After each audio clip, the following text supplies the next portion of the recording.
Hey, and I guess we're live. Hello, everyone. How are you doing? So I'm happy to finally open up our digital transformation in real estate summit. And it's been some time, of course, in the making. Finally, it's over here. I believe it's our already second time doing this summit. So please join me, and let's see how and what our wonderful speakers have prepared over here. But just first, let me give a very brief talk about why we did all of this and what you should expect from the summit. But just a couple of words about myself. I'm Andrei Kasyanov. I'm a CEO of Glorium Technologies, and the summit is brought to you by Glorium Technologies.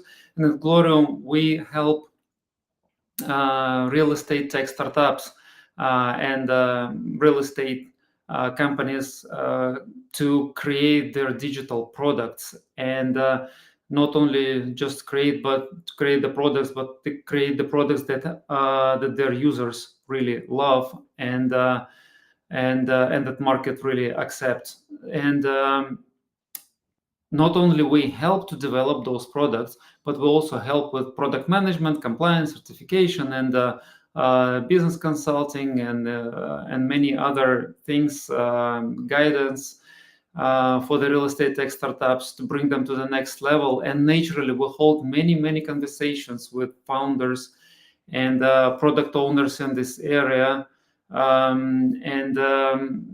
Many of them are concerned about the future turns on the market and what's going to happen, and what's going to influence the buyers' decisions, and many other things. And definitely, we're not a single source of truth on this market. So I have always been seeking for other opinions and see what people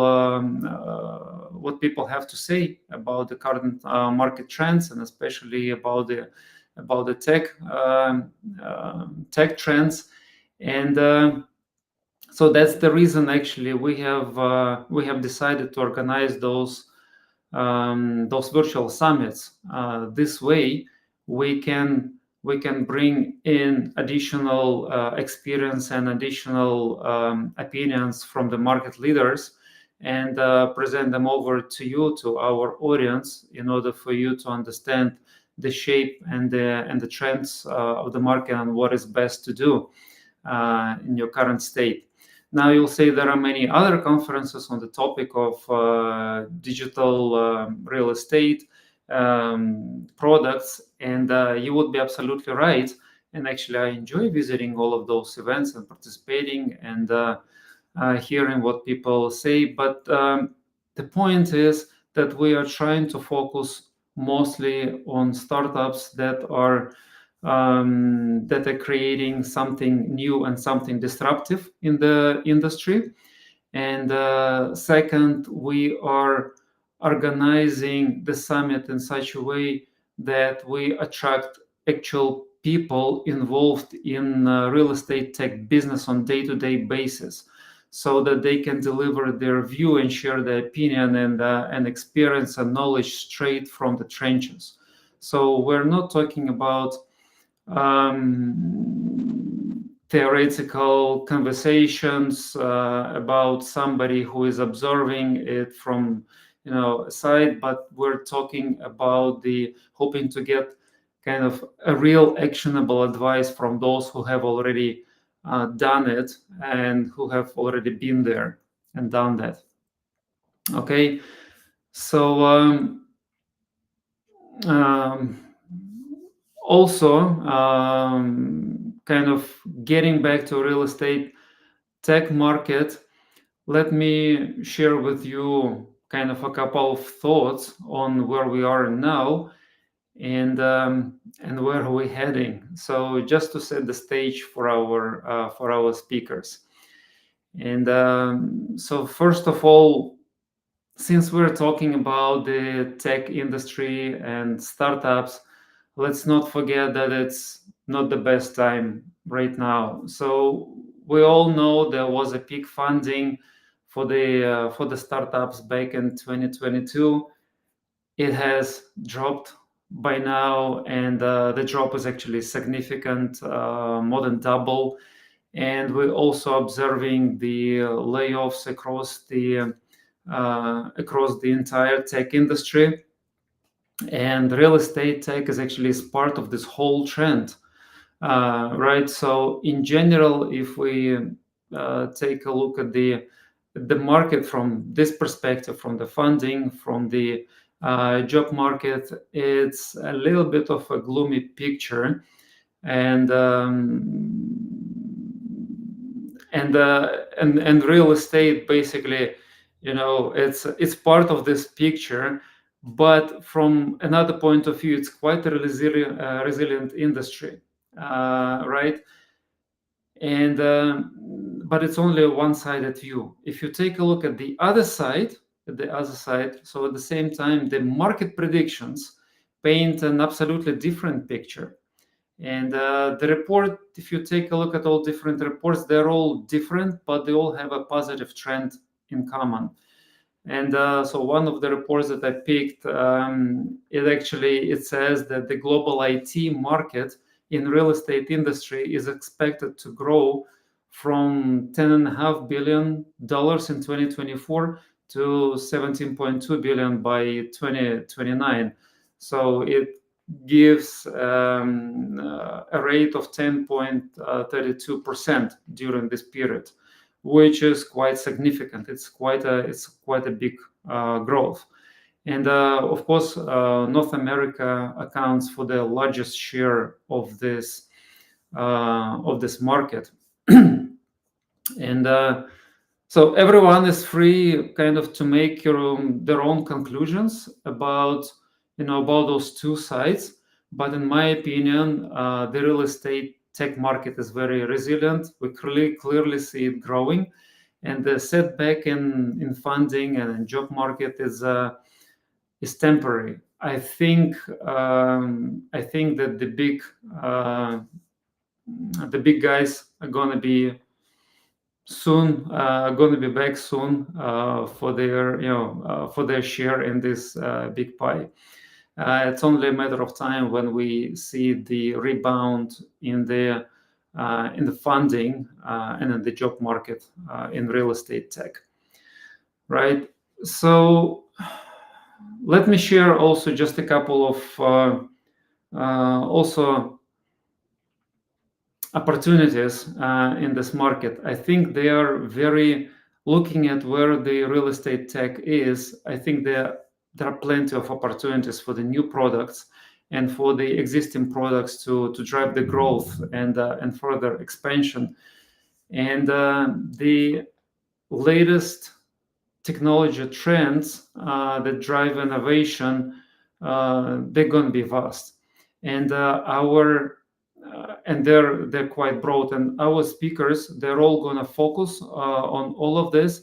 But let me name just a few of them that I think that going to drive the latest innovations in the real estate market, at least this year, We'll see what happens in the next year, but at least in this year, I think that virtual reality is picking up its pace, and the metaverse, all of this together is kind of driving certain products, and digital twins are increasing and increasing more and more. And of course, Internet of Things is already quite an old player in this market. But combined with digital twins, I see that there are quite many interesting solutions are popping up on the market. The blockchain of in real estate is not dead at all, and I see the applications are coming back to life. Also, the BIM, building information modeling, and drones are making their strides. There is definitely a good application for all of them. Then the things like fractional ownership are driving like whole new platforms that are being built in real estate.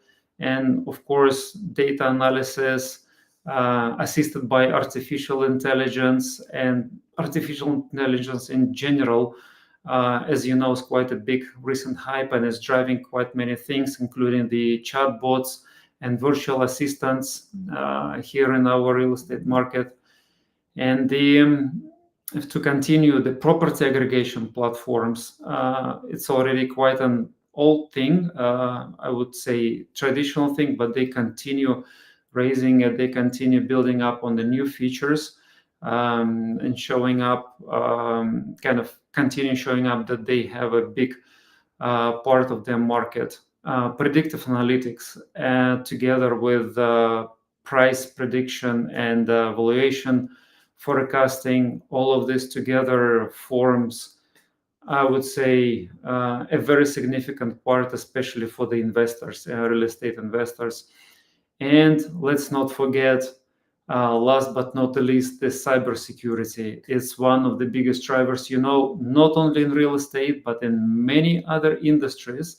Cybersecurity continues being quite an important and playing a very important part, because we saw lots of different data breaches and leaks, and it's costing quite a lot of money for the companies all across all industries, and real estate is part of them. So cybersecurity is going to drive the innovations here as well. So that's just a brief overview of the recent drivers, and as I mentioned, we have quite many speakers who will unfold all of those topics and give you more information and their outlooks into those different areas. And I'm actually quite really very excited to see them coming and delivering their point of view.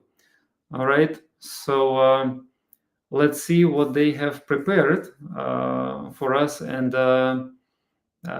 so I guess I'm about to finish. Yeah, Murat, over to you.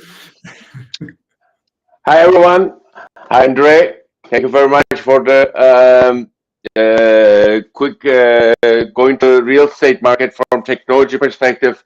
I think this is a very exciting times. There's a lot of changes that's happening in real estate, and profitability is going to be one of the main issues because of the changing rules about the commissions and things like that. And oh yeah, you have noticed that it just happened a couple of days ago. So, and already Zillow has been making a big fuss about all of this, and many other platforms. So let's see what changes will it bring. It is going to be very interesting to see what's happening. But to be honest, is differentiator with the technology, I think, is no longer, and how to use that technology. Because quite a lot of the technologies, which was the differentiator for a lot of real estate companies, is no longer a differentiator because it's easily available. So I'm very looking forward to this content, and looking forward to the starting with Rob, all the speakers, and see What are they suggesting? Because I'm not from this industry, but I'm end user. You notice I decided to get a space in space instead of real estate up there with the Star Trek stuff. But other than that, I'm just a customer from this industry. But I'm looking forward to hear exactly what's going to be changed and what is coming up in the real estate industry. Yep. All right. So let's get to our next speaker. I guess you're going to introduce. Yeah. Hi. Rob is a very interesting person. He's an angel investor to a lot of things. Hi, Rob, and he's part of the Scoop for Work, and is a very interesting startup which tells you as a hybrid worker what you should be working next. And these are one of the challenges. And when you think about the real estate, I think is through this pandemic, a lot of people became hybrid. A lot of companies became hybrid workers. There's certain ones who's trying to pull it back, but there's in the real estate market a very big question mark about like the office spaces and how is this hybrid workers are going to be going into the next step. Rob, thank you very much for coming, and looking forward to hearing about Scoop for Work. It's going to be very interesting. Thanks for having me. I appreciate the introduction. So I put together some materials here, slides that reflect a little bit on some of our work, both at Scoop and on Flex Index. I'm hoping that over the course of the session, this will be a useful foundation point and grounding in data for some of the conversations that will happen over the course of the rest of the day, in particular as relates to what are the trends that impact commercial real estate and particularly office relative to hybrid work, and what we might expect some of the real estate implications to be, not just this year, but 5 years, 10 years out from this type of evolution. So maybe to give you just a little bit of background on me. So I'm the CEO and co-founder at Scoop. We create the Flex Index, and Flex Index is the largest global repository of company-specific approaches to flexible work. So we track the policy information. Are they fully remote, full-time in office, hybrid? If they're hybrid, how many days a week are required? Or is it a minimum, specific days? The details and ins and outs of that information for more than 8,000 companies. Those companies have more than 60,000 offices in the US. They have many more offices abroad. They employ more than 100 million people. So it's a pretty large scale data set, and it allows us to pick up pretty interesting trends over time in terms of how these policies are evolving and how that looks even at a more micro level at the industry, company size, geography type of framing. I also do a podcast called Flex Perspectives, where I interview a lot of thought leaders, entrepreneurs, real estate executives, HR executives on what they're doing at their companies and how that relates to the trends that we're seeing more broadly in flexibility. So what I'm going to spend time on today are two things. One is, what are the latest trends in flexible work? It'll be a bit US centric, but a lot of the trends that we're going to talk about are applicable across other markets as well. We'll talk a little bit about how that adoption of flexible work and different models has shifted over the last 12 months. And then I'll get into some of the specifics that we talked about around company age, size, industry, and geography, and how hybrid work or remote work is playing out in different parts of the market. Lastly, I'll spend a little bit of time talking about what are some of the implications for real estate stakeholders, particularly folks that have direct exposure to office, which hopefully will be helpful in terms of framing up where we're at and what are some of the trends we might be seeing in the coming years. So I'll start with a state, if you will, of flexible work. First thing I want to share is what actually is the state of flexible work within the United States.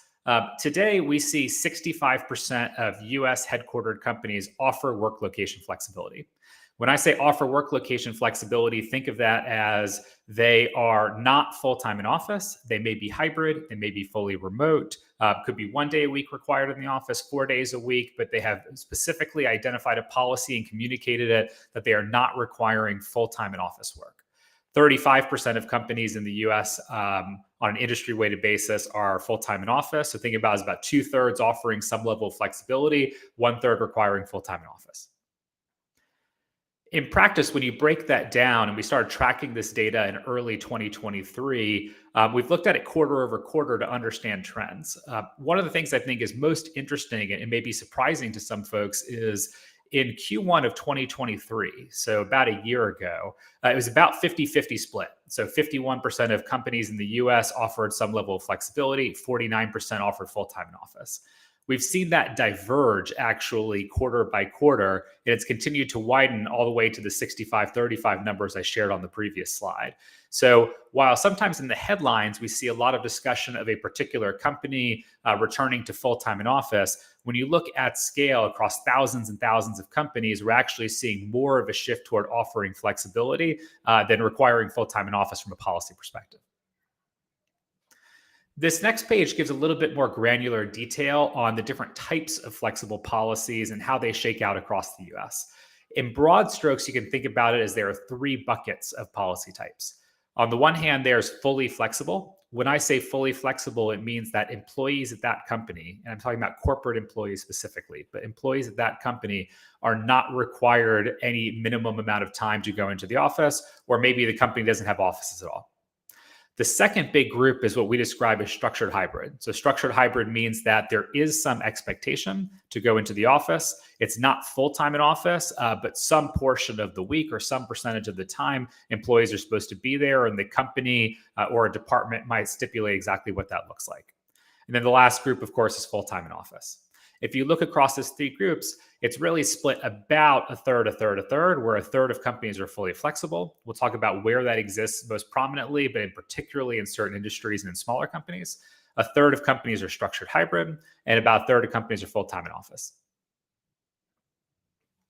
One of the most interesting things that we've observed over the last year in looking at this data is that structured hybrid model, where the company sets a specific expectation on how much time to spend in office or what days to spend in office, has been the fastest rising model. Fully flexible is about flat. You can see it was 31% a year ago. It's 33% now.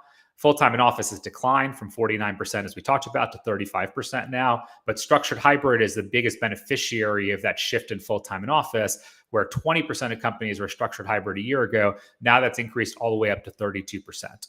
We'll talk a little bit more about where that's localized in a minute, but in particular, that happens a lot at larger companies that are looking for more consistent policy application across the company. One of the interesting things that we found is that time required in the office is actually pretty polarized. So this is that same view that we looked at a couple of slides ago, but now based on number of days required per week. So each bar here or row is a number of days, ranging from 0 days required a week to 5 days, and how companies split across that. You can see that almost 7 in 10 companies are either no required time or full time. So still pretty polarized broadly in terms of what's happening in the US market.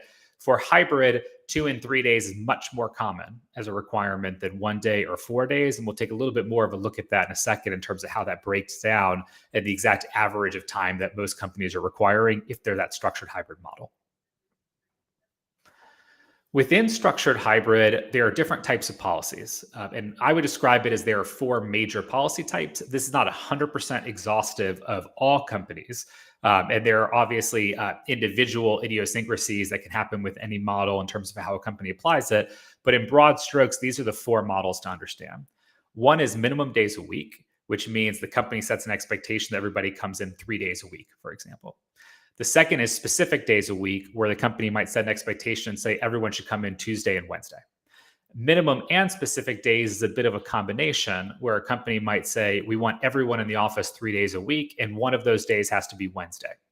And then minimum percentage time doesn't stipulate exact days or number of days within a week, but more, I want everyone in 50% of the time or 25% of the time. And that might be looked at on a weekly basis, bi-weekly, monthly. It varies a little bit company to company. Within those policy groups, minimum days a week is by far the most popular model and has grown in popularity over time. So this is where most of the community seems to be aligning from a structured hybrid perspective, is around this particular model type.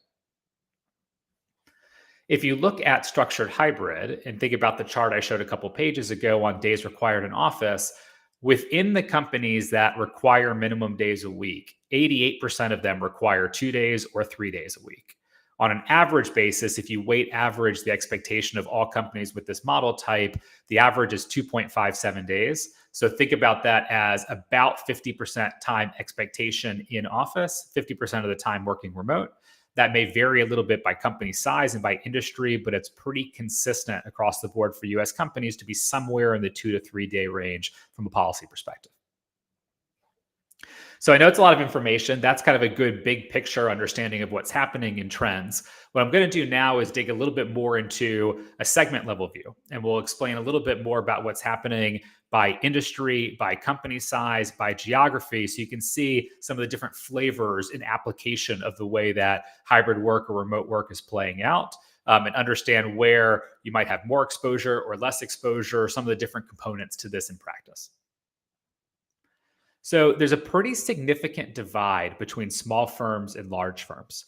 And one of the ways I commonly think about this is it's almost like there are two camps, if you will, on flexibility.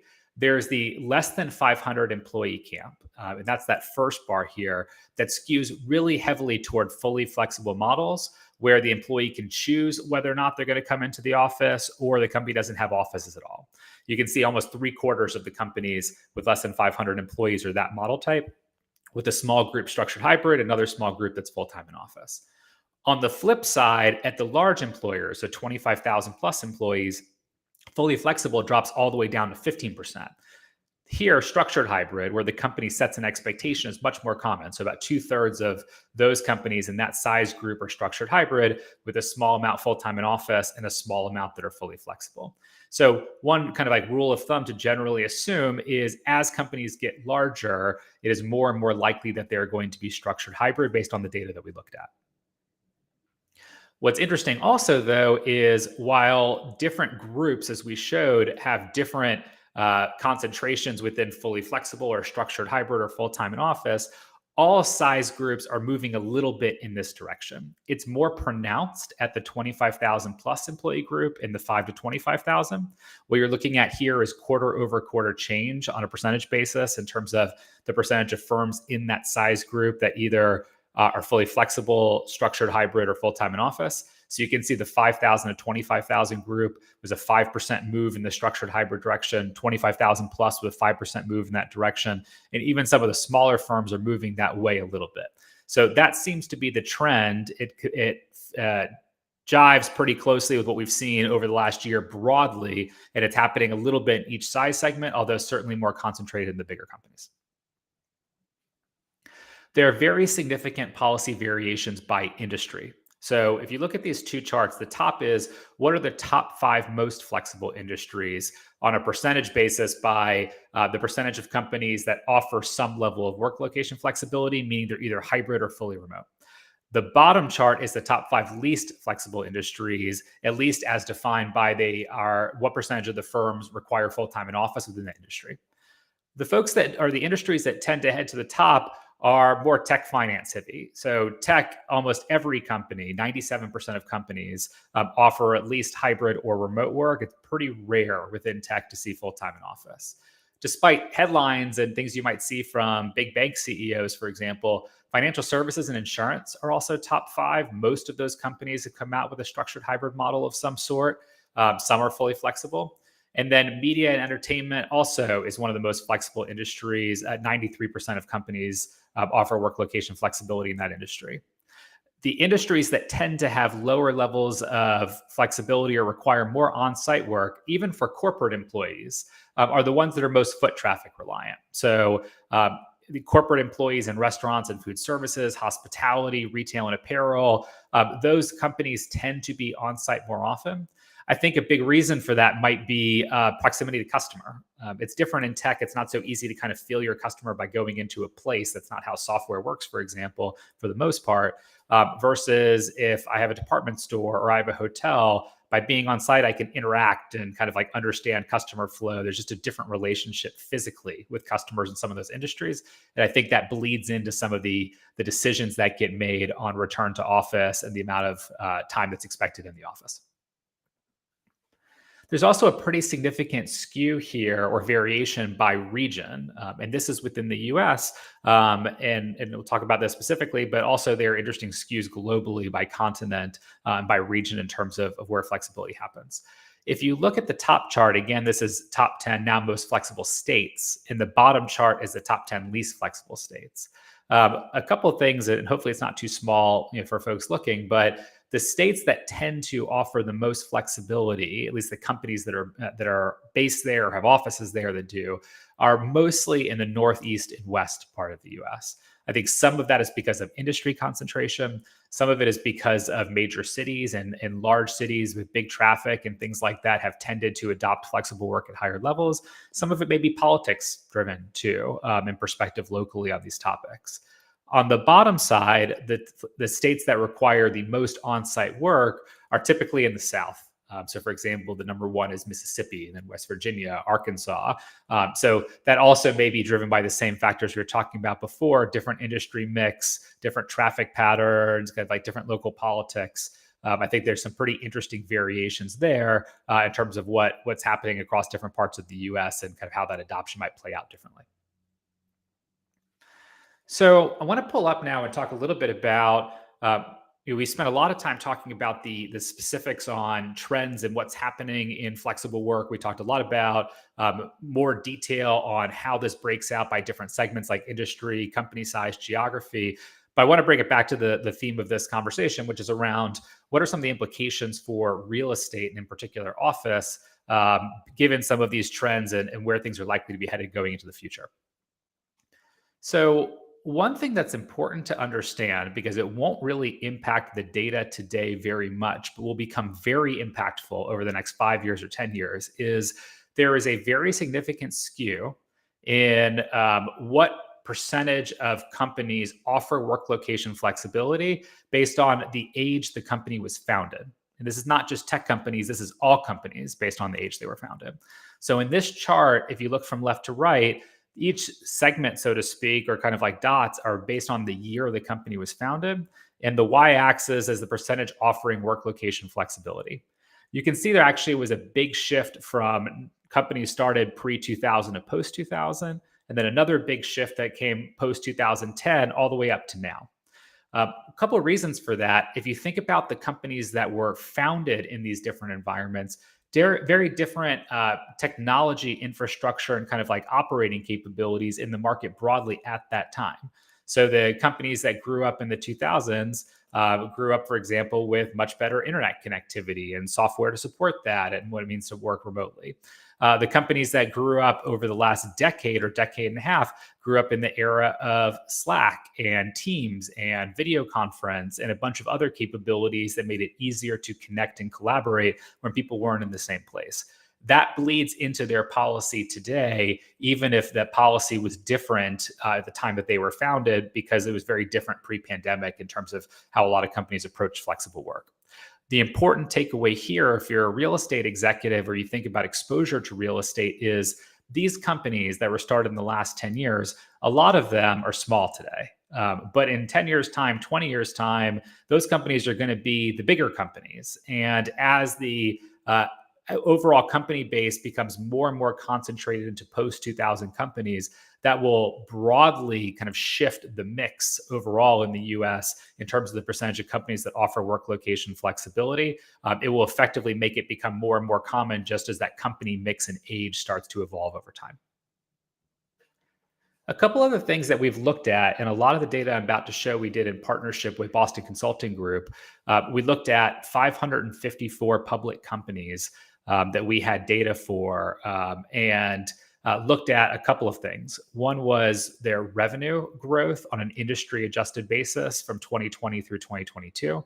The other was employee sentiment and a couple of other things here that I think might be interesting. This is early data and we'll continue to track it. But looking 2020 to 2022, the companies that were fully flexible on an industry adjusted basis grew 21%.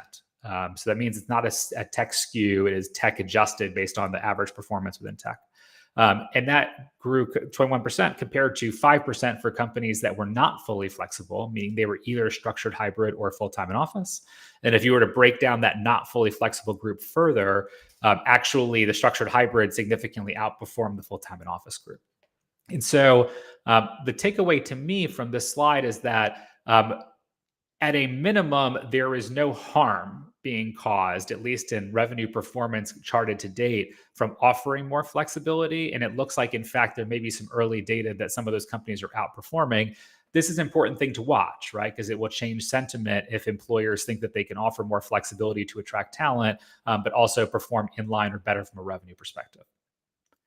The second is around headcount growth. And this is some research we did in mid-2023, where we looked at last 3 months and last 12 months headcount growth based on policy type. So were you fully flexible, structured hybrid, or full-time in office? And we looked at it by size of company, less than 500 employees, 500 to 5,000, 5,000 plus.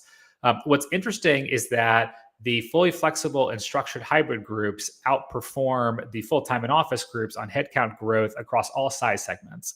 Now, is headcount growth a perfect proxy for financial performance? No. But in this market, the companies that are hiring more aggressively are typically the ones that are doing better and think they can put that capital work efficiently. And that's an important thing to note. And if those companies are hiring more, then it means a greater concentration of employees will end up in more fully flexible and structured hybrid environments over time versus full-time in office.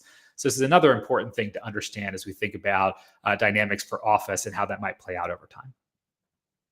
And the third is there's some data we did, again, in partnership with Boston Consulting Group. We analyzed Glassdoor sentiment for 550 public companies across almost 450,000 Glassdoor ratings and looked to see what was the sentiment in aggregate across those groups. But also we looked at career development, rewards and compensation, a number of other topics like work-life balance, culture and values. As you can see here, and this was consistent across the different groups, fully flexible and structured hybrid are about neck and neck in terms of overall sentiment from employees. But the clear laggard here is full-time in office, and that was true in every data cut we looked at, where full-time in office had lower employee sentiment versus fully flexible or structured hybrid or some combination. And so this is important too, because it means that there's an engagement question around current employees. Companies that are more flexible are hiring faster. It seems like their revenue is growing faster. And all of these things will impact executive perspective over time on what the right policy is for companies.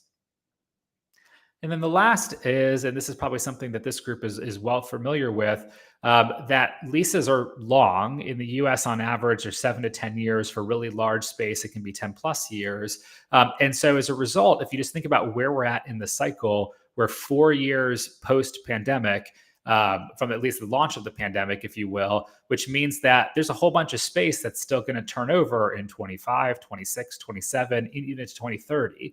And what's happening disproportionately is that tenants are renewing leases, but for less space. And that space could be 20% or 30% or 40% smaller, depending on the policy type and kind of like what their needs are in a particular market.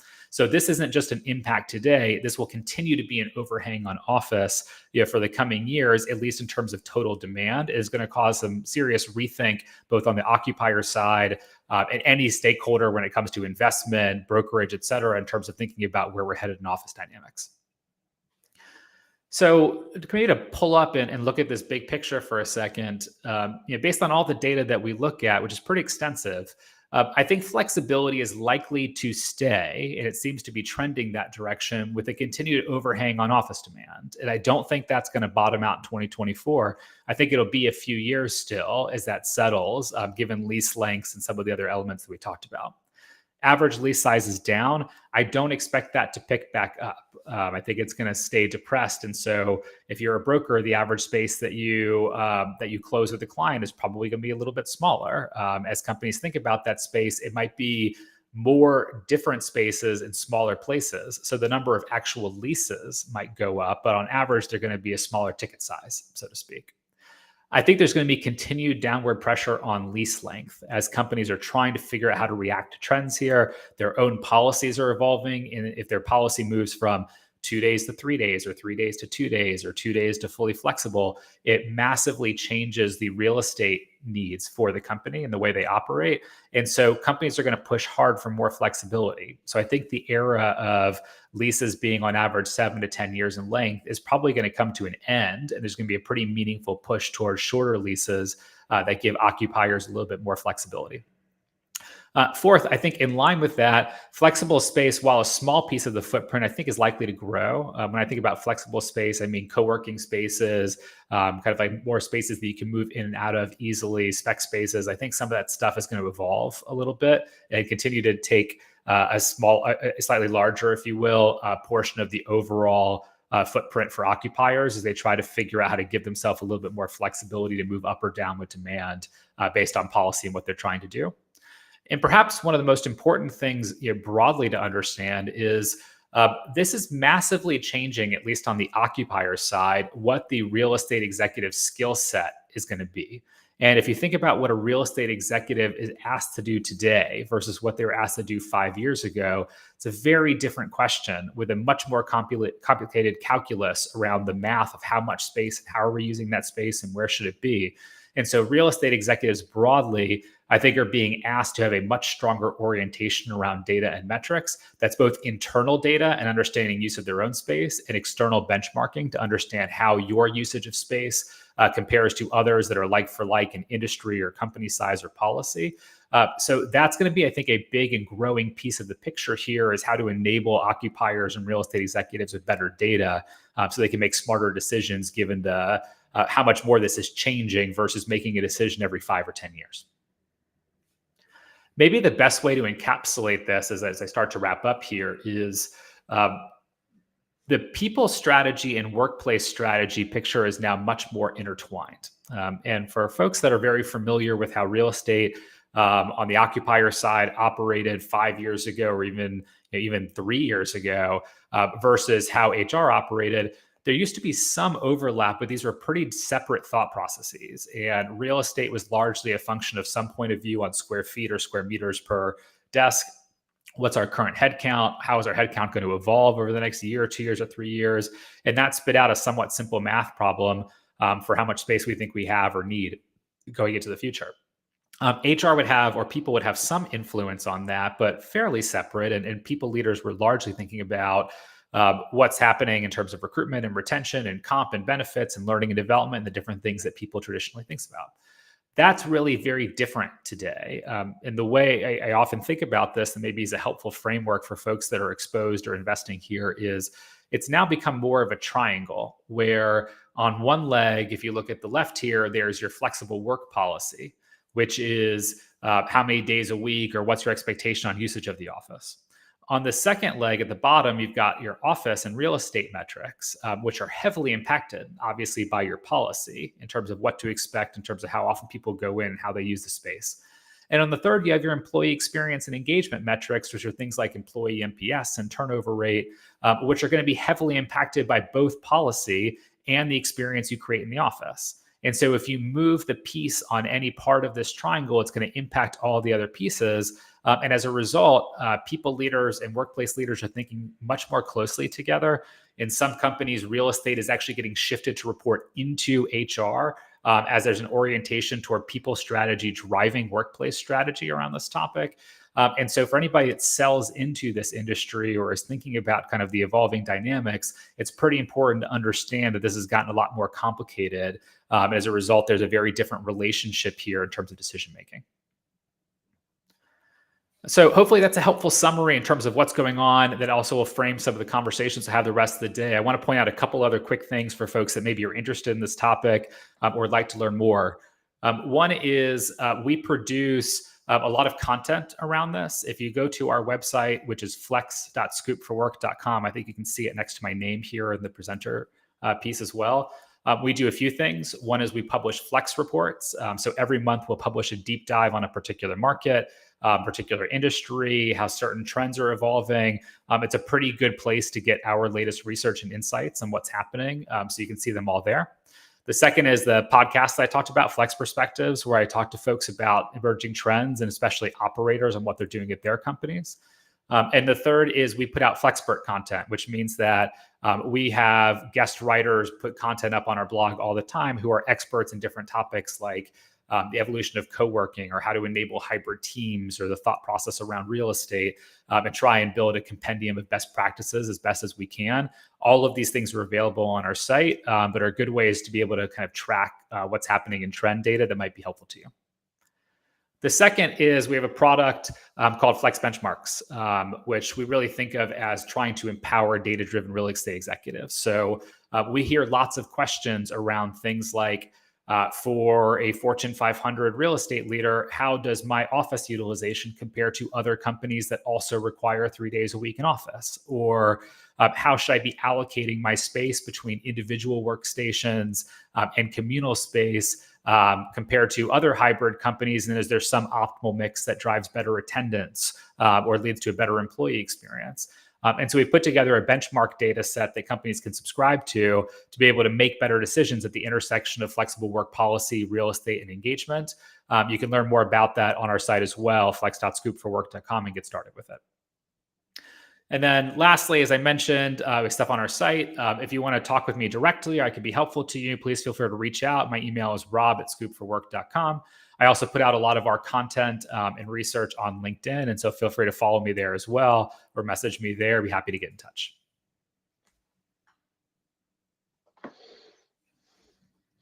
Thank you very much, Rob. This is very interesting data, and knows really well that the changing trends that is happening in the flexible work space. This is going to be an interesting one to watch, and I'm going to go back and check all the data from you. I really appreciate it. And I just started a new job, and that was 100% remote, but I'm going like 2-3 days a week to work, just to be in the office. I do enjoy being in the office. But it's quite interesting, and thank you very much for kickstarting the virtual summit, and looking forward to talking with you further. Sounds great. Thank you for having me, and I'll be back for the panel discussion later this Yes, afternoon. So great. Thank you very much, Rob.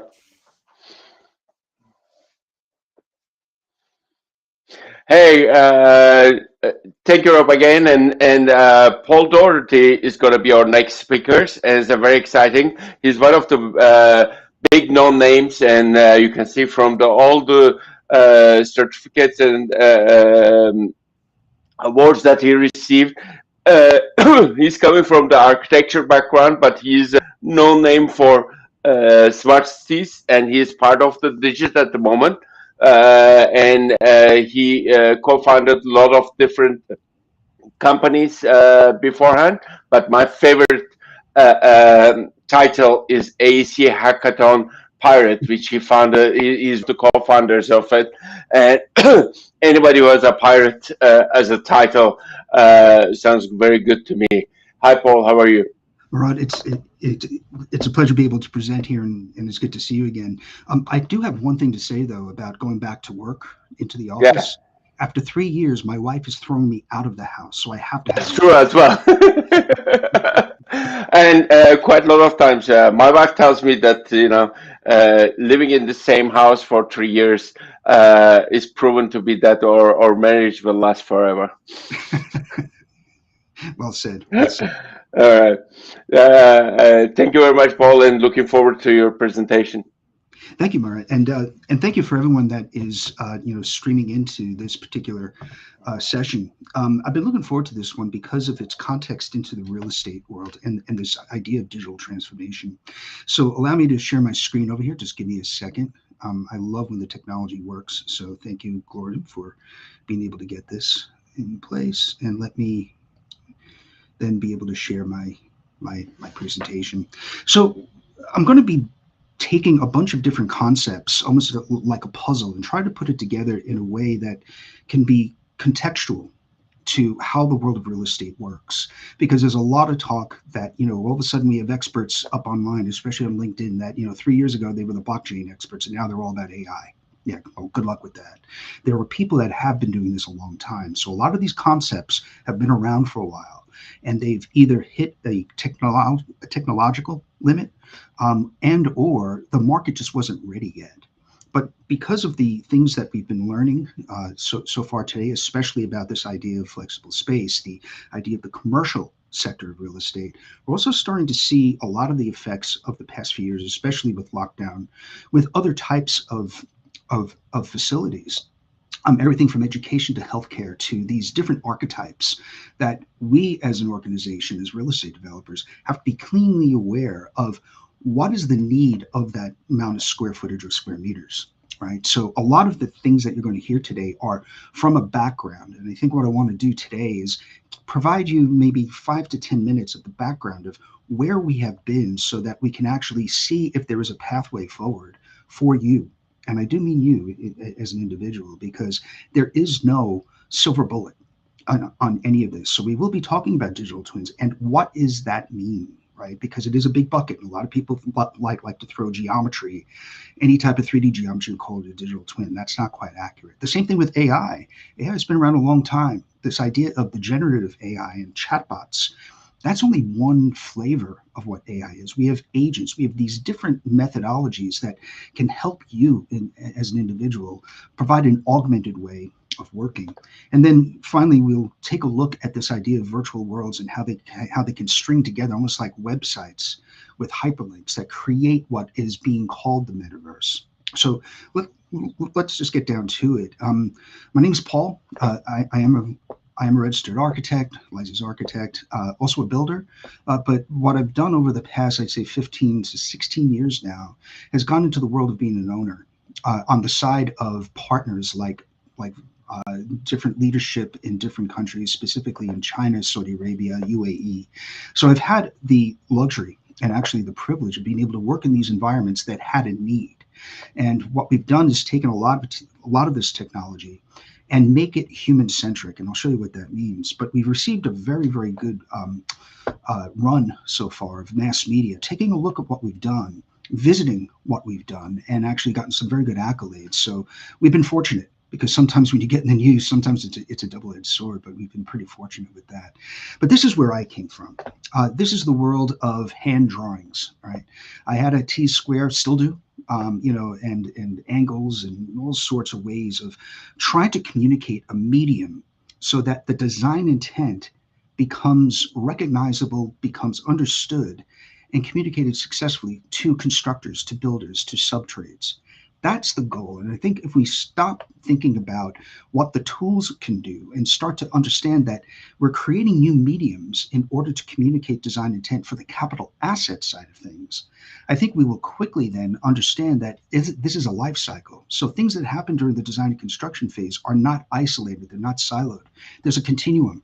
And that continuum then leads into facility management and operations, into real estate management, and ultimately into repurposing a lot of what has been built and what can we do with that. And I think that is a huge, huge driver, especially with the trends of digital transformation in the real estate industry, is this idea of not just new capital assets, which is wonderful because it's like white canvas, but what do we do with the existing spaces that may not ever turn back to the way it was pre-COVID?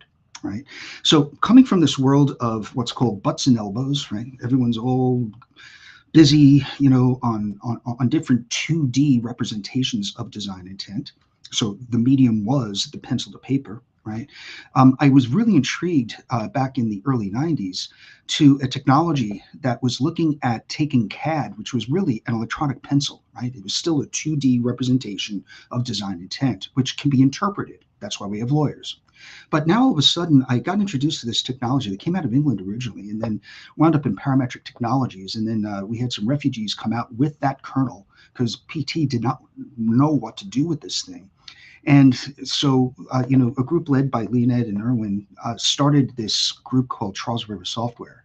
And it was this idea of parametric 3D. What I liked about it as a practitioner was if I could make a change in 3D, all of my drawings were updated. So I didn't have to go to every drawing and make sure that all those changes and revisions happened. It was an automatic process. I thought that was like heaven, right?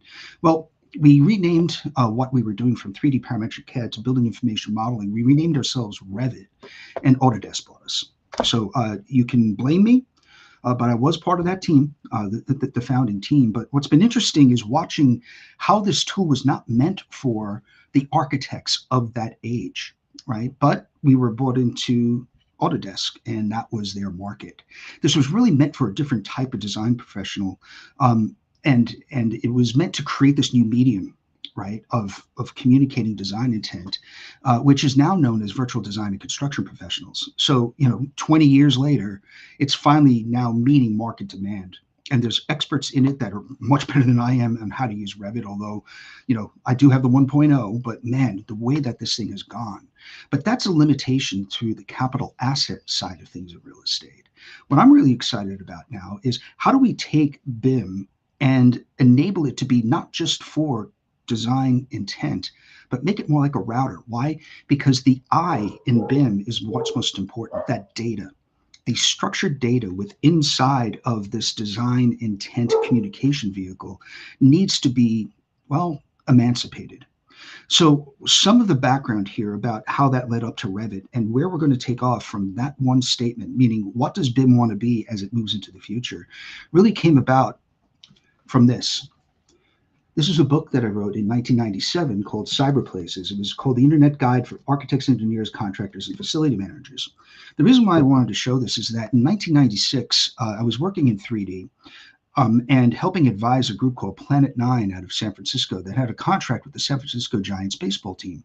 They wanted to take the 3D representation of what their new stadium was going to be in downtown San Francisco from Candlestick Park. And they wanted to show it to stakeholders, the mayor, city council members, other stakeholders. And they didn't want to spend a lot of money on getting like a big, engineering piece of software like 3D Max or something like that. But they wanted to show it in 3D. So we went ahead and met up with a bunch of software developers in the Valley. And what they had was this really cool technology called VRML. It was the 3D version of HTML, which creates two-dimensional websites. VRML emancipated the browser to actually show things in 3D. So what we did was we went ahead and we actually built it. And this is what we came up with. So it's a screenshot from 1996 that was published in 1997 of the San Francisco Giants baseball park. We called it the metaverse, published. So this stuff has been around a long time. There's a lot of professionals that have been at this a long time. Just because you're able to make things in 3D and it's a lot easier to do it now, doesn't mean that it's the metaverse.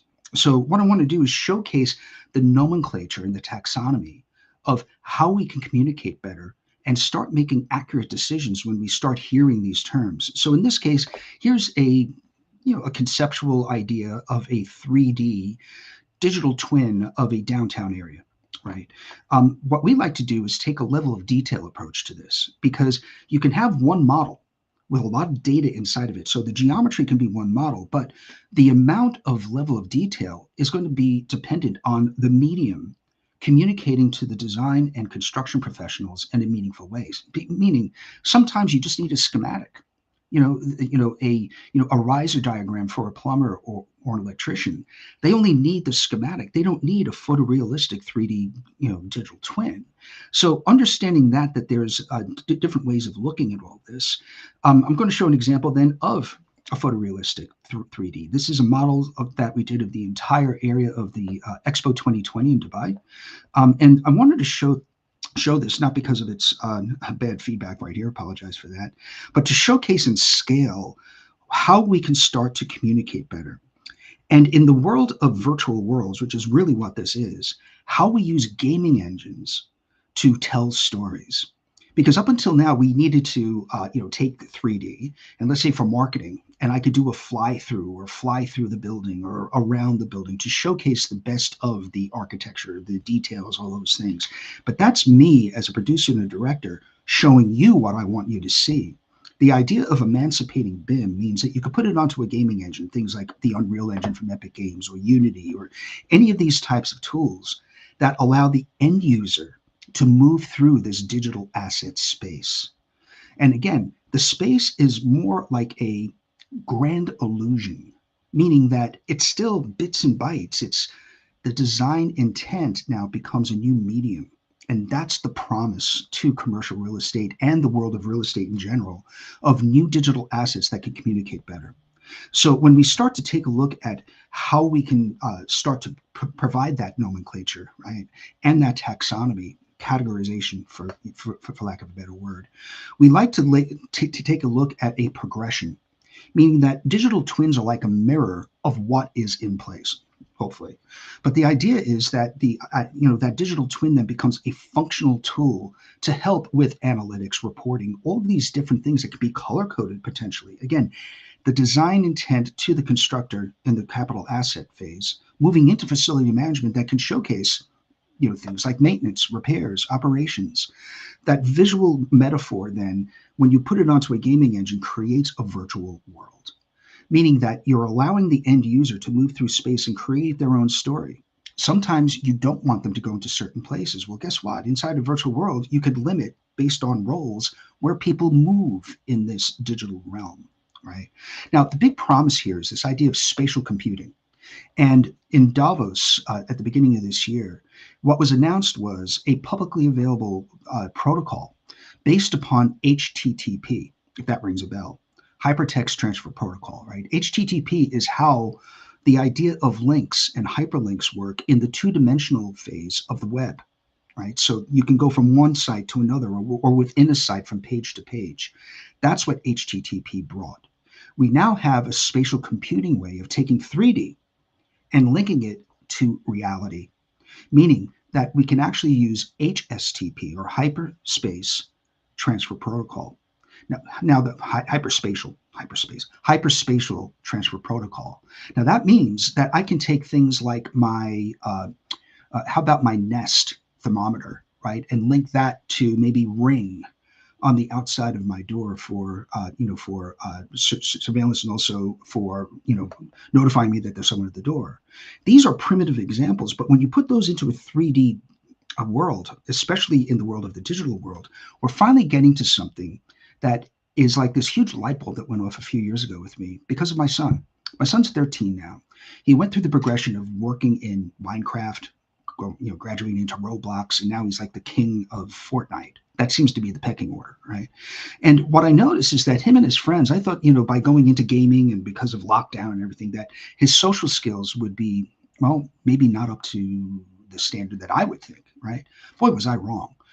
They're more integrated socially because they don't notice that there's different mediums that they're controlling their conversations and their fun and their fights and everything else that goes on of being a kid.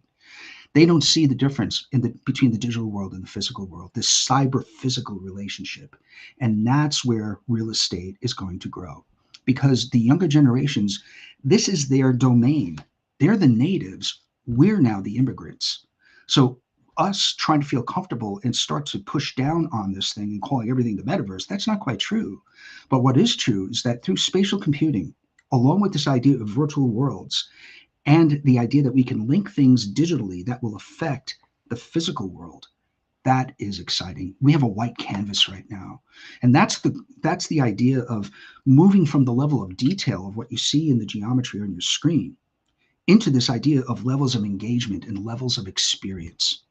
That's where the real rubber hits the road.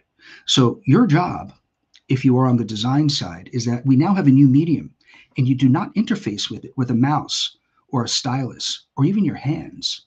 You interface with this new medium through avatars. In other words, virtual representations of you digitally. And they can be anything you want, but the idea is that that's the new interface. That's how you're going to be taking design intent and communicating that to the constructors. The constructors then hand that off to the facility managers, and voila, we now have a new supply chain of digital assets. So when we take a look at what the gaming industry is bringing, we're gamifying everything we can, including using, certain phrases and certain roles that make up these games. Like, let's say World of Warcraft, right? There could be a cast of thousands of two different armies coming together, but there may be a half a dozen real players there. Those extras, if you want to call them, are called NPCs, right? Non-player characters.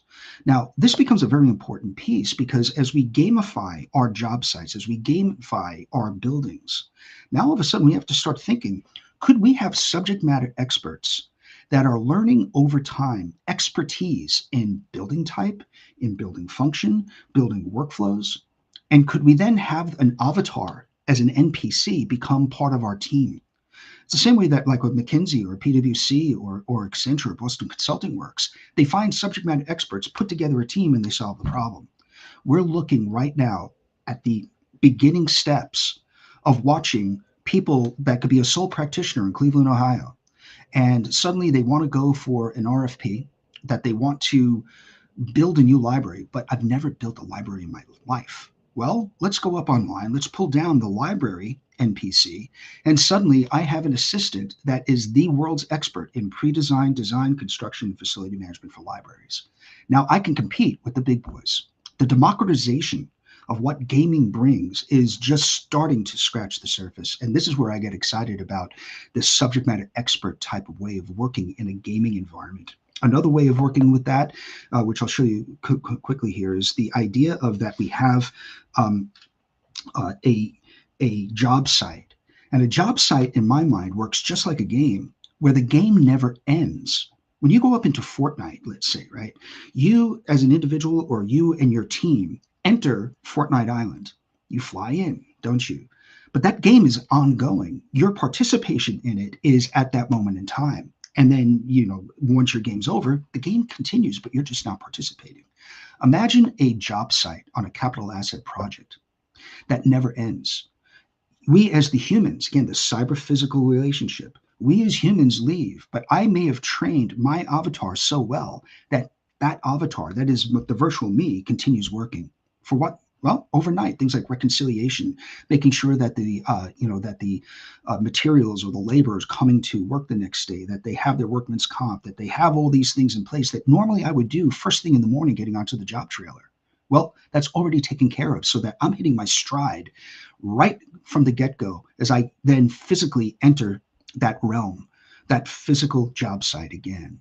The gamification is just starting to be explored. Now, we're making also a lot of mistakes with it, spectacular failures, but that's how you learn.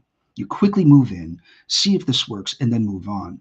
And of course, you're not trying to hit the critical path of projects that would disrupt it, but we're starting to chip away, getting closer to the critical path where now we're making critical decisions based upon this cyber-physical relationship. Another area that we're starting to see where digital assets and things like virtual worlds that when connected create a metaverse is this idea of Hollywood, right?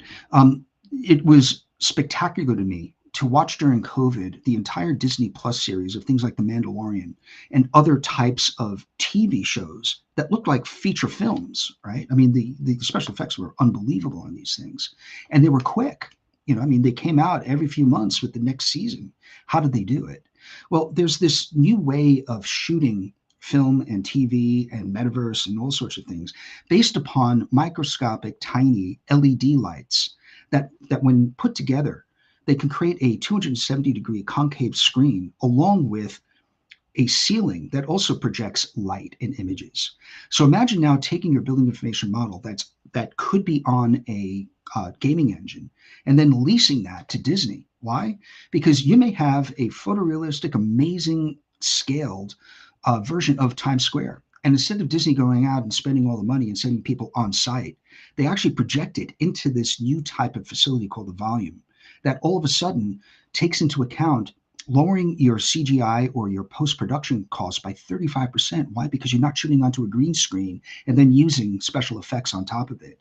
It's already projected in there. Your model is now a projection, which actually can create more revenue than the actual fees you were given to actually create that physical asset itself. So let me say that again. Over time, digital real estate will have more intrinsic value than the actual physical real estate itself. That is something that all real estate professionals should really think about when you are handling, like let's say a tenant fit out. Maybe it's a new building. Maybe it's retrofitting something for a repurposing of that building. Own the digital rights because they're going to become very powerful. Maybe not in this year, maybe not in 2 years, but my goodness, as we start to see the life cycle approach to construction documents, not just being for construction, but being actually this digital asset, I think we're into another world that I'm just so looking forward to. So let me show you some examples of these avatars, and then I'll quickly close out here. I want to try and keep back to time here, Mira. So this is an example of how you can start taking real-time motion capture, or mocap, they call it, which is very similar to this reality capture, right? Where you have static images that you can use LiDAR and other things to actually create digital models, and they're damn accurate, they're wonderful. But now we can actually do that for people and other moving things. And you can actually do that through an iPhone. On the iPhone, since iPhone 12, they have this thing called Measure, and Measure is actually a LiDAR that actually can take accurate measurements of an interior or exterior space. It can also start to capture people's movement, the way you play basketball, your gait, how you walk. It also moves into this whole world of then, well, you need to outfit my avatar. Remember, the avatar is the new mouse to this new medium of how we're going to communicate.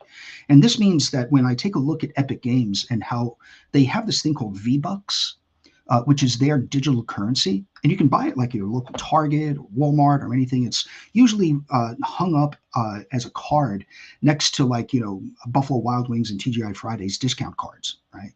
Look for V-Bucks, and those V-Bucks can then go into your account, and what happens is you can then transact for different types of outfits, what you want to look like, different types of equipment, weapons, these types of things to play the game. Well, if the construction side is a game, imagine now you're actually buying, well, things that you want to be seen as on a job site. Sky's the limit. Let's get creative, right? Imagine this now being the new way of having advertising, Carrier, Turner Construction, whatever it is. You now have the ability to make money on people wearing your digital outfits. This is real, right? Because last quarter, it was Epic Games that had, I believe, $1.8 billion in V-Buck sales. This is real money. And now all of a sudden we're opening it up to a vertical like us? My goodness. So anyway, anyone that takes that idea, I definitely want 10%. But here's a friend of mine, Gabriella, out in San Diego, that works in the MetaHuman lab of Epic Games that creates live interactive humanoids. So maybe you don't want to look like a pixelated version of yourself, but you want to see a little bit more human that way. What this does is this takes a GoPro camera and she reads from a script and you can see the results. It understands that when she squints when she smiles, she squints, or she may have dimples. All these different things are captured. And through learning, through repetition, machine learning, it starts to replicate that person's attitudes, that person's thought process, how they think. So this is why Hollywood went on strike. The Actors Guild went on strike, if you remember that, was because they're taking the images of these actors and actresses where after they pass, they still have the essence of who that person was and can star them in the next movie. So we're right now getting into this ethical and moral world, but I'm looking at it saying, wow, this is a different way now of communicating, because if the avatar is my interface, what do I want it to be? Right. I'm going to skip over this particular one because I want to get into a little bit of wrapping this up. But the idea of spatial digital twins and how all this works really comes down to this. And I love this phrase from a friend of mine named Richard Boyd. He says, "I prompt, therefore I am." And it provides this singularity way of taking a look at these new interfaces. So in the case of AI, right, the graphic nature of this is spectacular. This idea of chatbots and everything else, well, I'll get to that. But the imagery is something that's going to help designers, again, create an environment to get to decision making quicker. It doesn't mean that we're going to press a button and you're going to get an insta building. This stuff gets us about 75 to 80% there. Then the actual professional has to take over. But I wrote in as a prompt, because that's how you interface with these things. You just put in words and phrases, and how good you are at it, that's the betterment of what the design ideas are. In this case, I said, I want a lush environment that responds to nature and show me an interior and exterior view. And this is what it gave me.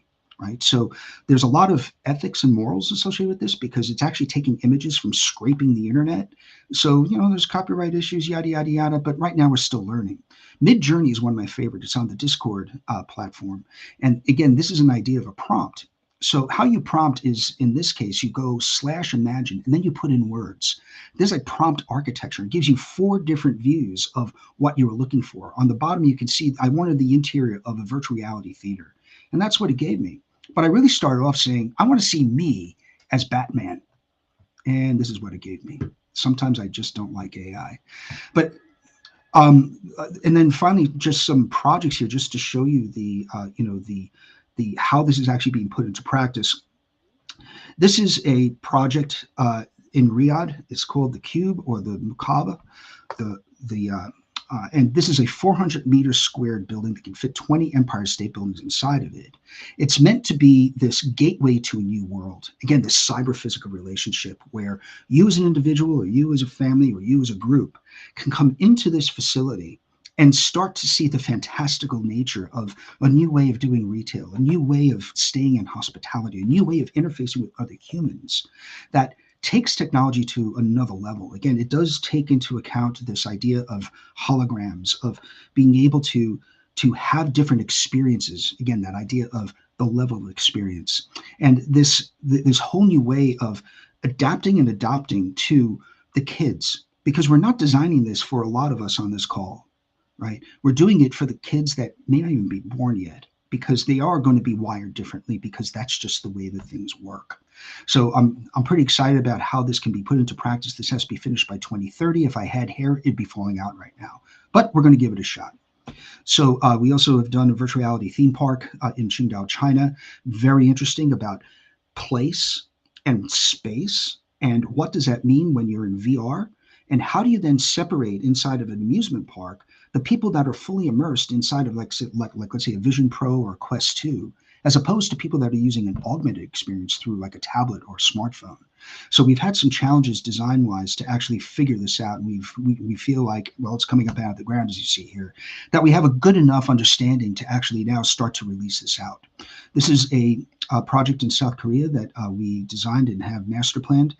It's for Netflix Korea that does Squid Games, if you remember that show. And this is actually using the entire world of the virtual volume way that Disney produces, because it just saves on production costs so much. And then finally, esports. We're working with a number of different organizations to figure out what is this new archetype? How can we start to use hydraulics inside to move people, so that when their team is playing, you're down courtside, but if your team loses, your entire section goes away. Really, really fun stuff that we're just starting to put into practice, but I want to leave you with this. Right now, AI will not take your job, but people using AI will absolutely take your job. So be aware. You don't need to be the AI prompt architect expert, but you have to understand how these newer tools are interfacing with this new world that we describe in books like what I wrote last year on smart cities, which takes an urban experience viewpoint all the way down to the sole practitioners, where this past December, John Wiley & Sons published a book on unlocking the metaverse. These are both available on Amazon. By the way, authors make no money, so I'm not like pitching this to get sales. It's about getting the ideas out there.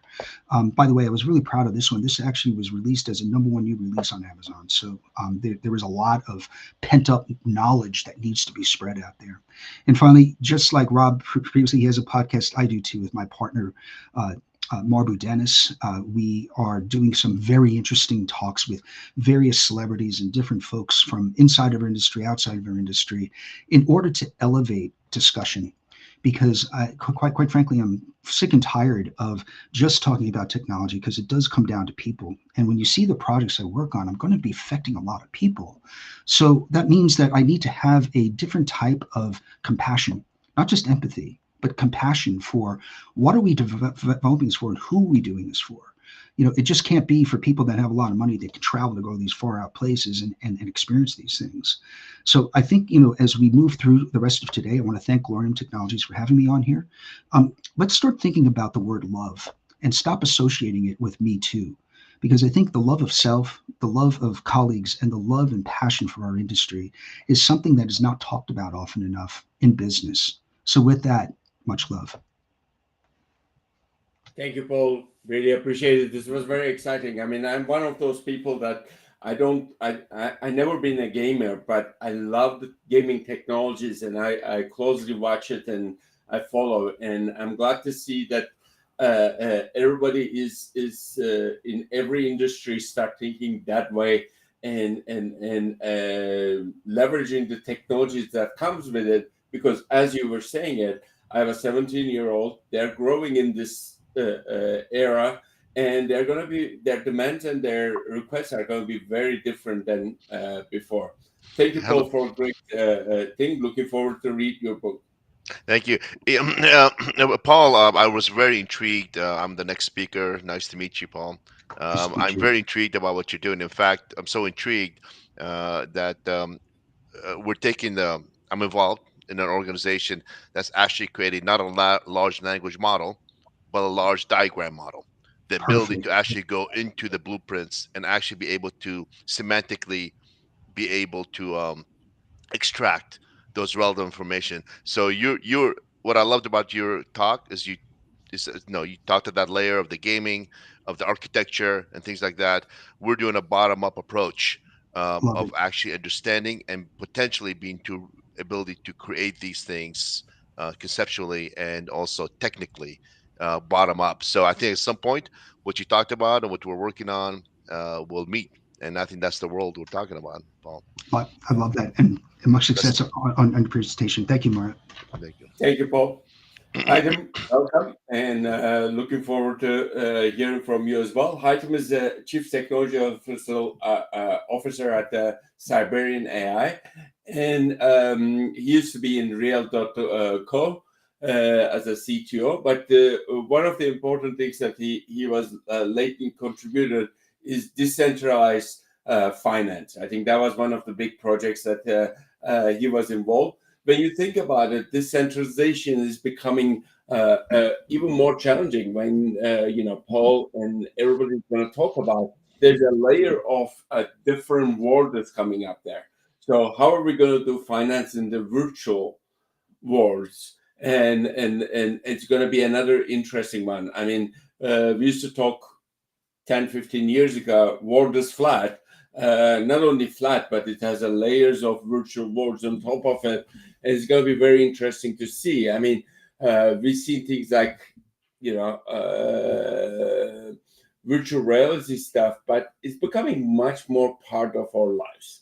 Welcome, Haytham, and looking forward to the areas that you're going to talk in the and like to hear quite a lot about Siberian AI, and thank you.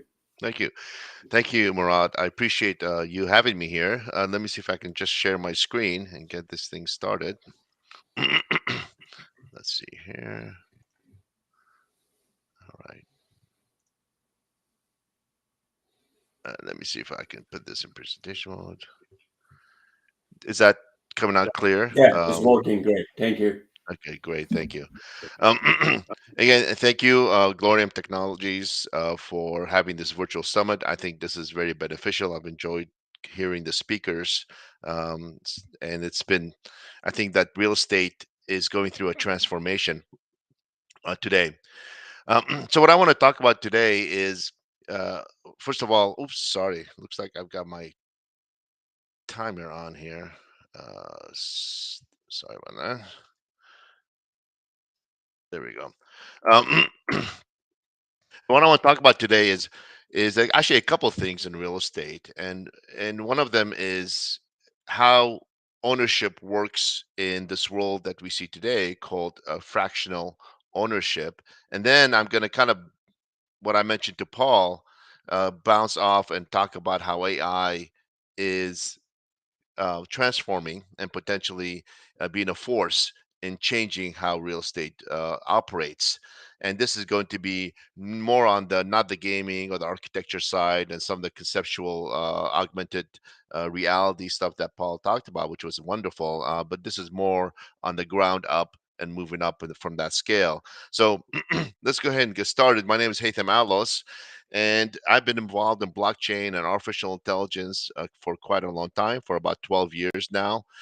Been a big fan of seeing these technologies grow.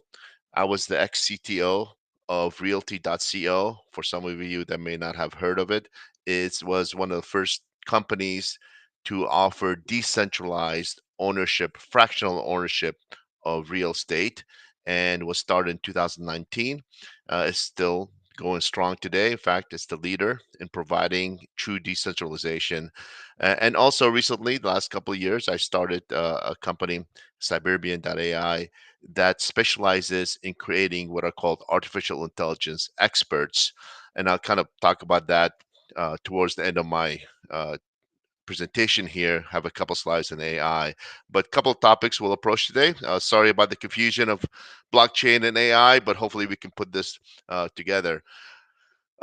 So let's talk about the main topic of the day is and what is really fractional ownership? What is tokenized ownership? And when we talk about this, it's really about representation of ownership rights using what are called kind of cryptographic tokens, especially when we're talking about things like decentralized, where we have blockchain. Um, you know, these tokens can be transferred, they can be traded, they can be held in a way that is decentralized. A lot of you who are in real estate investment have your money in probably REITs, real estate investment trusts, and a lot of that concept of ownership really changes when it comes to fractional ownership, let's say on the blockchain. Although there are similarities, we'll talk about the different kinds of fractional ownerships, but there are similarities to traditional ownership uh, in some of the models. But a true decentralized ownership of a fractional real estate is a game changer in terms of how the actual ownership is governed. And the rise of blockchain has really made that a huge advantage in terms of kind of ensuring that your fractional ownership is secure and it can be kind of molded and can be transferred, can be traded, can be liquidated, and things like that. What is fractional what is fractional ownership, first of all? I mean, in the context of real estate, really it kind of refers to kind of an investment approach where multiple parties they collectively invest in kind of a single property, or it can even be multiple properties. So unlike ownership where one entity kind of or individual holds the complete rights of this asset, the fractional ownership kind of divides this asset into separate parts, and you truly have ownership of that. So there's a lot of advantages to it. For example, I mean, this idea that you could actually own and manage a particular fraction as coherently as possible and as separate as possible from other ownership is a huge kind of an advantage, and that's one of the big things that people like about fractional ownership. Number two, I mean, what it does that allows you access to properties that you may not have been involved with. These include kind of maybe very large investments, things like that. And I understand that traditional ownership uh, of these assets has been around for a long time. However, a person with $50 in their pocket could not afford to have a fractional ownership of real estate, let's say in a $10 million commercial building.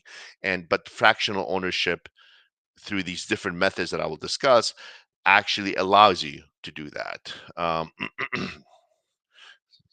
don't know why my timer is going off. Even though I turned off my timer, I apologize for that. Um, in any case, um, so so several advantages again. Each investor kind of has their own amount of money that they want to spend. They have limitations, and their ownership is represented in such a way that is a percentage of that particular asset, and that's what something like decentralized ownership really guarantees. Now, when you have these fractional ownerships, obviously you want to have some income coming in, and that dividend could be rental income, it could be appreciation income, is based on the asset of the value, or it could be based on market forces.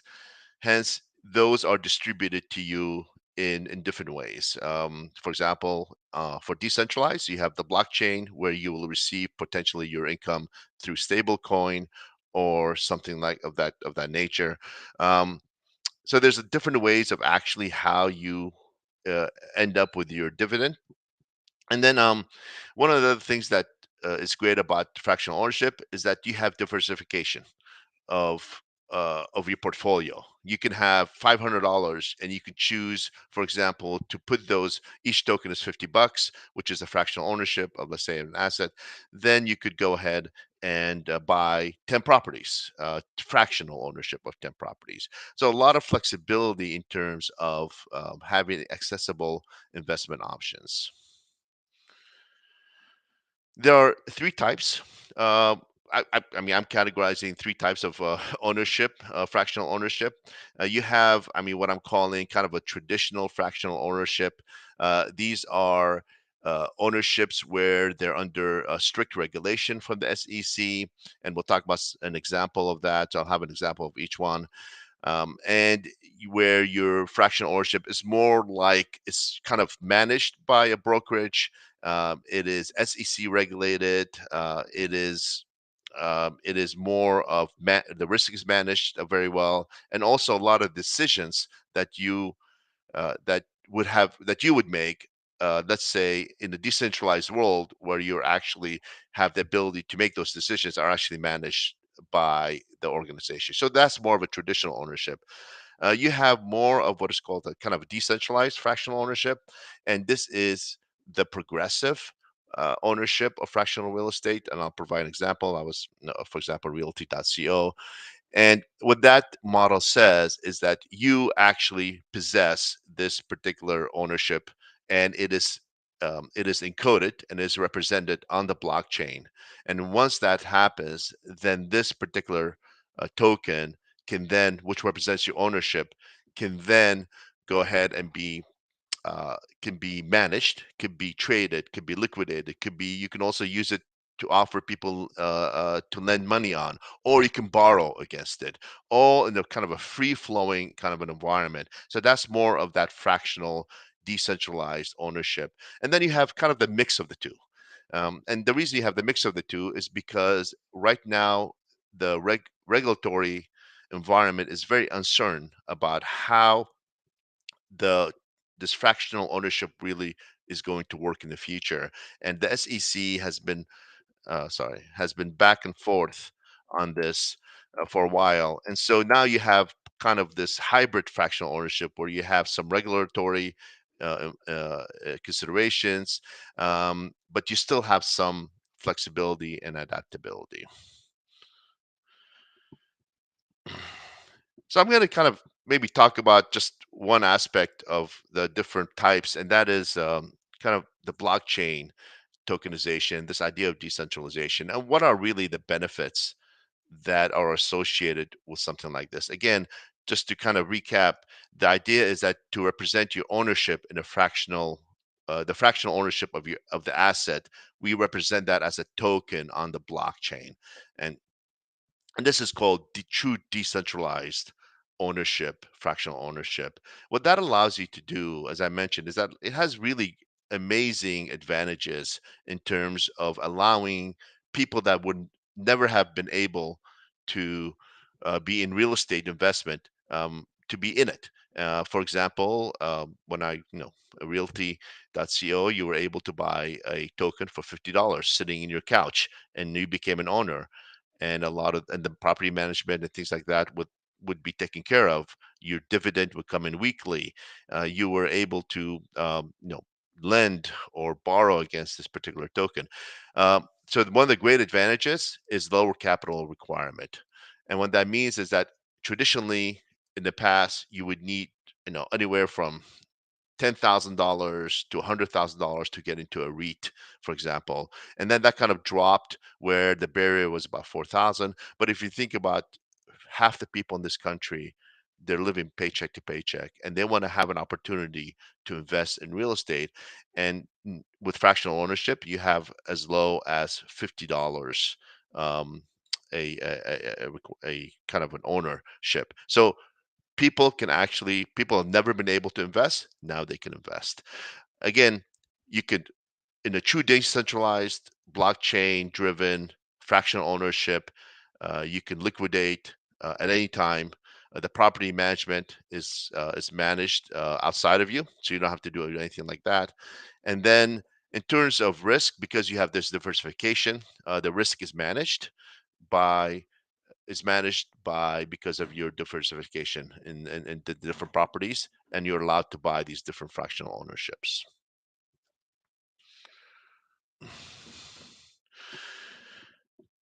When we talk about ownership of real estate, really what we're talking about is exceptions that SEC allows us to be able to issue these securities.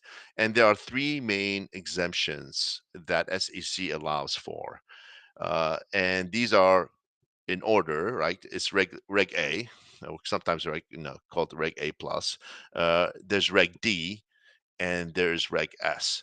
Uh, in a nutshell, Reg A allows non-accredited investors to buy real estate securities in the United States, and then Reg D is more for accredited investors to be able to buy. And just for those folks that maybe may or may not know what difference between the two is that an accredited investor has to show a certain amount of income a year. I believe is $300,000 joint um, uh, in terms of income, and because they provide that proof of income, there is less scrutiny, meaning that they prove that they have some savviness in terms of managing money, and hence did a little bit of a different regulation. Let's say with Reg A. Reg A, you do not have to be approved, and in fact, you could be, all you have to do is go through Know Your Customer, which is a KYC, and then you'll be able to buy that fractional ownership. And then there's Reg S. Reg S is the ability for foreigners to buy let's say US properties. But it's interesting, under Reg S, you can sell to foreigners a fractional ownership for the United States properties, but if you're not Reg A or Reg D, then you citizens of the United States cannot buy under Reg S. So that's just kind of really interesting part of the whole regulation. Again, Reg A, Reg D, and Reg S are the three primary kind of ways that securities are issued, and these are exemptions from the SEC. Just examples of what kind of a traditional fractional ownership might be. I mean, an example probably arrived.com,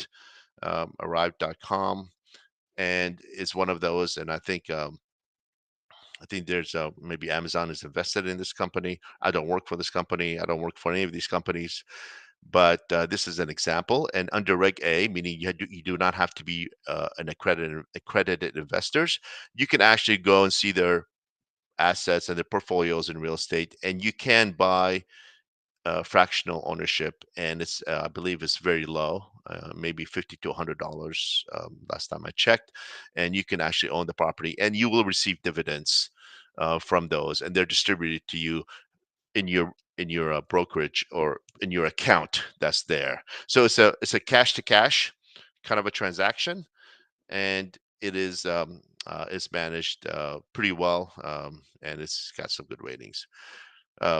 My old company, where we sold fractional ownership. And this is true decentralized ownership, where we sold securities, ownership security of real estate. Most of that real estate were in Michigan, and you could buy residential that was rented, and you could buy fractions of that, and it's under Reg D and Reg S. Reg S meaning foreigners can actually invest, and then the Reg D was for accredited investors. But now it's mostly Reg S, just because there's SEC issues, and they're not quite firm on what the regulations are.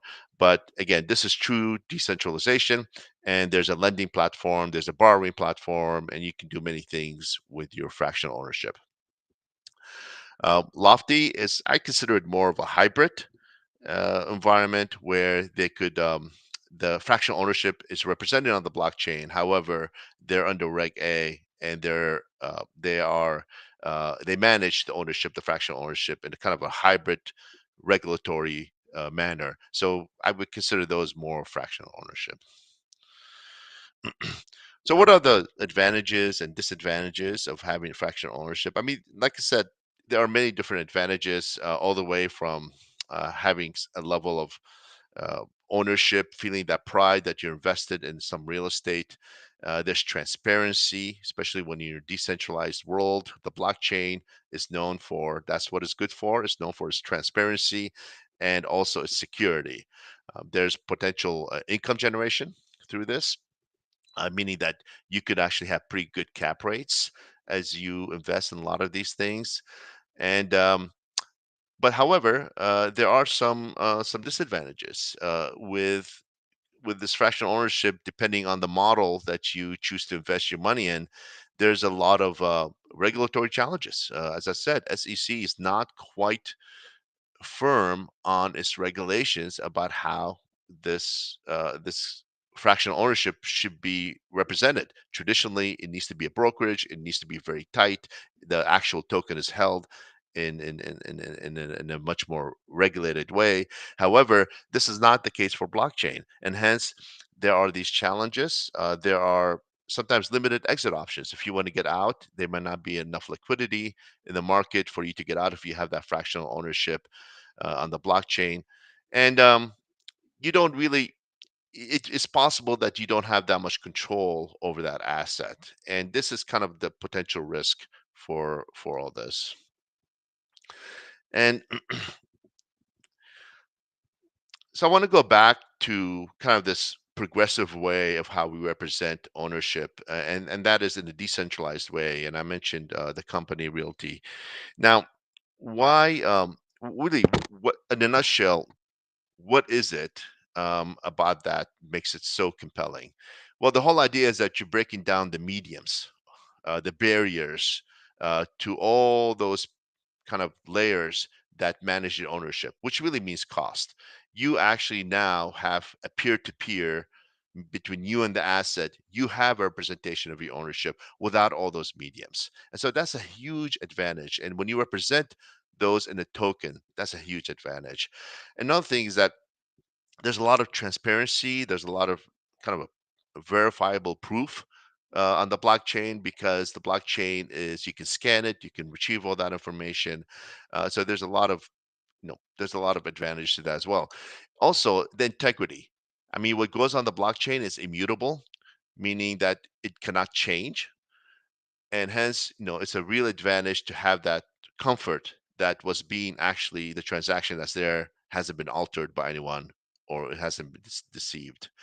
And again, I mean, it's just this idea that you feel that you are secure in your ownership, that there's transparency, there is a kind of this access um, to your ownership without having all these intermediaries around you. I want to just talk about a couple of minutes. I know we're kind of running out of time here. I have a few minutes, but I really do want to mention how artificial intelligence is affecting real estate.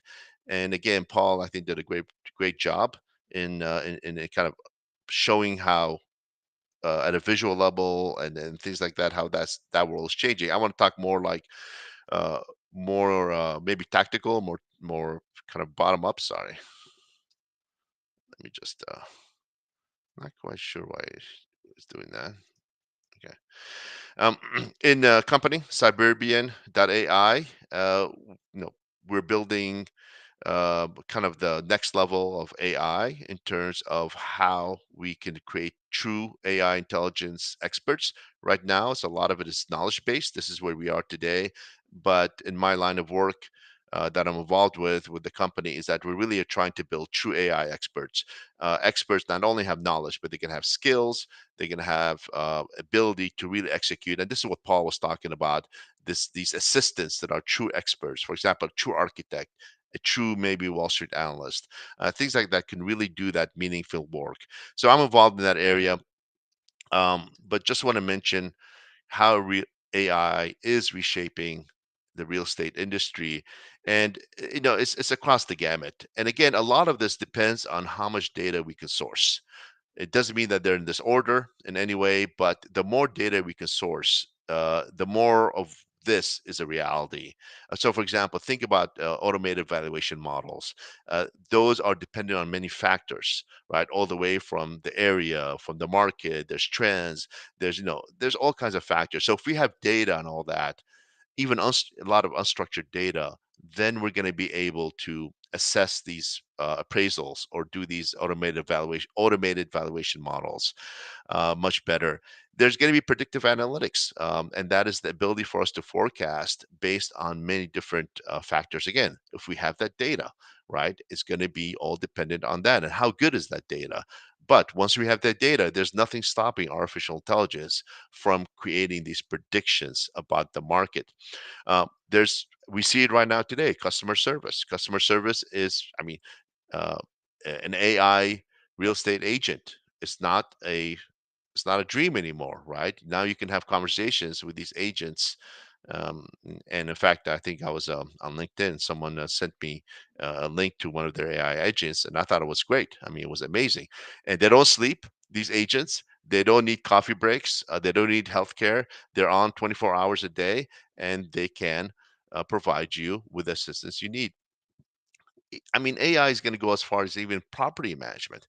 There's going to be a lot of things that these AI systems are going to do to optimize property management tasks, all the way from energy management to kind of managing the communications between tenants and not making the operations in general more efficient.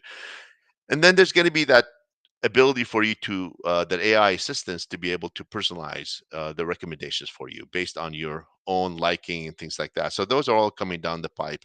And of course, at the kind of a transactional level, there's going to be a lot of automation there.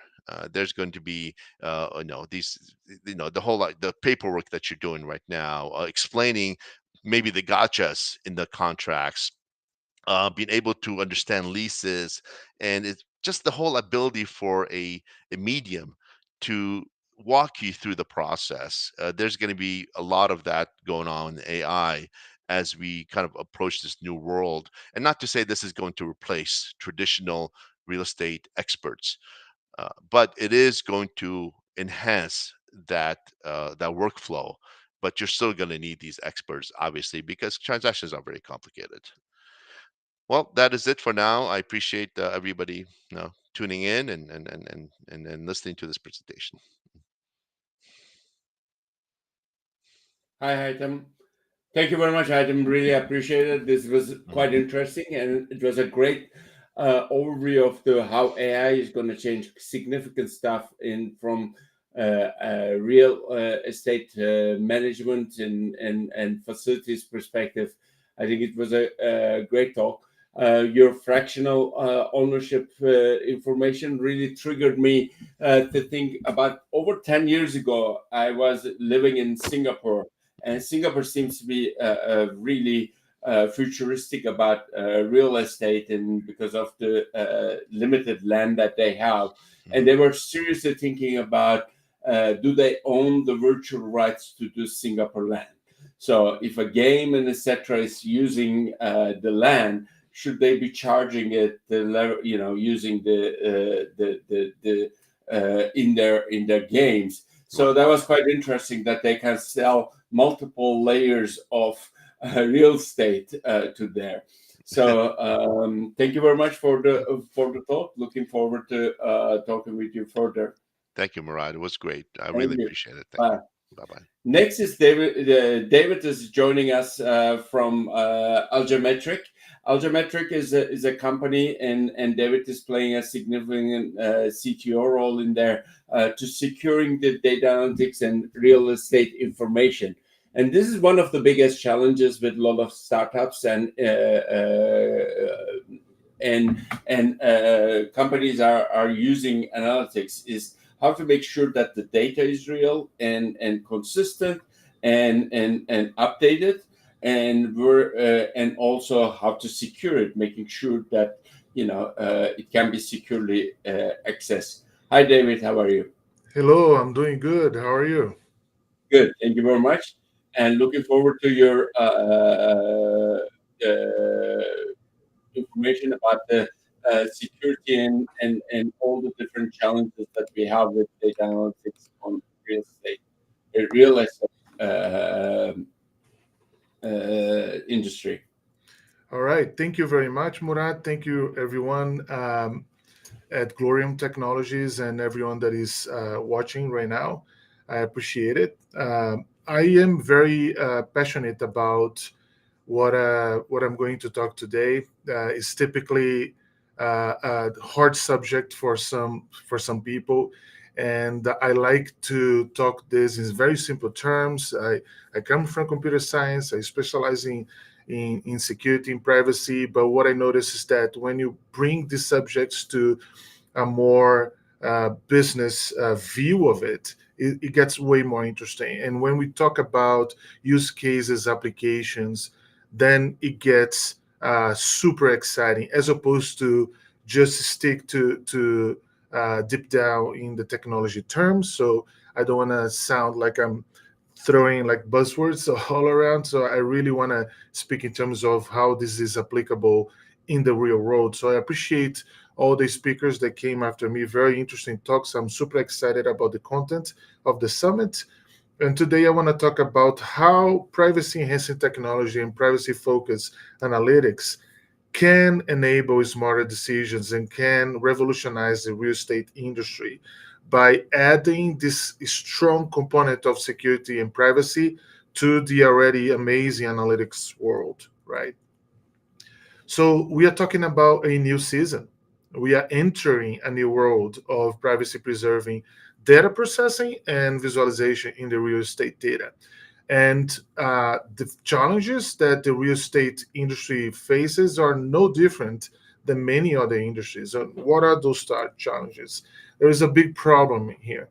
Problem that every single organization that I had the opportunity to engage with in some capacity, they have, right? Which is they're typically in one of these two extremes. They are navigating between these two extremes. Either they are using data careless or without the proper measures, without the proper safeguards, which is super dangerous. And I'm going to show a little bit of what this can lead to. But it typically involves data breaches and ransomware attacks and a series of privacy violations, which not only brings damage to reputation, credibility, and can lead to termination of contracts, but also can be expensive with fines and a series of financial complications that come from this kind of incident. The other extreme is when the organization is so concerned about everything that I just said, and they decide to not use anything. Like, I'm not going to touch this data, even though they many times are sitting on extremely valuable data. And I personally consider data for organizations, especially when we can see strategic value to that, the highest, the most valuable asset that any organization can have.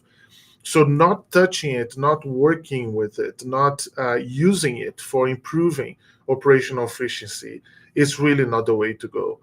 But there is the fear of violating confidentiality and privacy regulations, and that leads to deprivation of analytics insights and intelligence. So there is a field of science now, as like industry-oriented science called infonomics, where we know that there are economic value associated with a specific type of information. And what kind of information is that? It's the kind of information that is known as a capacity, the information that leads to some kind of improvement, reducing costs, increasing revenue, improving customer relationship. So anything that can make an operation better has an economic value, a concrete and discernible economic value associated with it. So that's the power of information. So why not rely on the power? Why not take advantage of the power? Well, because of the concerns. So we see here that there is a disconnect. And we need to understand that this is a new standard. Security and privacy is not going to go anywhere. So it is here to stay. It is only going to get worse if organizations are not putting on the proper safeguards and the proper concerns. So how do we solve that? So first of all, as a matter of acknowledgement, we need to understand what's going on. And I like to say every time that I'm introducing the problem, I like to say that there are two types of crises. They are different but connected. One is the security crisis that is going on in the world right now.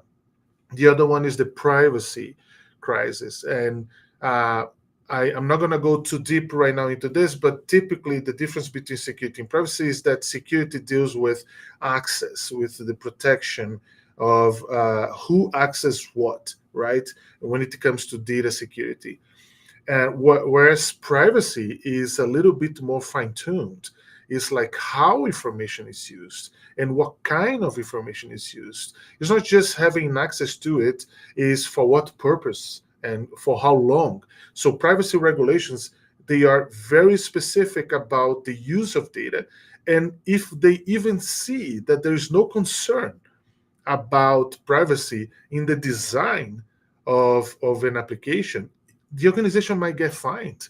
So it's not just like a data breach occurring or some other incident that is undeniably horrible, but even if they see that there are no signs of privacy by default and by design, then that organization can be fined, and the fines can be hefty. So it is a new world that we are living in, and this is getting more strict as we speak. New regulations are coming to execution very frequently. I live in Colorado. We have a privacy regulation here that is in effect. Some other states in the United States have their own privacy regulation. We still don't have a federal law about that like other countries have, but this is spreading like fire. So it is here to stay. So let's take a look at the security issues that we have. So here are some highlights from 2023. So 1.5 billion records leaked in real estate wealth network data breach. You can see cyber attack disrupting the real estate industry and companies becoming, getting to the news because they have been victims of cyber attacks. And then that creates like a cascading effect on the market, which you start to like see what's coming next, what's going on. Like, can we rely on it? Can we use this kind of solutions? So and then you can see like data breaches can expose data from clients, which is our gateway to privacy violations, the privacy crisis, right? Which can generate a series of lawsuits, can generate like heavy fines, and this is happening everywhere. We have here one example from Colorado.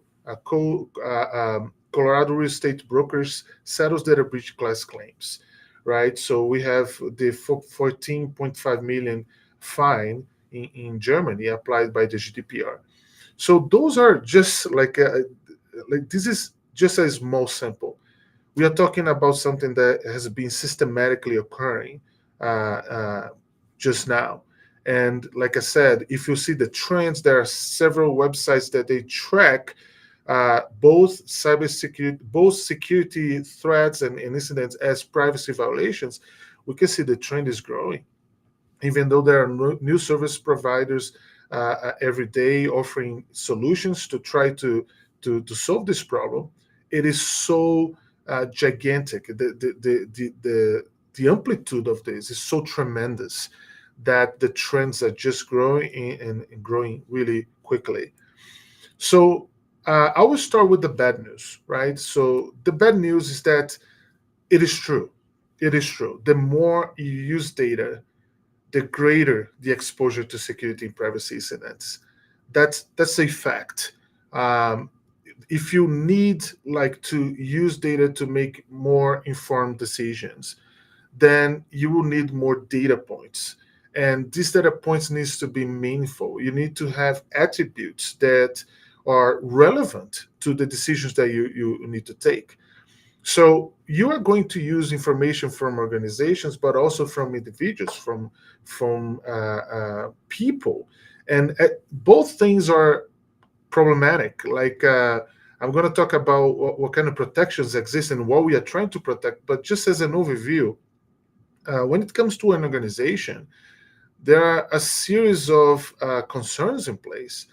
One of them is corporate governance. Like within a big organization, you might want to keep things separate. You might have different layers and levels of access. Violating this can bring a series of complications and can disrupt how an organization works.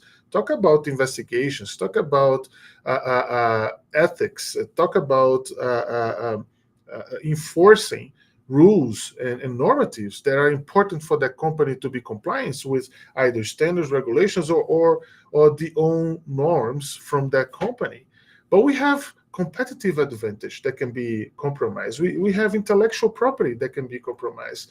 We have everything that translates to an asset when it comes to making business and being positioned in a strategic and beneficial way in front of customers and partners and everyone else involved with that organization. So we are trying to protect this kind of information for organizations. So if they use data and if they engage in collaboration with other companies and they allow both employees and contractors to operate on that data, typically what happens is there will be data breaches, even if it's not malicious. By the way, the vast majority, over 85% at the very least, of the data breaches come from no malicious activities, just people trying to do their work.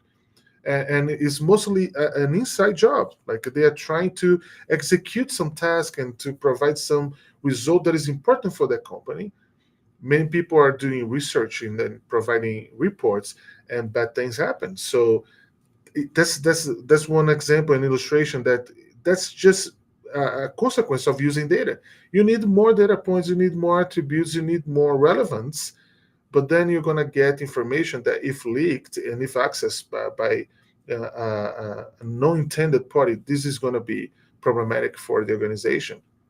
You also have the privacy violations. So when someone goes to a real estate agent and provide their information, they're searching, they're shopping, they want to find a home. They are hoping that information is going to be used for their own benefit. They are never expecting that their information, where they live, how much they make per year, how many kids they have. They are not expecting that information is going to be in a public database at some point, or accessed by a completely different company or a third party, a contractor, someone that they don't even have any relationship, and all of a sudden their information is floating in a series of unrecognized databases, or even publicly available on the internet, and they feel betrayed, and that can lead to serious consequences like fines and in some countries even jail time. So it is a serious problem. But the good news is that there is a set of resources that has been designed to specifically solve this disconnect. And I'm talking about privacy enhancing technologies, also referred to as PATs. And this set of resources is growing. There are many flavors of that, but you'll probably see people talking more about fully homomorphic encryption, which is FHE, and multi-party computation, which is MPC. So both these technologies, they allow for computation on encrypted data. It's a powerful kind of technology. So fully homomorphic encryption is a type of, like, similar to the regular standard encryption. You have a public key, a private key, you encrypt data, but the difference is when the data is encrypted, you can work on the encrypted domain, run a series of algorithms, and when you're done, you decrypt, and whoever has the power to decrypt, or the access, or the permission to decrypt, is going to see the results of that computation. What does that mean? That means that you can outsource computation, you can engage in partnerships and collaborations, and people without the access, without the permission to see the data, will be able to work on the data. Think how powerful this is. Like, you can have a company that has a proprietary algorithm in AI or machine learning or advanced analytics, forecasting, price suggestion, stuff like that, customer profiling. And they have that capacity, they have that ability, but you don't want to give them access to the data. What can you do? You can encrypt the data with fully homomorphic encryption, delegate the computation, the data processing, and they can give you the result, and then you can see the data. So you can engage this. This can happen in a fairly quick amount of time, depending on the context, the volume of data, and the particular computation that is being conducted. Multi-party computation serves the same purpose, but it's different because it works in a distributed fashion. So you have multiple parties jointly computing a function. This is good for many cases, including when data collaboration, right? So when you have different data owners, so you have owner, like a party has like real estate agent information.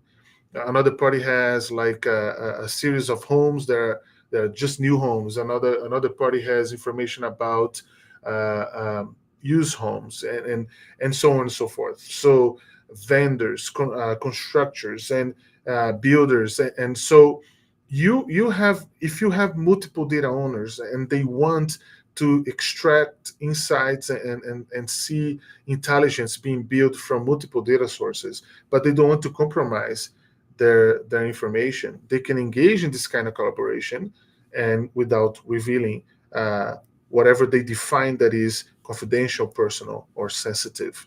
So these technologies, they allow for this kind of computation and encrypted data. But in business speak, privacy enhanced technology is about the reconciliation of data utility with security and privacy. So that disconnect that I mentioned in the beginning, this is precisely what privacy enhanced technologies are aiming to do.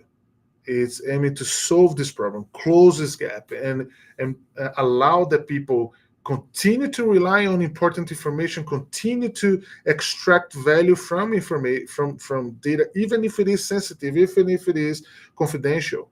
You have the ability to encrypt, work on that securely, and when you release aggregated data, insights. No one is going to see precisely the inputs that were used there if you decide to not disclose that. What we are trying to protect. So I mentioned a list in the beginning, but here, just a reminder, you're trying to protect for organization, corporate governance, but also organizations have plenty of personal data.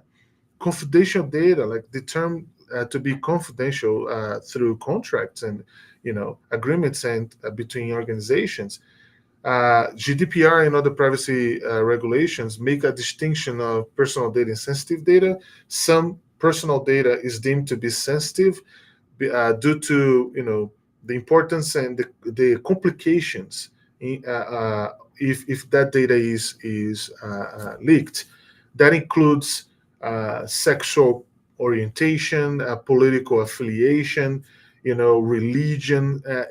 So in some places, if this kind of information is leaked, people can get in trouble. They can be they can have difficulties in their lives depending on where they live. So this can be very damaging for them. So this special category of personal data is considered sensitive data. But strategic data as a whole, anything that can give advantage to organization, needs protection. And this is what privacy enhancing technologies can do for real estate. But there are trade-offs, right? So one of the common questions that I get is, okay, so you encrypt the data and you process that data while encrypted. So there is an overhead, of course. So what can you do with that? How slow is that? Like, is this even practical? Like, what kind of applications we can have in the real world if you are working with encrypted data? I surveyed companies from several industries asking if they would work with encrypted data as opposed to working with plain text data, non-protected data. And the most popular answer was, I will if this is not going to slow me down. So we see yet that the concern with security and privacy is still an afterthought for some industries and for some people, for some organizations, until they get in trouble, until something nasty happens, until there is a data breach, until there is a fine for a privacy violation. But before that, they say, I understand, it's a logical thought, like I understand the value of this, and I will work with encrypted data unless this is going to slow me down. So I would like to show some of the real world examples of what you can do right now. Like I just separated 3 examples. So it is clear that although there is an overhead and although there are trade-offs for sure, we can still do meaningful things over encrypted data. So the first case is smart building management. Imagine that you have a building full of sensors. You have gate control, you have temperature control, you have cameras, you have all sorts of sensors, and you have things that can be operated on, like you can turn on the sprinkles, you can open and close doors, you name it, right? So the entire building is fully smart, right? So this is a problem right there. Imagine if this is not secure, right? If this is not secure and unauthorized actors have access to all of this, then you are in big trouble. But at the same time, the convenience and the ability to manage, monitor, and operate these things in a advanced technological way is super appealing. How do you deal with that? So the pain point here is that managing smart buildings efficiently requires real-time data analysis for optimizing energy use, occupancy, comfort, and maintenance scheduling. So one application of that is possible right now is to collect, analyze, and visualize data from various building sensors in real time. Yes, in real time. So you can get this information that is being collected and it's being stored encrypted. It's being encrypted at the source and is sitting in a database while encrypted. So you can use this data while encrypted, get insights and produce dashboards and visualizations from it, and then be able to make decisions such as enhance energy efficiency and tenant comfort.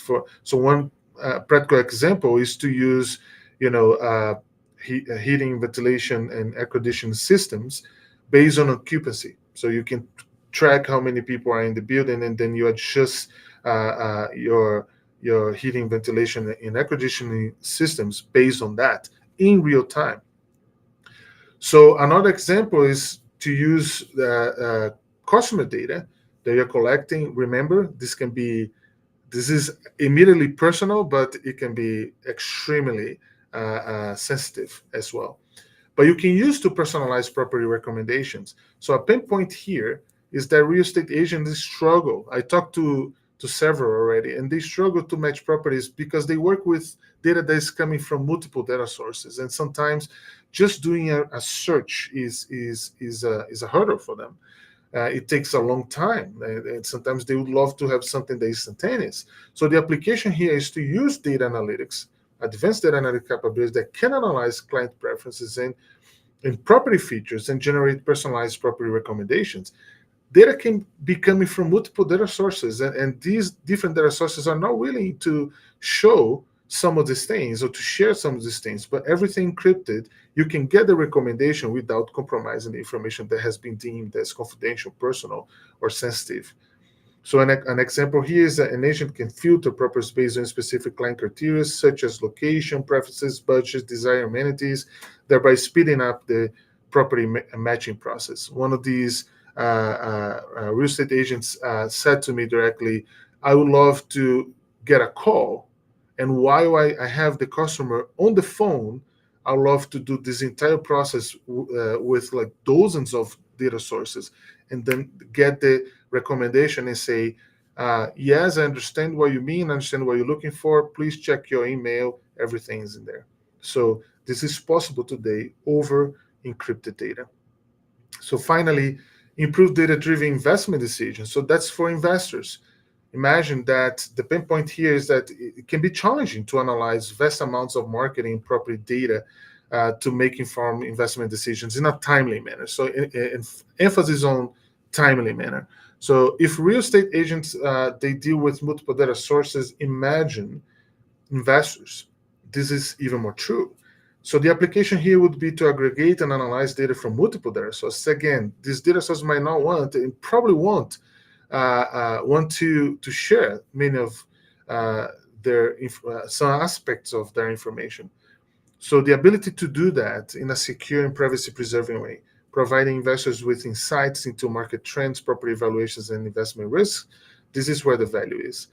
So an example here is that the investment firm can evaluate the potential return of investment of different properties or portfolios, take into account historical market data, economic indicator, and predictive analytics. So the beautiful thing here is that we can use publicly available data from stock market, for instance, and combine that with encrypted data, encrypted proprietary data, and have this augmented data source that is going to generate an even more valuable set of insights. All right, so this is basically what I do at Algemetric. Our mission is to maximize the potential of our customer strategic data and turn into the most powerful and profitable source of insights, intelligence, and innovation. I like to tell everyone that we like protecting data so much that we protect the data of our customer against the world and against ourselves. What does that mean? We don't get to see the data of our own clients. So this is how much we trust in this technology. We believe that is evolving quickly, and what we can do now is tremendous, but what we're going to do very soon is even better. So we have a solution that is called Prisma. It's a secure and privacy-preserving business intelligence platform that is for everyone. And what we mean for everyone is that we designed this tool to be easily accessible and used by business people, marketing people, like product people, not just data analysts or not just BI specialists, but we want the interface to be super simple, intuitive, and we don't want people to be thinking that underneath the surface there is an extremely complex technology going on. We don't want to think that. So we abstract all of this complexity, and we allow our clients to operate using very simple and intuitive interfaces. But while they do that, they are processing data collection, data synchronization, preparation with the most advanced technology available for security privacy right now. So we can combine like existing and well-known techniques like data minimization, pseudonymization, and force segregation with this advanced type of encryption that we use. And just as an example, we do this service of ISO 27001 and GDPR, but that applies to other standards and regulations as well. So what we are doing right now is in New Zealand. That's one case that I would like to showcase here. Is part of the New Zealand development. It's called Kingston Village Subdivision, and Prism is being used there to a series of processes, including planning, pre-construction, construction, sales, settlement. Imagine how much data, how much information can be flowing about it in each one of these processes. And I just wanted to show what kind of dashboards we create. I know that is a little bit small. It's not for you guys to read precisely what the information is, but just to show the breadth of the kind of dashboards that we provide to people, to managers, to anyone involved, a series of different actors. They can have instant access, real-time access about these processes and see, okay, so I see what the bottleneck is. I see what the cost is going up and why. Root cause analysis and suggestions and forecasting, they can be supported in making decisions as this process is being executed without compromise or being concerned about data breaches and privacy violations. So we believe this is going to empower and improve each time more the real estate industry. I am very excited about talking about that. So my email is dsilva@algemetric.com. If you have questions, you can go to our website, algemetric.com. Feel free to get in contact. Thank you very much. Hey, thank you very much, David, and quite interesting, all the security and information and how to be able to look at the data and what levels. And this is a very important part of the CTO role, definitely in this solutions. Thank you again, and very insightful information. Well, we're going to do a very quick coffee break. And we have enough time for a couple minutes to go and grab a coffee if you have time. Then I will also introduce Christian Espinosa to talk. So we'll catch up in our time. I'm just checking the time.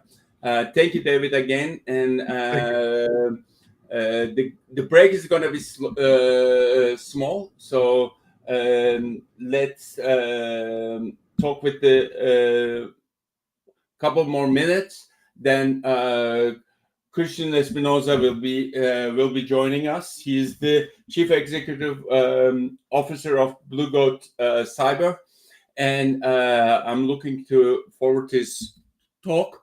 Let's give another minute to it. All the security talk actually became very so it's very interesting, and friend of mine, Rohan Mahtavan, is working. I own my own data. Is actually building a type of a wallet system. I wouldn't call it a wallet that doesn't share your credit card information or any information you like with your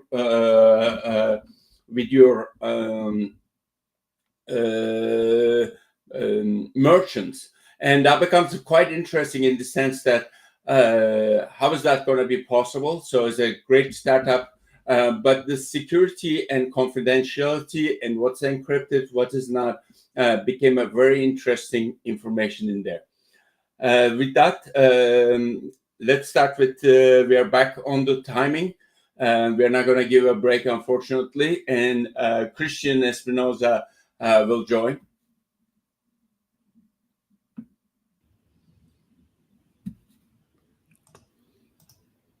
Hi. Blue Goat Cyber. Do you put the goats to sleep as well, Christian? Hopefully not. I hope my presentation is interesting. Everyone stays awake. Oh, no, definitely. I was just referring to that film that the fainting goats. So you scream at them and they like faint. Is that what you're talking about? Yeah, that was the thing.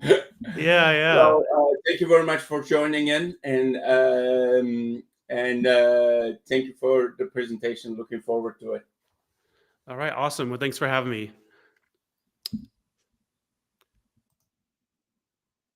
Well, hi everyone. I'm Christian Espinosa. Just a quick overview of me. I'm the founder, and I guess you could say chief hacker of Blue Goat Cyber. We primarily do penetration testing, which is ethical hacking. I don't do a lot of the hands-on keyboard stuff anymore, but I still do it every now and then.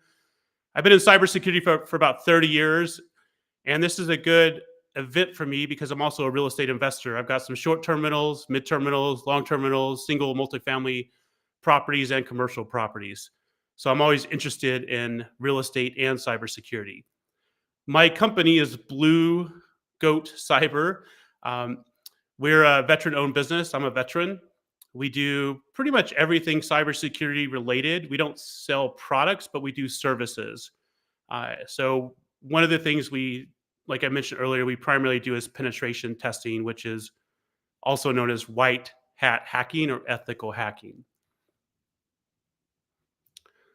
Today, I'm going to share with you 5 main areas here, kind of like what the new frontier in real estate technology is. I'm going to focus on 3 technologies that are changing and shifting the industry and the cybersecurity concerns with those technologies. I'll talk about the cost of cybersecurity complacency. A lot of people choose not to do things with cybersecurity proactively, and then when there's a data breach or an incident, it is much more costly. I'll give you some best practices, the top 10 things to do, and then some closing thoughts. I also wanted to provide some context here. Since we're talking about emerging technologies, I'm going to focus on AI, IoT, and blockchain, and implementations of those technologies and issues from a security perspective with those technologies. I'm not going to cover things you've probably already heard about, like phishing attacks, ransomware, data breaches, wire fraud. I think we're, for the most part, aware of those. So I'm trying to stick with the emerging tech.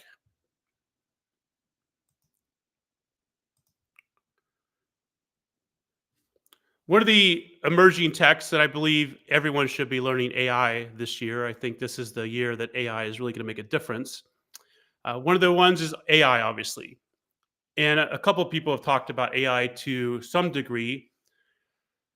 What AI is helping us with is property valuation. So in the past, the realtor had to do comps manually, pull different listings and try to run some comps.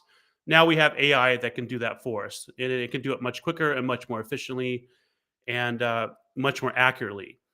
AI is also used for predictive analytics, and it can help you identify investment opportunities. So it can detect trends in the market. It can tell you with some predictive analysis which spot or which location is going to become a new hotspot. And it's very useful for investors. The other thing AI can do is, as most of you probably know, if you're chatting with a website, you're often chatting with AI. And it can also do virtual assistants. One of the things I've been working on, I've got a lot of friends that are real estate agents, and they are looking to take over FSBOs or for sale by owner and get those listings. So I set up a virtual AI bot that if someone opts into an ad, my AI bot will call them and interact with them just like a human to get information about their listing and go through a series of questions. And it's a dialogue. And a lot of people can't tell that it's actually an AI that they're communicating with because the AI has gotten so good. If you know how to engineer the AI properly or set up the prompts and program it properly, it's very challenging to tell if it's even AI you're communicating with. The other thing is, from an AI perspective, we've got property management. AI can use different methods to help you screen your tenants and predict if there's going to be a problem with cash flow because the tenant is late on payments, for instance, or they have a history of not making payments.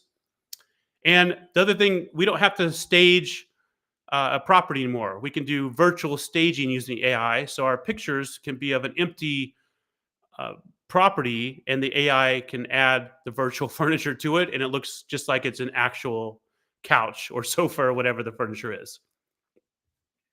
The second technology I want to focus on is IoT, or the Internet of Things, we like to say. The IoT is used a lot for smart home automation. Some of you probably have a smart home. All the things in your house are connected, your thermostat, your television, maybe even your refrigerator. So if you're out of milk, it will tell you. These things can, from a resale perspective, if someone's trying to sell a home, can increase the value of their home because a smart home system is valuable to a lot of people. It can also be used to reduce rental costs if you're managing a property. So if somebody leaves the property during their workday, the smart system can detect that and turn off the air conditioner as example, which is extremely important if you're in a place like Hawaii or Phoenix, where I am right now, where it gets super hot and the cost can go up quite a bit running the air conditioner when nobody's in the house. It can also help, IoT can help with property management. So one of the things we can do with IoT is set up sensors. So if you have a property that is vacant part of the year, it can alert you if there's a water leak, for instance. And I wish I had IoT with my commercial property because it was vacant for a while, and I had a pipe freeze and didn't know until another agent was going to show the property, and there was water all over the place and it was still running for multiple days. So if I had set up an IoT sensor, that would have warded off that situation and done less damage. It also helps with, IoT does, with energy efficiency, like we talked about with the consumption. I can turn off the air conditioner or the heater when no one's there. It can improve security and safety. We can have a IoT security camera at the door. It's like a Ring camera or something like along those lines. And it can also help if you're managing a rental and you've got your devices IoT enabled. You can tell which amenities people are using the most, like even your washing machine, your dryer, your coffee maker. You can really have a sensor on almost all these things that can help you understand what people use in your rental property. The third technology I'm going to go over is blockchain.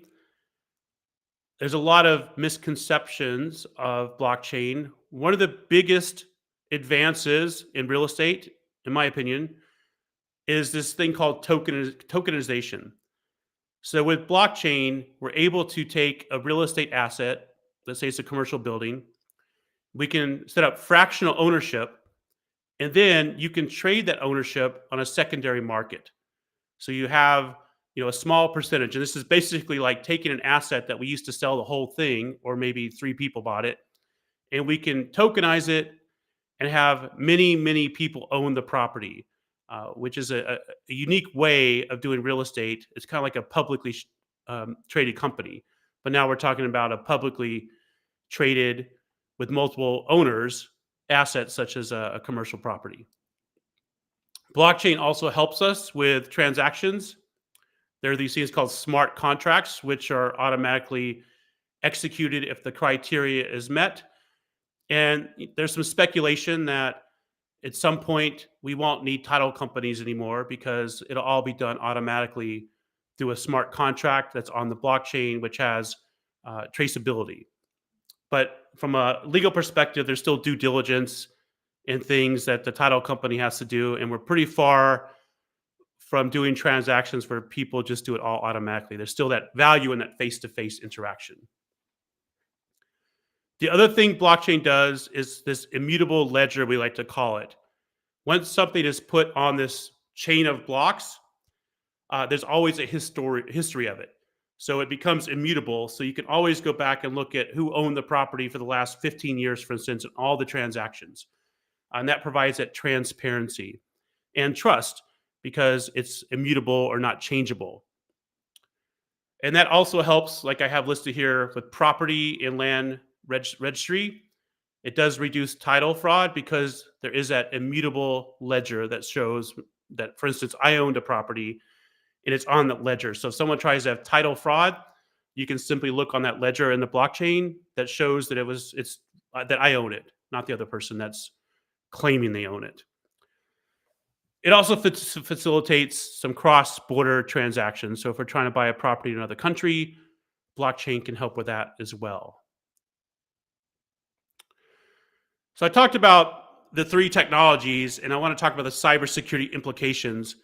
A lot of us think we're going to go ahead and jump straight into implementing these new technologies, but I want you to be aware that there's risk with any of these new technologies, and the risk is pretty high. A lot of us don't understand that some of these attacks may not be a specific attack against you. It might be an attack that's just out there in the wild and propagating. And if you happen to be using one of these technologies, it might affect you and cause some challenges. So one of the ones with AI that's a big attack is called data poisoning. So artificial intelligence is based on a model, and a model is what the AI runs off of.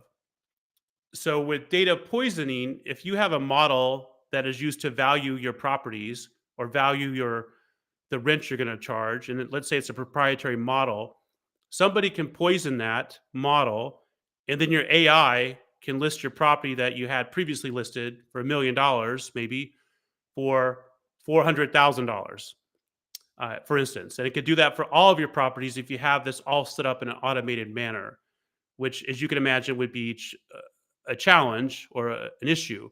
And it can also do the reverse. If one of your competitors decides to hack you, then they can raise the prices of all your properties and price you out of the market so you don't sell anything, as an example. It can also affect your market analysis. So if you're looking for future trends or hotspots and you're relying on the AI to help you decide where to buy your next rental properties, just be aware that that data could be poisoned. The AI is only as good as the data and the model. The other vector for AI is model theft and inversion. So with model theft, if you've got a specific model that gives you a competitive advantage, somebody can steal your model, and then they have your intellectual property on how you do your valuations of your rentals, or to purchase or to sell property, for instance. And they can be used to manipulate the market. The other part is inversion. If I look at the model, I can steal information such as how you screen tenants. And from that information, I can understand the types of tenants you have and even figure out who those tenants are, which obviously brings up a privacy concern. The second area I talked about is IoT, the Internet of Things. And there's quite a few attack vectors. I'm just covering for each of these like a couple of the main ones. One of them is device hijacking. And this could be used in a number of ways. I have a couple examples on the slide here. But one of the things to consider, if you have a vulnerable IoT device, somebody can hack into that device and then from there hack into other devices. So your device is now becoming a beachhead, basically, to hack into other people around the world. That's one of the concerns with IoT. The other concern is we've talked a little bit about having a smart home security system. Well, if I can hack into your IoT and disable that, now I open my properties up to theft. Another thing is smart building HVAC systems. We talked about managing consumption, like at the property I have that had the freezing pipe. We didn't have a smart building HVAC in their system. But if we did, maybe we'd have known that there was an issue. But from a malicious standpoint, someone can also hack into your large commercial building that's unoccupied, turn the heat down to a super low level, and then if your building's in Chicago and it's super cold, your pipes could freeze and you've got a flooding situation. The other thing is if your tenants want the temperature set at a certain degree and somebody hacks into it and raises the temperature, it can annoy your tenants as well, which obviously you want to provide a good experience for your tenants. The other thing about IoT is data interception and manipulation. So one of the things that are compromised quite often are smart utility meters. And there's ways to hack those where you can basically make it look like you use more energy, so your bill is higher, or you can make it look like you use less energy, and then later on, when the utility company finds out, you receive a bigger bill. So just things to consider. And another one is smart locks in rental properties. I'm currently in a rental property. I'm renting a place right now, and we have a fob. And the fob is what they give everybody that uses this building. The fob, one of these little things here, which makes it simple, because if someone decides to rent your facility, you give them the fob that gives them access to the elevator, access to the gym, and all the facilities in the rental property. But there's devices such as a device called a Flipper Zero, which allows someone, a hacker, to clone the fob, and then they can easily get into your facility. So I guess the moral of the story I'm saying with these things is these things all make your life easier, but they can also be used by somebody maliciously to make your life more difficult as well. Blockchain, everybody assumes blockchain is secure. That is not entirely accurate. There are some issues with blockchain, and from an awareness perspective, I think it's important to understand that if we're using blockchain for a real estate transaction, we need to understand that there are some potential challenges with blockchain. One of them is called this 51% attack. Basically, what this means, if the attacker is able to take over 51% of the blockchain nodes, that gives them essentially decision-making authority over the blockchain. And this varies on the type of blockchain you're using, the probability of the 51% attack. It varies by if you're using Ethereum, Bitcoin, or whichever specific blockchain you're using. But the idea, though, is if I am able to manipulate or take over 51% of the nodes, at least 51%, on a blockchain technology, then I can manipulate property ownership records. I can do a fraudulent property transfer because I have the voting power that is the highest amount on that blockchain. And that's how blockchain works, by these nodes agreeing on something. But if I control most of the nodes, then I set the tone and make my own decisions. It also relates to double spending. So the whole idea, again, if I control at least 51% of the nodes in blockchain, I can do what's called a fork on a transaction. So if a buyer is making a transaction to a seller to purchase a property, I can create a fork. So it looks like that I'm a seller as well, and they transfer the money to me. So that's one of the challenges with the 51% attack.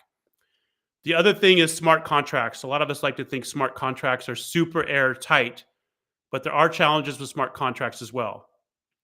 One of them is the reentrancy attack.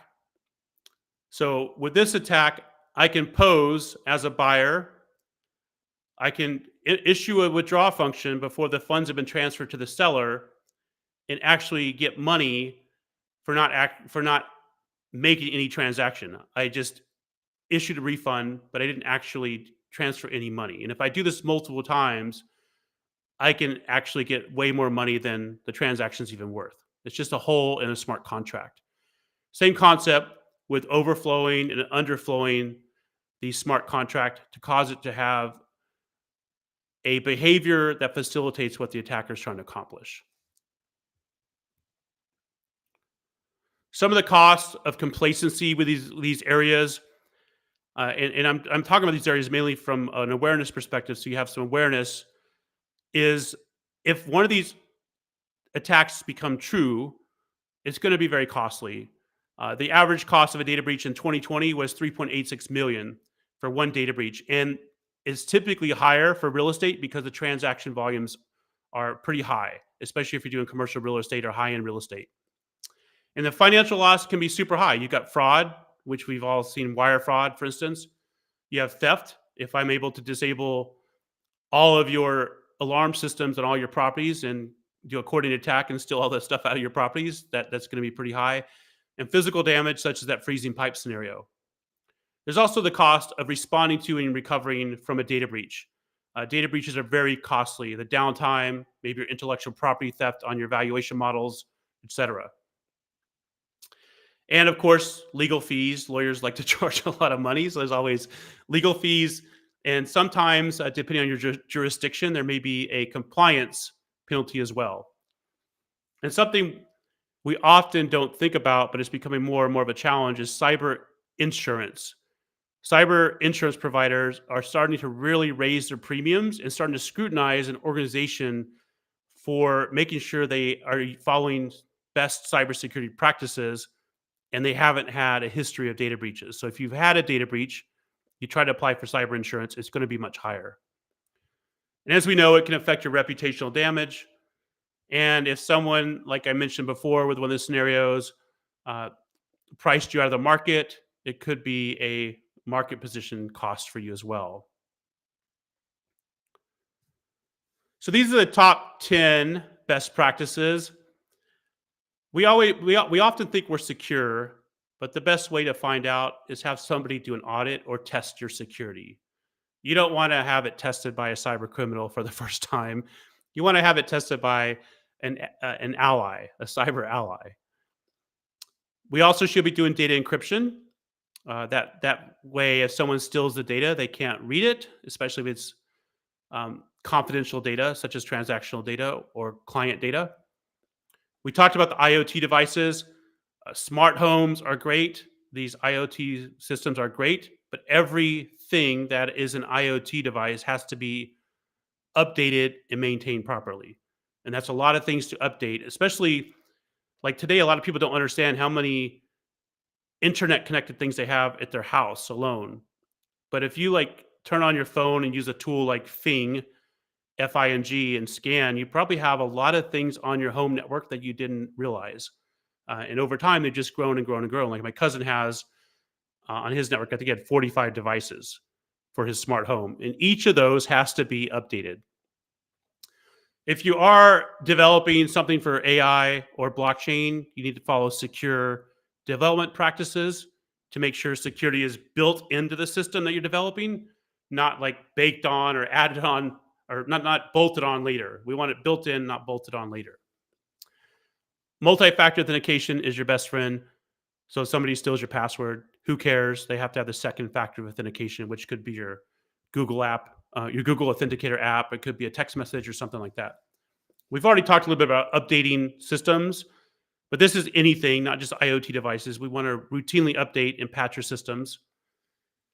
Also, it's good to have this notion of zero trust.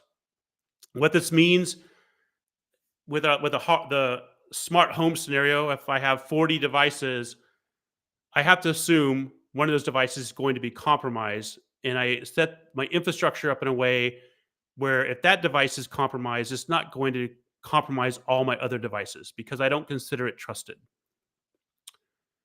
Education is important. I know we do a lot of phishing exercises and things like that, but I think it needs to go beyond that, like what we're talking about today. Ideally, you've developed an incident response plan. In the time of a crisis is not the right time to figure out how to respond to an incident.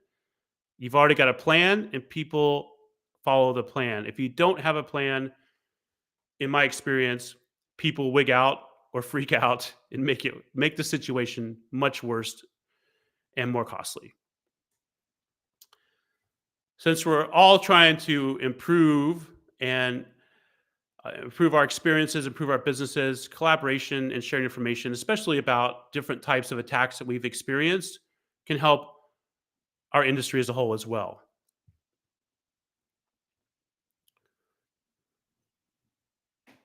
So wrapping up here, like I said at the beginning, I think in 2024, if you don't learn AI, you're going to become obsolete. You're going to be like a dinosaur. I feel like this is the last year to learn AI and use it to your advantage.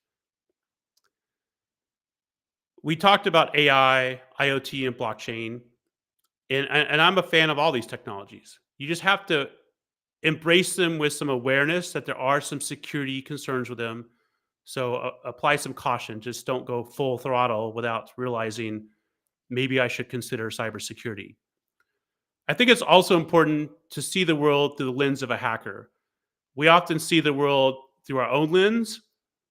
And if we only do that, we don't understand that people look at the world differently and may have a different objective. But when we look at the world through a different lens, we can set ourselves up appropriately. I think we should learn fast and learn often. There are a lot of changes in technology. And probably one of the biggest things, most people, cybersecurity is not their line of business, is to find a cybersecurity trusted advisor, someone that can help you navigate these challenges with new technologies in real estate. And my company can do that. You can look at our website, bluegoatcyber.com. And that's my presentation. I hope everyone found it interesting, and no fainting goats. Nobody fell asleep. Hopefully not. Great job, Christian. I came in on the back end as I'm kind of taking over the moderation here for the rest of the online summit. Great job. So just wanted to see if anybody has any questions for Christian, please put that into the chat box. Great information. So Christian, I mean, one question for me, I mean, when what you shared, redefining these boundaries is so important that we got to plan. People have to plan for this up front. It's not something we should kind of react to when it happens. You got to really put a strategy in place, like you said. And I love what you said on the back end about how we got to, think how a hacker would think.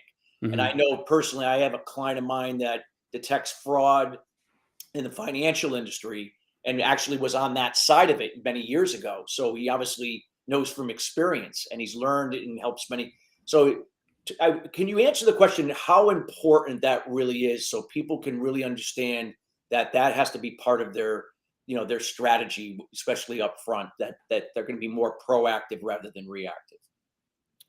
Yeah, I think it's extremely important to be proactive with cybersecurity and look at how cyber criminals make money, which is breaking into your systems and doing fraudulent transactions. And a lot of time you may get hit inadvertently. It wasn't a targeted attack, but they are scanning systems constantly looking for a way in. And if you happen to be vulnerable, it might impact you in a very negative manner. So I think being proactive is extremely important, because they're becoming more and more and more cyber criminals every day because it's a very lucrative business. Like if I weren't ethical and I wanted to make a lot more money, I would become a cyber criminal because it's pretty easy to make money as a cyber criminal. And they're looking for ways to make money. And hopefully, you have considered that and secured your environment so they're not going to make money off of you or have a ransomware attack on you or anything. So we shouldn't become complacent that if we got certain things now that we've addressed that we just can't say, hey, that might be working for now, that, they always find a way to get around those things eventually. And then we got to come up with other things to do to keep them at bay. Yeah, that's right. Like it's just like a physical lock on your door. People figure out how to break the door, that lock, and you have to update your locks. It's the same concept. We can't become complacent. People are always changing their tactics, their techniques, and their procedures, and the criminals are getting better. This is their livelihood. So they're going to find a way to break into your systems. Wow, absolutely. Well, if there's any questions, please let Christian know. Some valuable information. Yes, I see a question from earlier. This presentation, is it being recorded? Yes. And again, you'll be able to get information here. But again, any questions, let us know here. While Christian is here, we have about a minute so that he could address for you. All right. Well, Christian, I mean, anything that you would like to share, like in the next 30 seconds, anything that to kind of just sum up what you shared with us, and any like a final word you'd like to leave the listeners and those listening later with what you presented? Yeah, I think it's important if you're going to implement AI or any of these technologies to talk to somebody, just a consultation about cybersecurity. I mean, you can talk to my company, Blue Goat Cyber, but think about it at the beginning rather than implementing the technology and then relying on it, and then later realizing you forgot about cybersecurity and it's very difficult to implement it later on. It's better to do it up front. Save a lot of time, a lot of cost. Absolutely. Well, Christian, I want to thank you here on behalf of the virtual summit here for sharing your words of wisdom and insights and experience with us. And thank you so much. Yeah, thank you, Christopher. Thanks for having me on. All right, everybody. Well, again, we got a next speaker going to be coming up here shortly. We're going to be talking about dazzle or focus, initiating real estate transformation through business process automation. We're going to be listening to another subject matter expert, Kerri Davis. She's the founder and CEO at Fortress. And just a little bit of background about her. She's, her company is a revolutionary software company shaping the future of property management. And in her role as president of Edmonton's property management division, she was dissatisfied with the current PropTech offerings in the market and set out to build a better platform for all users. Today, the company has Walker and Dunlop as an investor in 60,000 plus units on the platform. Fortress started as an internal tool and is now actively onboarding clients across North America. And in addition, Kerri has earned an accounting degree from the University of Central Arkansas and received her Juris Doctorate from Case Western Reserve University. And after graduating, Kerri worked in Baghdad as a business manager for a Department of State contractor and in accounting before joining Edmonton Property Management, where she ultimately became a partner and owner, roles that she still holds today. And without further ado, we welcome Kerri Davis to the show. Kerri, how you doing? I'm doing really well, Chris. Thank you so much. Hearing that introduction is always a little overwhelming, but I appreciate it. Thank you. Well, we want to make you look Brian Schmidt, which we are, and we are looking forward to hearing what you have to share today here as it applies to the theme of today's summit. Yeah, thank you. I am also really excited to talk about digital transformation in real estate. It's something I'm very passionate about to the point where I actually built my own company around it. So very excited to be here to speak about this with you today. Okay, so I'd love to get started.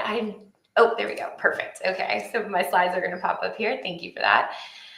So as Chris mentioned, I am here today to talk about initiating real estate transformation through business process automation. And before we step into that, I think that it's really helpful to share with you my story and where I where I'm coming from in this conversation. So as Chris mentioned, I joined a real estate company 11 and a half years ago, came to them as an accountant and an attorney without a lot of experience in real estate, to be honest with you. When I first joined, we were a very small shop. Fast forward 5 years later, or 2 years later, excuse me, and we find ourselves managing a 5,000 unit property management company. And we didn't really know exactly what we were doing. We were growing really fast, partially through our own organic growth and otherwise through acquiring a few property management companies. And that growth happened so quickly that we kind of looked up and realized we aren't setting ourselves up for long-term success. And my business partners came to me and asked if I would step in and try to create some structure and process in that property management company to help us scale and become successful. And one of the first things that I realized, and this was 9 years ago, was that the technology that we were using was really impeding that success and that growth for us. We were utilizing several of the really large solutions in the market at the time to help us manage from a property management perspective. And they just were not allowing us to create the sort of infrastructure that I felt that we really needed in order to grow and scale as a property management company, and ultimately to provide success on the assets for ownership and investors. And so after a few years of trying to find other solutions, eventually I took a business plan to my partners and we started building Fortress, which is a replacement to core property management software. And that was about 5 years ago. And through that process, we really focused on a few things. One being the ability to transform the way our operations worked through technology. So when I approach the topic of digital transformation in real estate, I really do it through an operations lens. How are the on-site teams, leadership at property management companies, how is the actual performance of the asset taking place? And how are we leveraging technology to improve it? And when I think about that, one of the first things that I think we all think about when we look at managing an asset from a property management perspective is that there are hundreds of point solutions claiming digital transformation in real estate today. Just thinking about a few of those buckets, we can easily name 20 plus solutions that are being marketed to us. So the buckets of sales, we have lead management, CRMs, real-time availability, property maps, comp analysis, revenue management. If we're looking at it from a resident engagement standpoint, we're looking at resident apps, reward programs, payment options, charging stations, amenities management. If we're looking at it from a facilities perspective, we have package delivery and smart locks and inspection apps and procurement and utility management, even space booking. The list really goes on and on. And for any of you who attend any of the real estate conferences throughout the year, I think I have 14 of them on my calendar this year. All you have to do is walk through the exposition hall or the exhibit hall and see that there are hundreds of these point solutions claiming digital transformation, trying to get our attention. And a question I always like to start with is, how many of these are you using? How many of these are you thinking about using? How many are you asking your on-site teams to use or your residents to use? Does it feel like it's working to put more technology into your tech stack as a fix to your digital transformation issues? And anytime I present to a group, sorry, those are supposed to be able to click through, if that's okay. Anytime I present, I always like to think to myself, what are the 3 things that I want as takeaways from my presentation? Well, the first today would be these alarming statistics. First, 70% of digital transformation initiatives fail to achieve their intended goals. Now, there is more information behind this quote that I would encourage you to go research, but a huge part of this is the fact that we enter into these digital transformation initiatives thinking we're going to get something, some sort of problem that we want to solve, and it doesn't achieve that goal. And a lot of times it's because we don't understand our problem. Sometimes it's because we don't understand the solution, but at the end of the day, 70% of these initiatives fail. Another really alarming statistic, only 1 in 8 organizations succeed in their digital transformation plan. This is the Global Digital Transformation Plan. And that should be an alarming statistic to any of us looking at incorporating digital transformation in our companies in the coming years. Third, 84% of specific digital transformation projects fail. Now, this is, again, another statistic that you can do some research on from Forbes that actually has a lot of information about why the digital transformation projects fail. But a really important part of this is that we think that utilizing point solutions are going to impact our digital infrastructure a lot more than they actually do. And I think all of this is really at the capstone stat here. That is the one that if you walk away from this presentation, my presentation today, remembering anything, it is that in the US alone, more than $30 billion is wasted annually on software. Because we are using software solutions, we're implementing software that at the end of the day, we aren't adopting, and it isn't performing the goal that we had set out for it to perform when we initially implemented it. So we're wasting a ton of money on software. And if we think about beyond the money we're wasting on software, the time and energy and our focus, our fractured focus on that software, it's really a phenomenal statistic that should make us all want to dive in a little bit more and understand why that's happening. So it's easy for us to see all these point solutions claiming digital transformation and to get lost in the noise and the dazzle of every new possibility, which is why I am so passionate about starting with business process automation, the actual process, not a specific solution.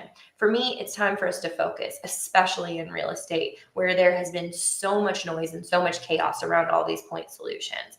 So we need to actually ask ourselves, where should we start our journey towards digital transformation? And the answer for most of us should be creating a process. And business process automation is technically the use of technology to automate repeatable day-to-day tasks. And this really matters to us because it accelerates our productivity, either by automating specific tasks or by routing information to the right person at the right time through user-defined roles and actions. And a few really great examples of business process automation, generally speaking, not just in real estate. First, triggers. So one of the most common examples of a business process automation is in triggering automated next steps. A really great example of this is in inventory management. When a SKU of an inventory drops below a certain level, additional inventory is just automatically ordered.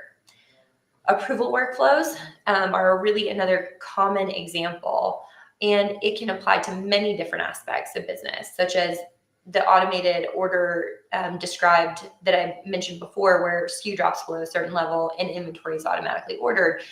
In this case, those orders could be automatically approved if they're below a certain amount, or they could be routed through other levels of approval if they are above a certain amount, or even auditing a certain number of approvals. For every 10% of all the automated orders are routed for an audit approval. The third one is automated responses. So this type of business process automation can help businesses drastically reduce their customer response time or even just their flow of communication while automatically determining next steps based on context.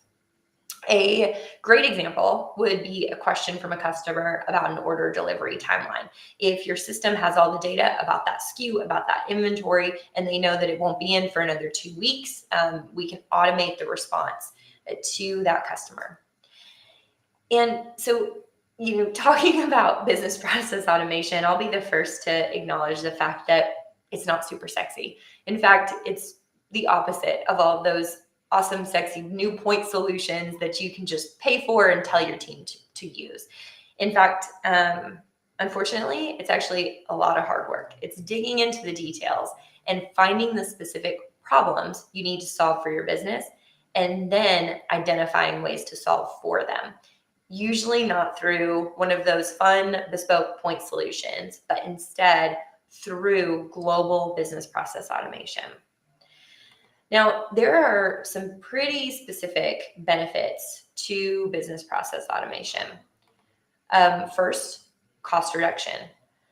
Investing $10,000 to $20,000 in building just one workflow may seem really high, but if that workflow eliminates at least 5 hours a week of work from someone who's making, let's say, $20 to $25 an hour, you've easily received that return on your investment in 2 years. Although, given a few other factors, I would actually argue that it's probably paid back within 6 months.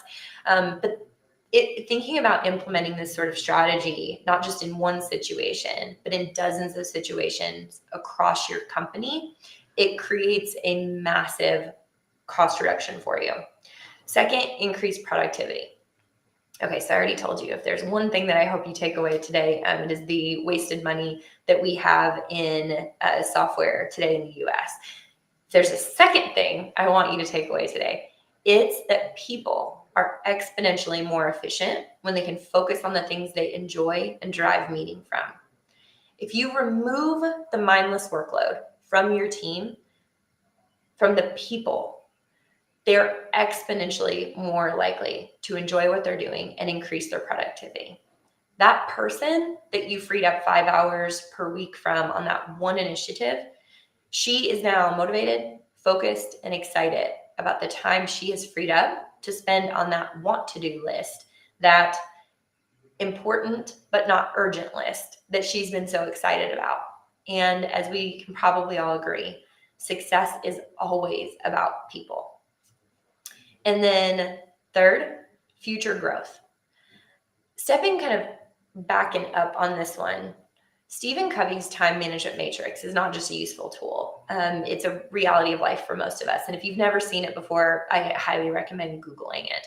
But we all spend almost all of our time in quadrant one, at least most of us as executives do, which is working on what is really important and urgent, meaning it's super important, but we're being really reactive to it. If we could instead turn our focus to quadrant two, what is important and not urgent, in other words, being proactive, we could drastically reduce the amount of time we're spending in quadrant one, because we would inherently be dealing with less urgent things, right? If you are more proactive and dealing with things that are important and not urgent, then inherently there will be less urgent things to deal with, less reactive things to deal with. So in this case, we're finding time to focus on the future. And that's what business process automation does for us. It eliminates the need for human investment in those menial but really important but urgent tasks that we just have to get done day in and day out, and puts those things on autopilot. And then we, the human capital, are capable of focusing on quadrant two and experiencing incredible growth opportunities. So leaving kind of the world of business process automation globally and digging more deeply into specifically into real estate, I have a few case studies that I would love to discuss with you. So things that I have seen firsthand in working with real estate companies, property management companies, my clients, my own company here that I mentioned before. We started at 5,000 units, and I was very fortunate to get to experience leading that company and helping it grow to about 30,000 units in less than 5 years.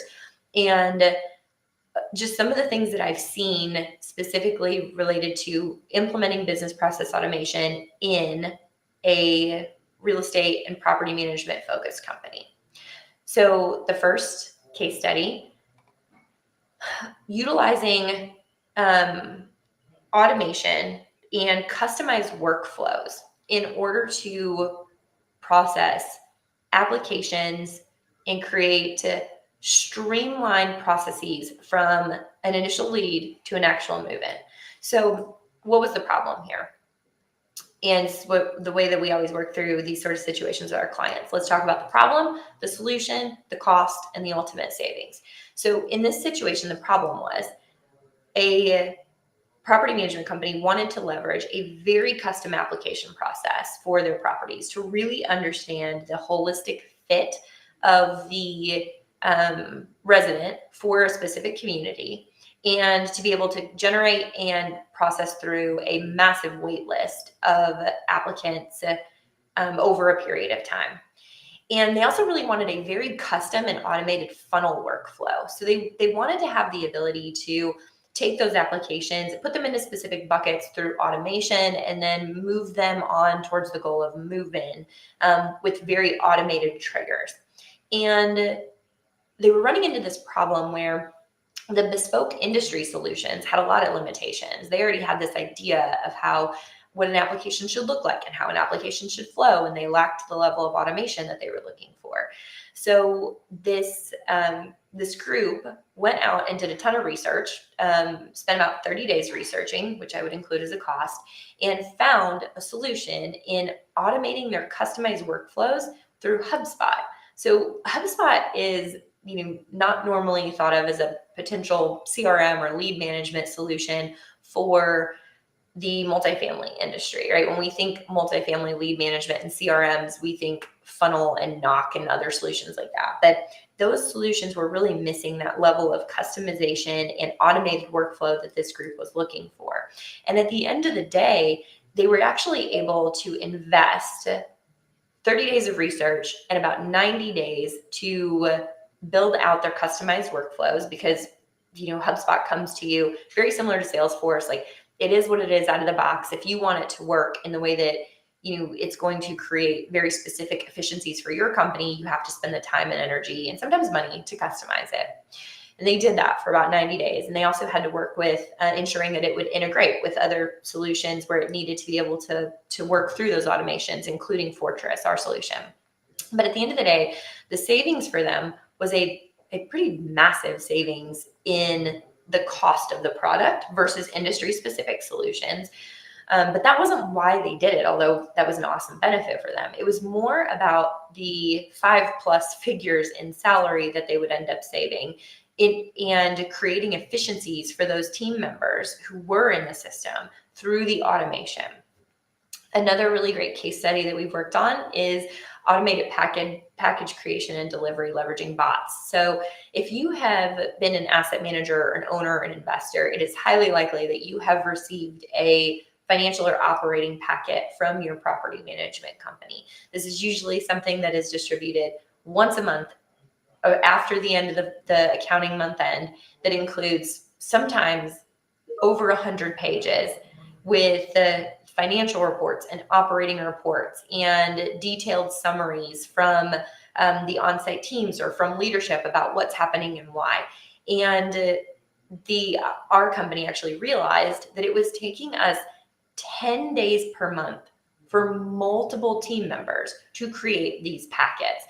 And after spending about 30 days doing some research on how we could automate this process, we ended up finding a solution in leveraging bots that could actually assemble the packets across multiple systems, add cover pages, add tables of content, save the entire packet to a specific drive and folder, and then actually even distribute those packets to specific distribution groups via email.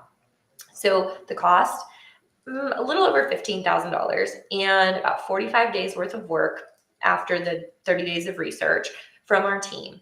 And the savings is a decent 6 figures in salary annually.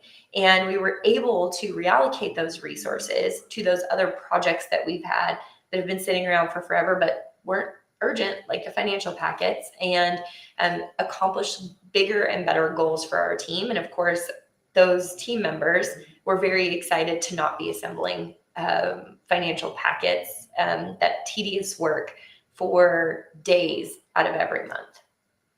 And the third case study is automated triggers for KPI metrics using roles in Slack. So this is actually one of my favorites.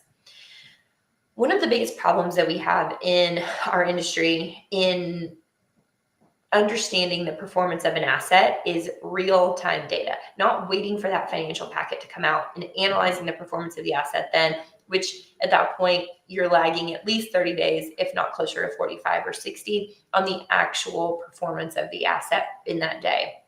So one of the things that we've learned is that you can utilize the software and the data in real time to create your own understanding of success and and lagging KPI metrics to determine what specific situations in which you want both your leadership to be notified of something and your on-site team members to answer to a situation. So for example, if by the 7th of every month, you aren't at 95% collected, in other words, you have greater than 5% delinquency on the property for that month by the 7th, that can trigger an alarm, which sends out a notification to both leadership and the actual boots on the ground who are involved in actually performing to that metric.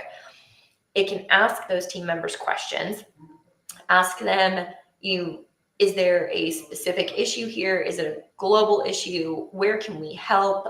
Have they been in contact with those people? Like literally automated questions that are set to ask those questions in order for the on-site team to answer. And then leadership now has visibility into what's actually happening. So in this case, there was a problem around understanding performance of an asset in real time, how we can actually do something to impact that performance as quickly as possible. And the solution was to integrate and automate workflows and alerts through systems that were already being used. There was no new technology implemented here.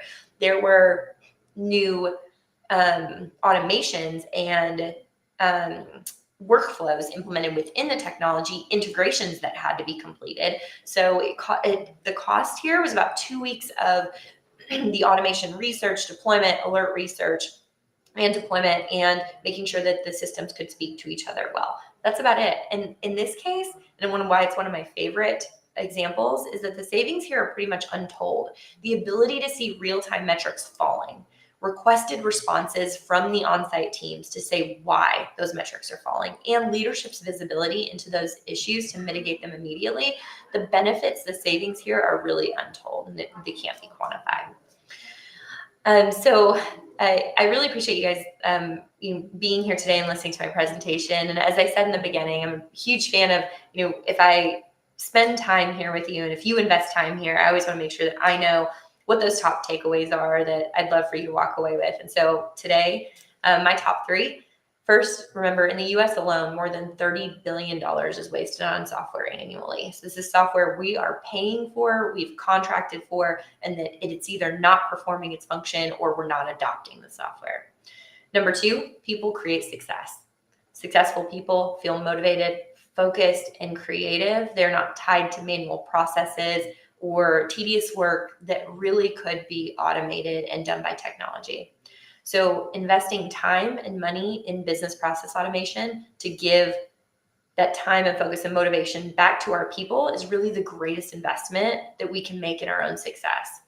And third, a fun add-on here. The best book I've read this year, I've been promoting it nonstop, and I'm not receiving any benefit from that, but The Comfort Crisis by Michael Easter is by far one of the best books I've ever read, best book of the year. And so even if you didn't enjoy my presentation, but if you like to read, hopefully you can take that away.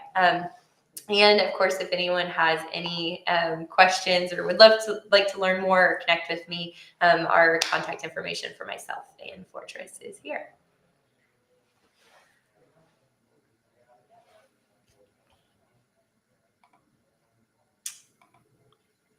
Okay, thank you so much, Kerri. Appreciate your presentation. I wanted to see if anybody that is listening right now, if you have any questions, please let Kerri know. And while we're waiting for some questions, if they do come in, Kerri, I'm a big proponent of what you shared here. As a business acceleration strategist myself, I'm a big believer in processes and systems to work on your business, not in it. Or even if you're not the CEO, even amongst the different roles and duties in any, in this case, in any organization, and I loved how you used Stephen Covey's priority matrix. So important. What would you advocate, in that area, the stress, the importance of using processes and systems to really focus on the things that now allow you to work on your role strategically, not just in the role and the day-to-day and all the things that you covered here specific to the theme of today's summit? Yeah, that is such a great question, Chris. And I am such a firm believer in working smarter, not harder. My team and I talk about it all the time. I am not a believer in a 60-hour work week. I'm just really not. I think that that is not good for my team. It's also not good for me ultimately, or for the company ultimately. And so I think it's really important to ensure that you are time blocking your weeks to spend at least 10% of your time focused on some form of work smarter, not harder growth strategy. So whether that's, reading more, I'm an avid reader, and I feel like it not only gives me more knowledge on the things that I'm really interested in, but also just gives me more confidence, just because I know more. I feel like I understand the world better. But whether that's reading or doing some research to find solutions to make your days more efficient and more productive. I actually have a few members of my team who have gone out and purchased additional soft solutions to help them write code faster. And they purchased it and then would test it before they even brought it to us and said, hey, we think that Fortress should buy this for all of our engineers in order to make our engineering team more productive and more efficient. And that's phenomenal for me. It really, honestly, it makes me feel just awesome as a leader. But I think it's more about encouraging your team to have the space to do that, right? If you're pushing them to work 60 to 70 hours a week just on getting work done, then they're not going to do those things that actually cause their 40 hours a week to be worth 50 to you, and they're happier. So I love that question. And for me, it's about time blocking and creating that 10% of space to strategize on working harder, working smarter, not harder. I 100% agree. I mean, job burnout is a big issue, and in absenteeism, and when you're looking for that retention and people to be engaged when it really counts, you got to have that work-life harmony, and that's what I got from what you shared here tonight. I love the blocking out that time, creating those boundaries, so you're not letting just anybody think that you're available. It's good to be available, but better to be valuable than available. Yes, very well said. Very well said. I love that.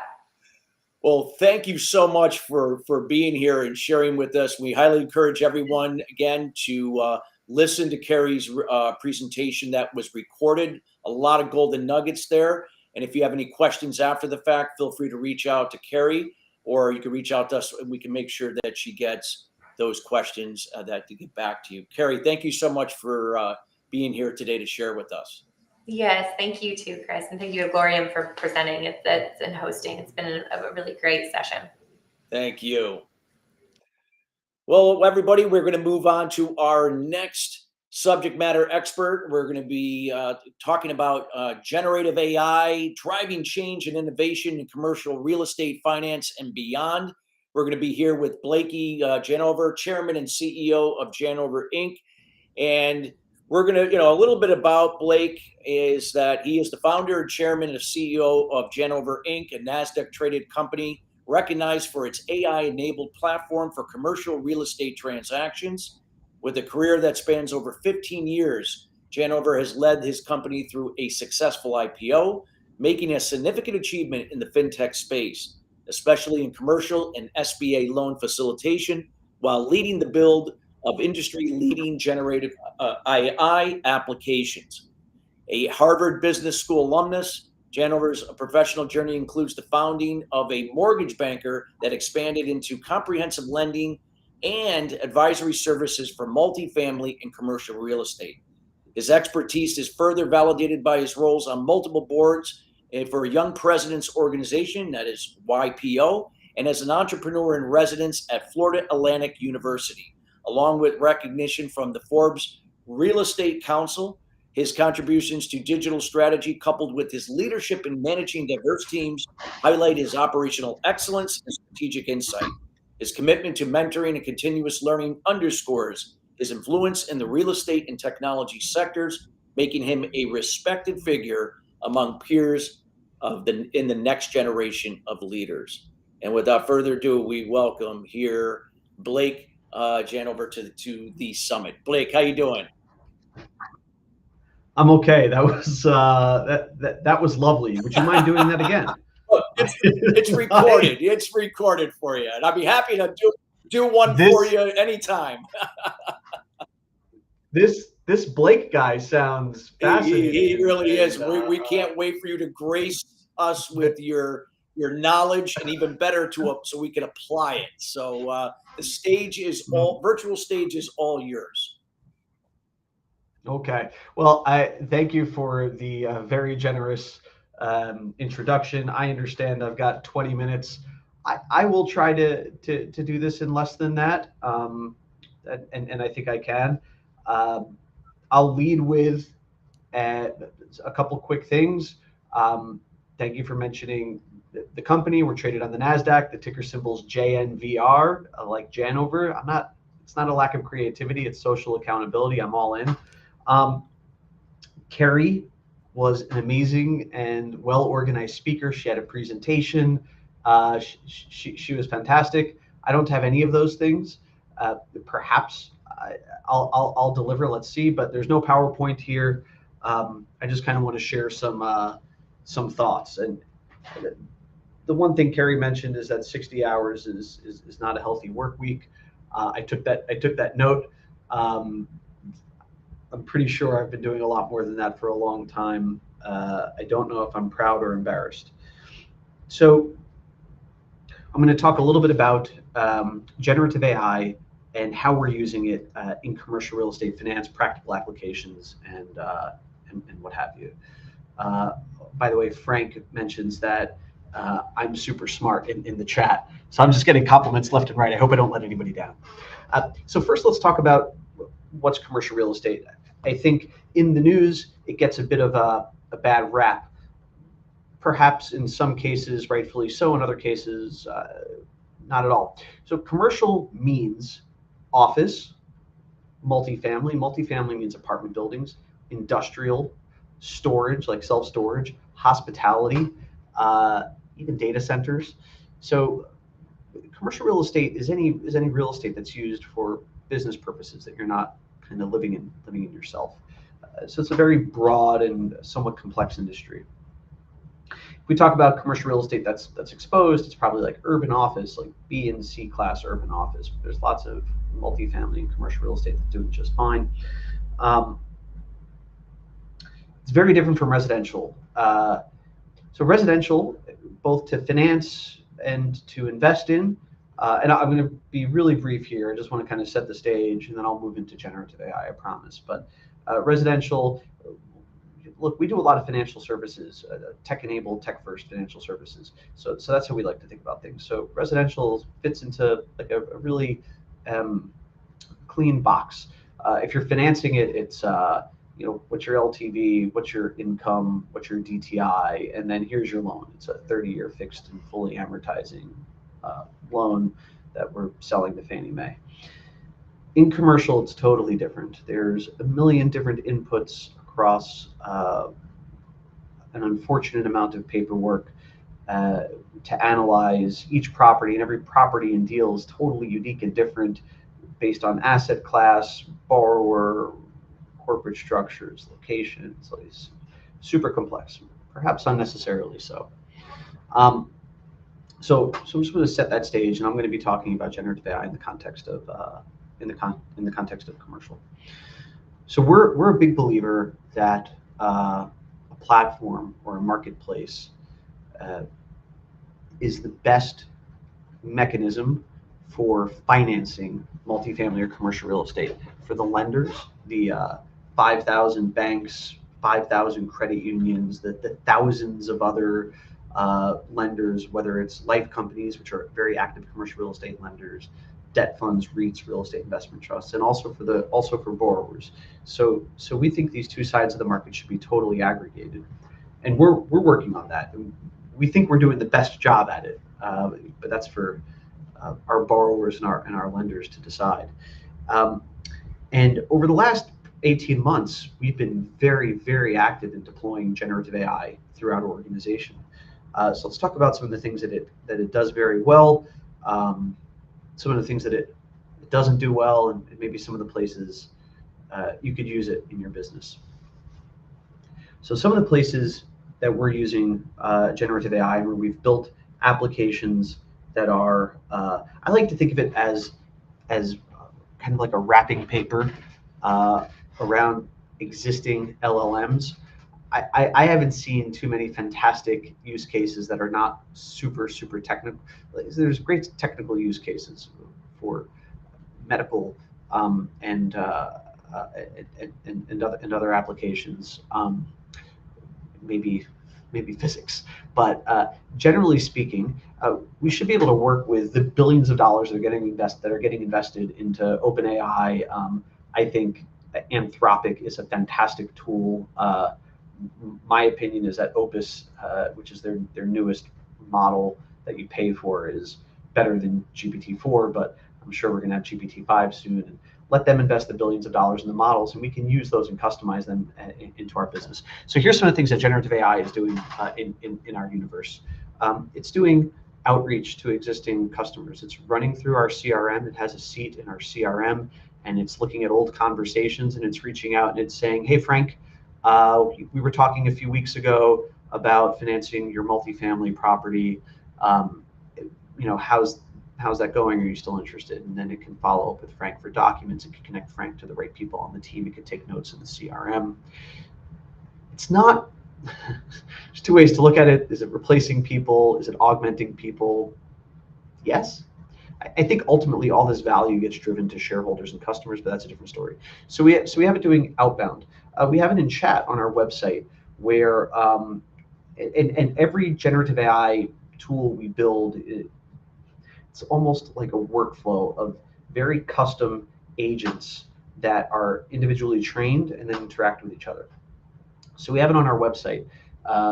Borrowers or lenders can come in, ask highly technical questions, and we've trained it to answer those technical multifamily and commercial real estate finance questions, those technical SBA questions, provide fantastic customer service, optimize for a sale. So if there's an opportunity there, try to convert it, drop it in the CRM, introduce the right people on the team, request documents and whatever else. So really driving that productivity per employee, but also answering complicated questions really fast. So it does two things. Number one, it delights customers. So if I'm a borrower and I come to the website and I have a very technical question, like what's FHA loan limits on a 221D4 insured loan for an affordable light tech deal in like a tertiary market, right? You ask that to a person in the office and they might say, let me take a look and call you back, or hold on for 10 minutes and let me look it up. And that's if you get somebody on the phone. So now you get that answer instantly on our website with no BS. Now also people might ask silly questions, right? Like how many cats can you fit in a taxi? Well, the AI knows. It's like, okay, well, number one, I'm not sure. Maybe it'll even give a guess, but also it's not going to try to get data on that person and give it to our advisory team. So it's able to filter that stuff out. So it does that in chat, but it also does it in voice. So now when you call us off any of the websites, you're talking to real generative AI voice applications. Let me check how I'm doing here. Okay, I've got 10 minutes. You guys and girls are in trouble. I have a lot to say. So now you can call and you can talk to it, and really the way it'll work, it'll work just like the chat, but it will also follow up with you in text, or it can transition the conversation to text. It could transition the conversation to email, reference back, continue that conversation. On the lender side, it's also the moderator says I have 20 minutes, so that's exciting. Drop me a note in the chat if you get bored of me, and I'll start telling jokes. You don't want me to do that. But now I lost my train of thought. So we could do these complex sales and customer service, very high empathies, sometimes performing better than some of our best employees, sometimes performing better and coming up with better answers contextually than I can. And these things are only accelerating. On the lender side, it's able to communicate with lenders and commercial real estate originators and go really far down the value chain. So describe opportunities, collect feedback, follow up with other folks at the shop, CC, BCC. So it's already replacing junior level activities and some mid-level activities, which When we couple the generative AI component of things with our platform and our marketplace, we like to think of our employees and our advisors as commercial mortgage brokers in an Iron Man suit. And I think in the future, as you apply it to your business in real estate, in real estate finance, or what have you, maybe residential or otherwise, I think a great way to think about it is that you're getting some superpowers. I personally like to think about my access to Opus and GPT-4 as having an army of MBAs, scientists, strategists, commercial real estate entrepreneurs and economists in my pocket.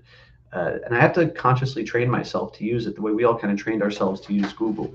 But I think these behavioral changes are coming. And then as these models advance, that voice, that inbound voice that we have, it's going to get to the point where it's hard to differentiate between that and me on both inbound and outbound. And that's where, lines perhaps start to blur. So something very serious to think about, right? Which is tasks are getting replaced by AI, but that's accelerating. I think we're on kind of an exponential path here. Some of the things that AI doesn't do very well now is I don't want to get technical, but there's like limitations within a context window, and its memory can start to get fuzzy. So it only works very, very well within very, very clear bounds. And it's right now our ability to create those bounds for generative AI and clear paths that go really deep. And I just think the deeper you go into a conversation or into a task, the more complex it gets and the more effort it takes from the humans on this side. I don't know if that's going to be the bottleneck for much longer, just tracking from where we were 12 months ago to where we are today. By the way, if anybody has any questions or comments, I'm assuming and hoping that there's more than Chris and Frank in the room, who I see both in the chat and here. I'm happy to answer them. So, well, no, go ahead. If you need some more time, you got plenty of time. No. I'm gonna wrap it up here, and then I'm gonna give it back to you, and hopefully, and then you could lead me. Tough doing a monologue and being on it. So look, in general, generative AI is replacing all of the menial and junior tasks, and it's moving into medium, but it's doing them better than people can do them. We've seen it in every level of interaction. Everybody has access to this tool. I don't want to plug us, but we're starting to license it out to some folks. So we just started licensing out our AI to a commercial real estate lender. Now they have it on their website, and they're taking apps, doing deals. So it's really exciting. There's a lot of limitations now, but it's nothing compared to what it was 12 months ago, and God knows what it's going to look like in 12 more months. So be tinkering with the apps that are on the cutting edge, which is right now GPT-4 and I think Opus via Anthropic, which you can visit at claude.ai. And if anybody has questions, comments, wants to follow up, figure things out, I'm at blake@janover.co. You can email me anytime. And Chris, the floor is yours. Well, thank you so much, Blake, for that information. And I agree. This is so important than ever, that people, especially in what you shared here today when it comes to, the commercial real estate and residential loans as well, why we have to, not that we depend on the AI, but we utilize it to do the things that allow us to do more important things in those roles, allowing this to allow us to be more efficient.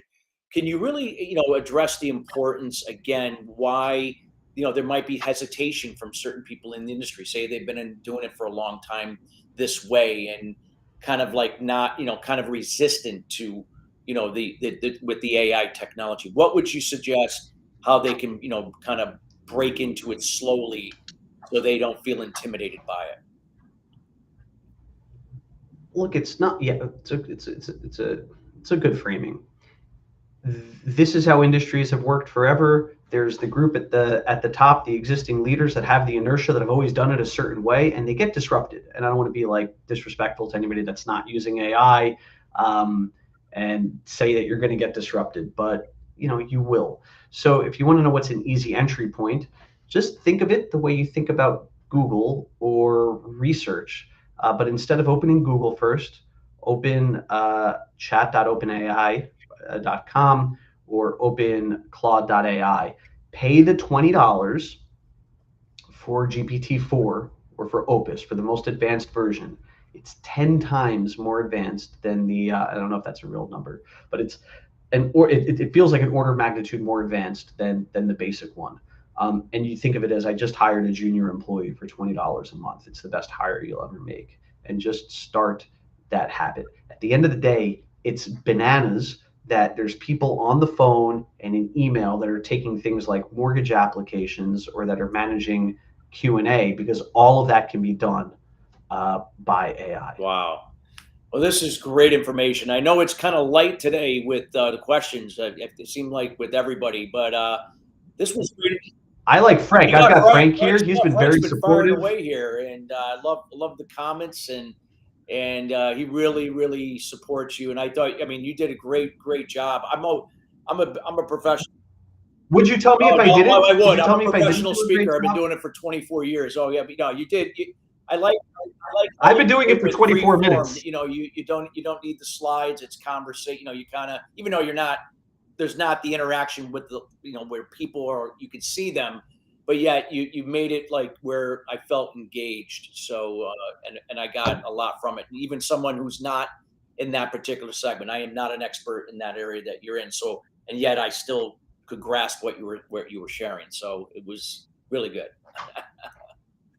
Thank you. Well, Blake, thank you so much for being here. And we encourage everyone that, if you're a little shy, asking questions, feel free to reach out to Blake as well with any questions after the fact. Maybe you have to go back and listen to it again to have some questions. And we highly encourage you to do that. Blake, thank you so much for being here today. Thank you, Glorium. Thank you, Chris. All right. So we are going to move forward here. We're going to move on. We're going to be talking next about the digital evolution of investing in real estate. And we're going to be here with Medina Shaikh.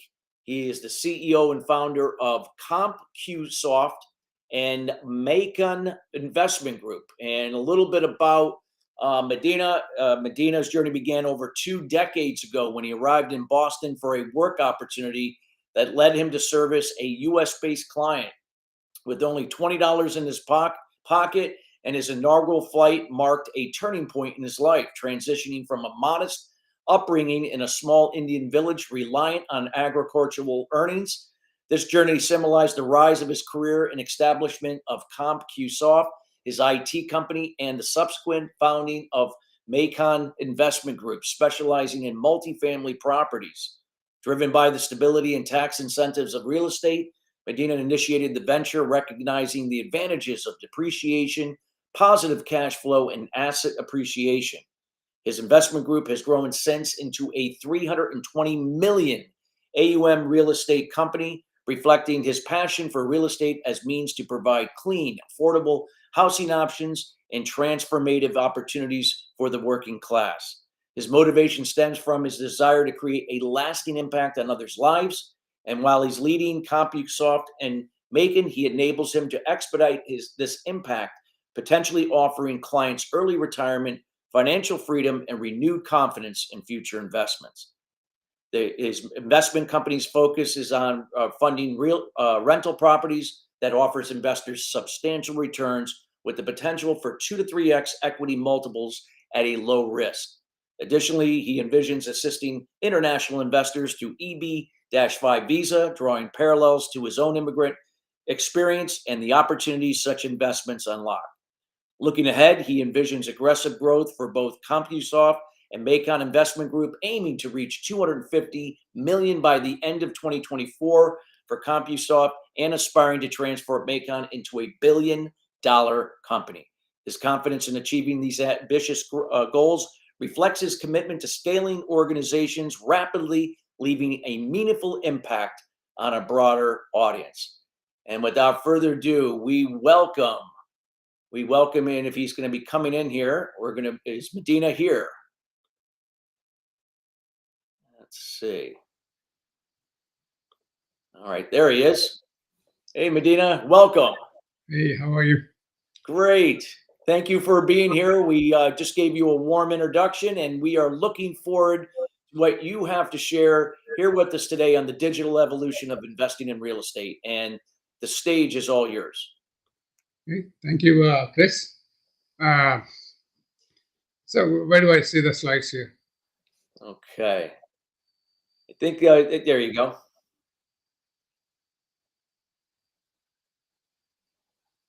Should come up.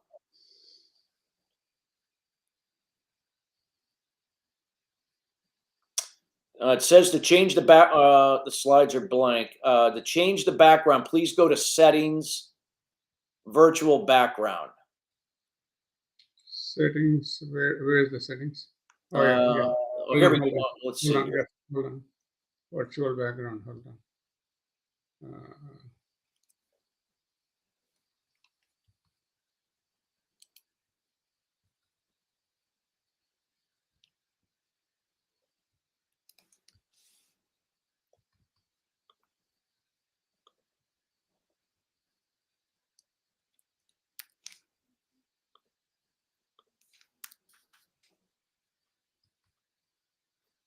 Let's see here. All right, so Medina, maybe if you want to work on the slides, we still got time, so you're good. Okay, let me. I thought it's picked up. And if anybody has any questions that you would like to put in the chat box, feel free to do so as we just make sure we get Medina set up here properly so he can share.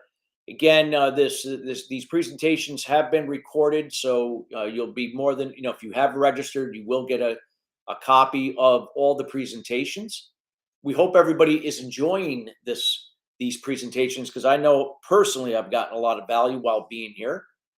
And again, a lot of great information. And what's most important is that are we going to apply this information? Doing one thing.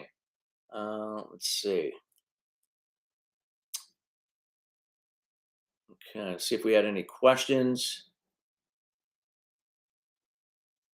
Okay, they're continuing to work on Medina's presentation. So again, what are some of the things that you've received value from today? What has stood out for you? One of the things that, while we see if anything comes in, that stood out for me is I'm always a big proponent of change. Change is going to happen, inevitable, no matter if we want it to happen or not. It's going to happen. So, instead of me resisting change, I'm actually embrace it, and so on. So let's see here. Somebody says that, okay, they're working on, we can share the link to the presentation. Okay, so they're working on it right now. So with that being said, look at some of the things that you may have to change where you are when it comes to this particular side of the business. What can you be doing within your control to control change? And what's going to be nice about this, and this is where Kerri talked a little bit about, again, allows you to focus on the things you can control. See, we can't control a lot of things when it happens to change. We can only control, what I like to say, 5 things when it comes to change. And that's our own communication to ourselves and other people, our behavior towards it, our attitude, it's happening for you, not to you, your emotions and how you respond versus react, see the challenge or the change as an opportunity, because when you can see it as an opportunity, not as a problem, then we can turn that challenge into an opportunity and thus into results. And then it's the action, that laser focused action that we can take as a result of the things that we can control. So that's what I got a lot out of it here. So let me see here if I can share it. Hold on one second. I'm going to see if they're asking me to see if I can share it.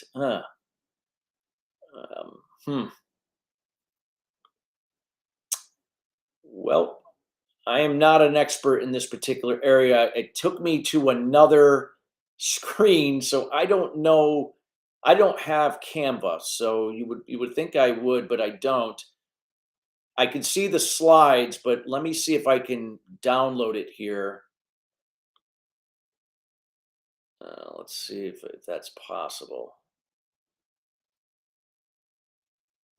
Hold on one second.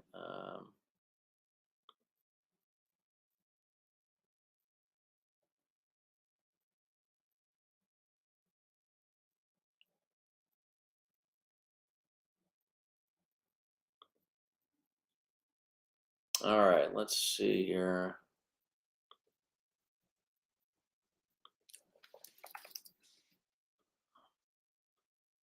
Bear with me, everybody. We're trying to see if I can get this going for Medina. I'm trying to do everything to see on my end. I am not a technology person, but I am going to do my best so we can see what we can do here.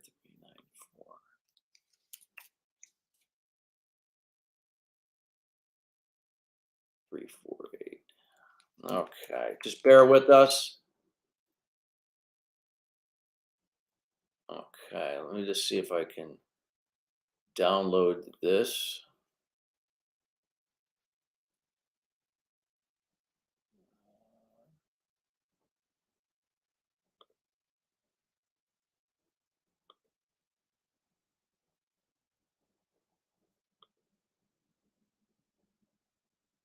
All right, so I'm just trying to see if I can download it and open it up for him.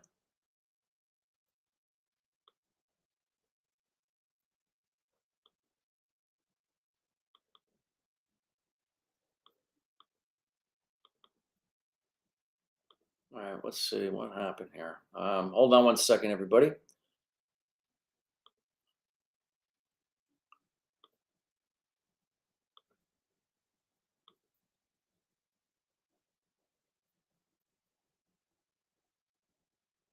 All right, I'm going to see if this works.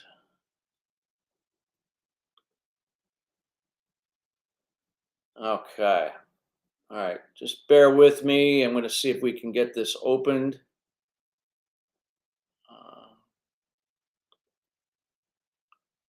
Okay.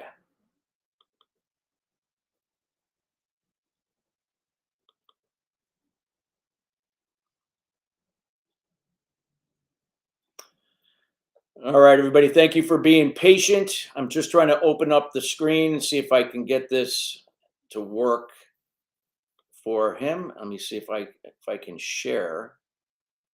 I don't know how I can share. Well,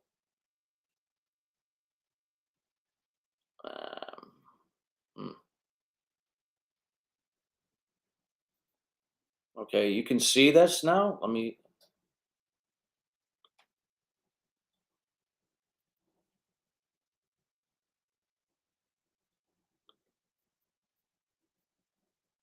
Can you see this now? Well, let me see here.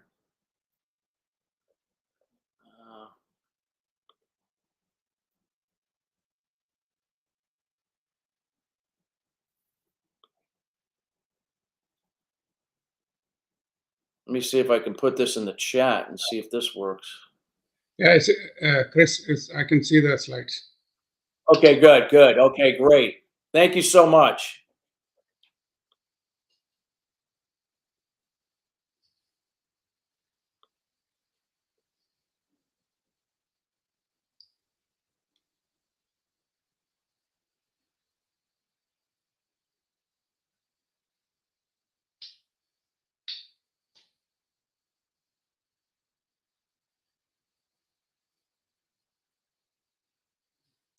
We good? Yes.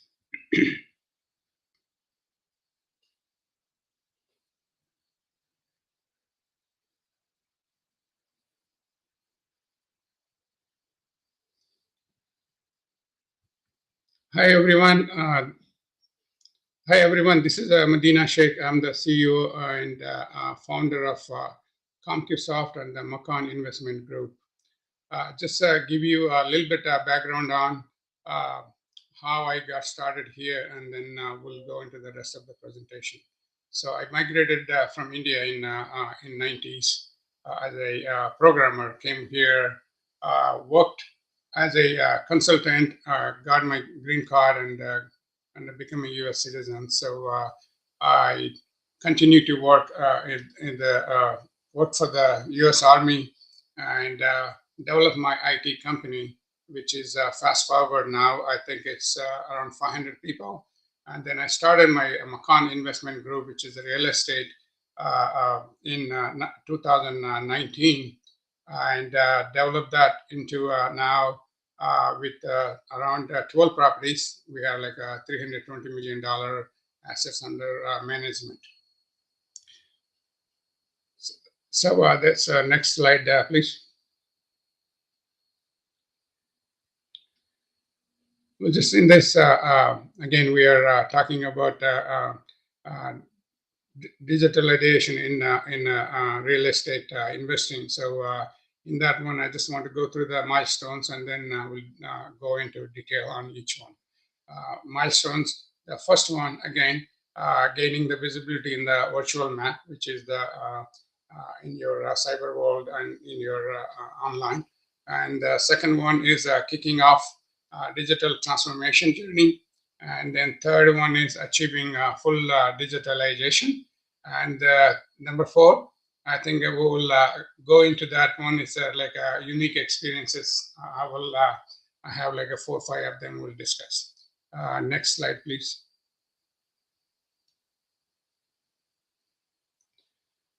Visibility in the virtual map. So as you already know, whether you are real estate or any business, whether small or mid or large business, everybody need to have this virtual map, which is in your in the social media online presence. So are you on the right? So you question yourself, right? So based on your business, are you on the right platforms? Are you maximizing those platforms? Or are you accessible to all markets you target? So that was a question we asked ourselves. So I did ask myself, and I need to have my own presence on the virtual map. So for that one, especially for our real estate company, we spent around $200,000 to get ourselves visible in that virtual world, actually, on that virtual map. So we spent $200,000, got a 5 million unique visitors or potential customers in our case, and turned into a $16 million revenue. Okay, so that was the first milestone for us. And I would say you might have a different milestone, and you may not have $200,000 to invest, but yes, you had to get started somewhere with your own budget and with your own what you are trying to target. Next slide, please. Right, kick off the digitalization journey. So let's say you have a business. So every business has multiple processes. From in the real estate, for example, for us is like finding the deals, underwriting the deal, and raising the funds, and also managing the property, and also asset management, and also property management. So all of these different processes. So you may not be able to do big bang implementation of all the technology into all those processes. So, but you have to start your journey somewhere. Pick one of those and start working. Like it could be property management, it could be the tenant experience with the property management, or CRM integration with your investors or your customers, and sustainability efforts. So you just pick your one of your process and try to use the technology to automate some of those processes. Next one, please. Next slide.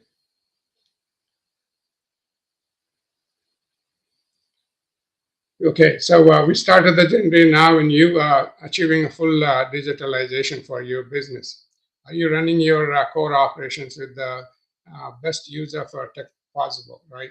Is that question, when you ask yourself, am I completed my digitalization? The answer, you'll get it when all your processes, all your systems talking to each other, okay, all those processes are interconnected and there is no gaps.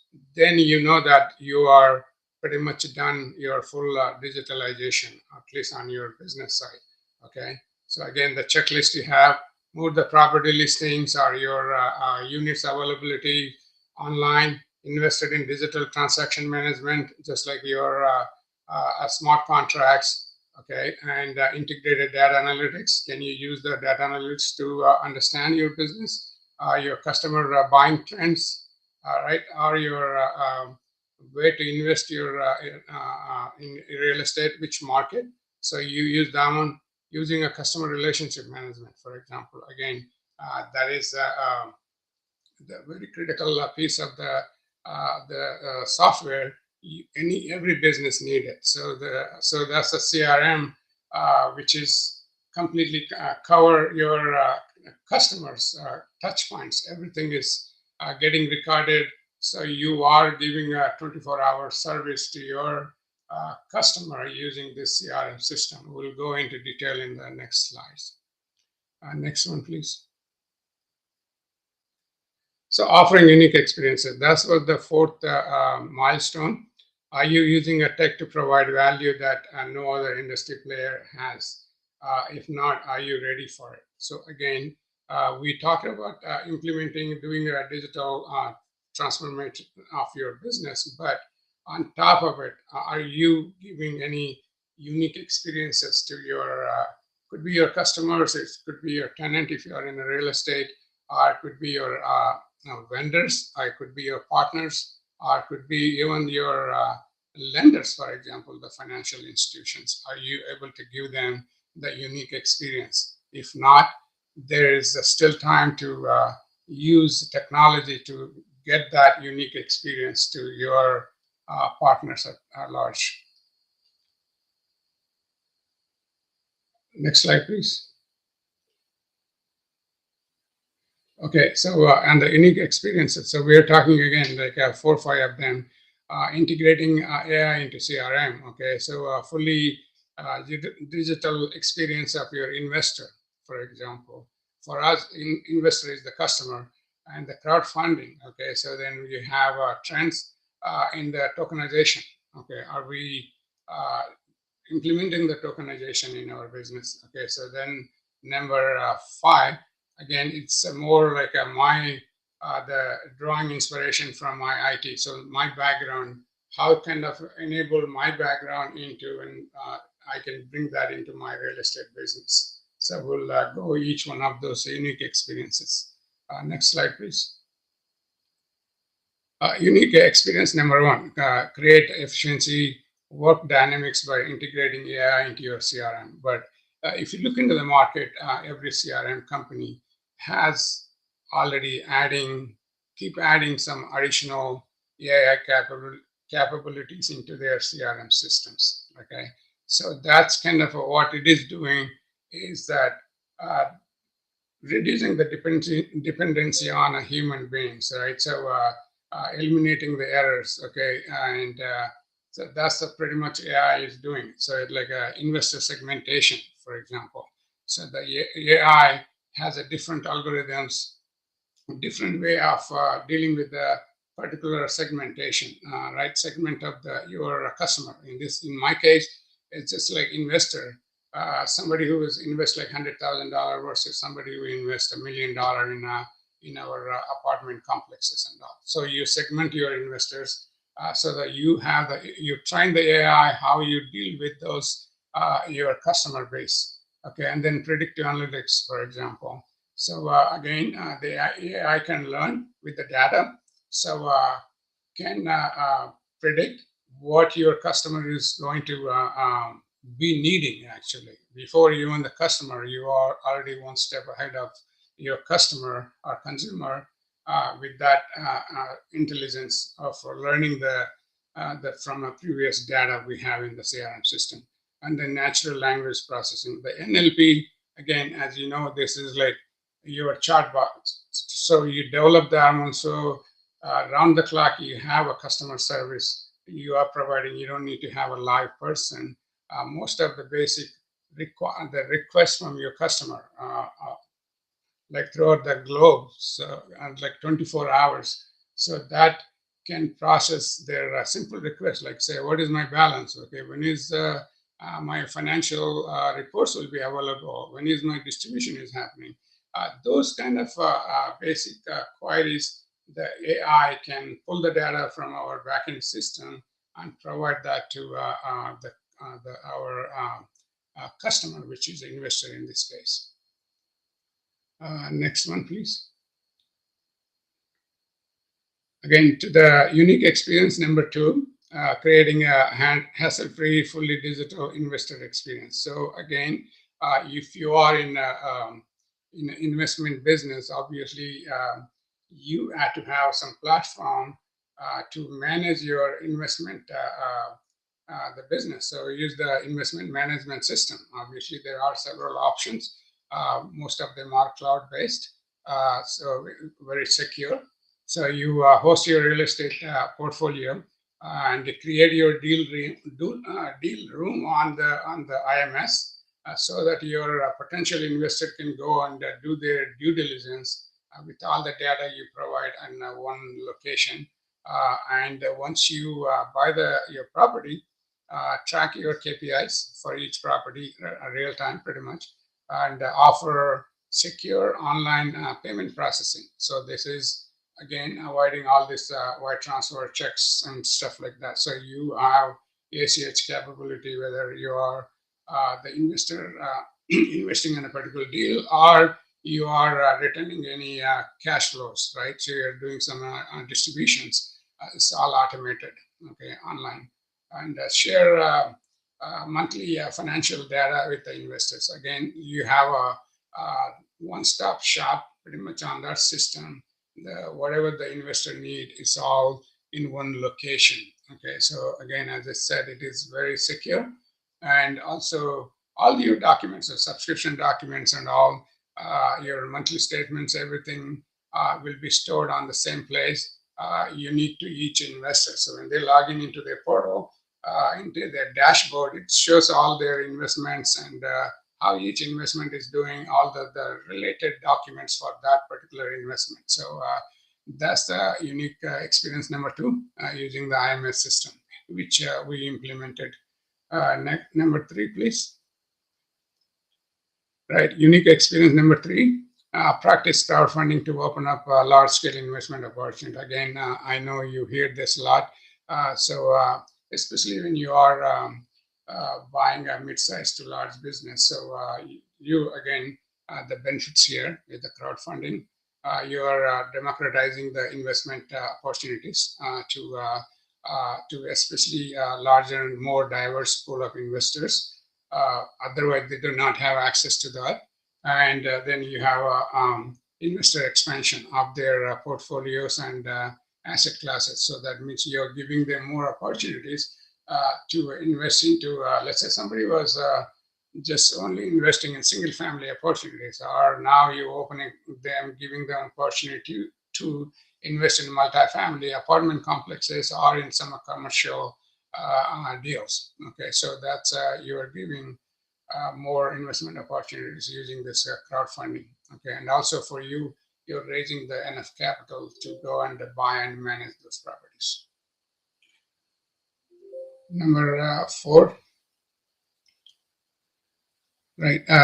So again, this is getting ahead of trends like tokenization, right? So this is, we are, again, at Macan, we are exploring this tokenization, and kind of go and cover just what are the benefits, and we'll discuss, right? So one of the biggest issue investing in real estate is liquidity, right? So let's say you invested $1 million in some multifamily asset.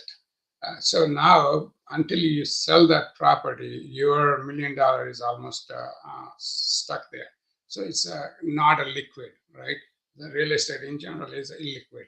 So, but with the tokenization, you increase that liquidity, okay, and the fractional ownership, okay, and obviously enhance transparency.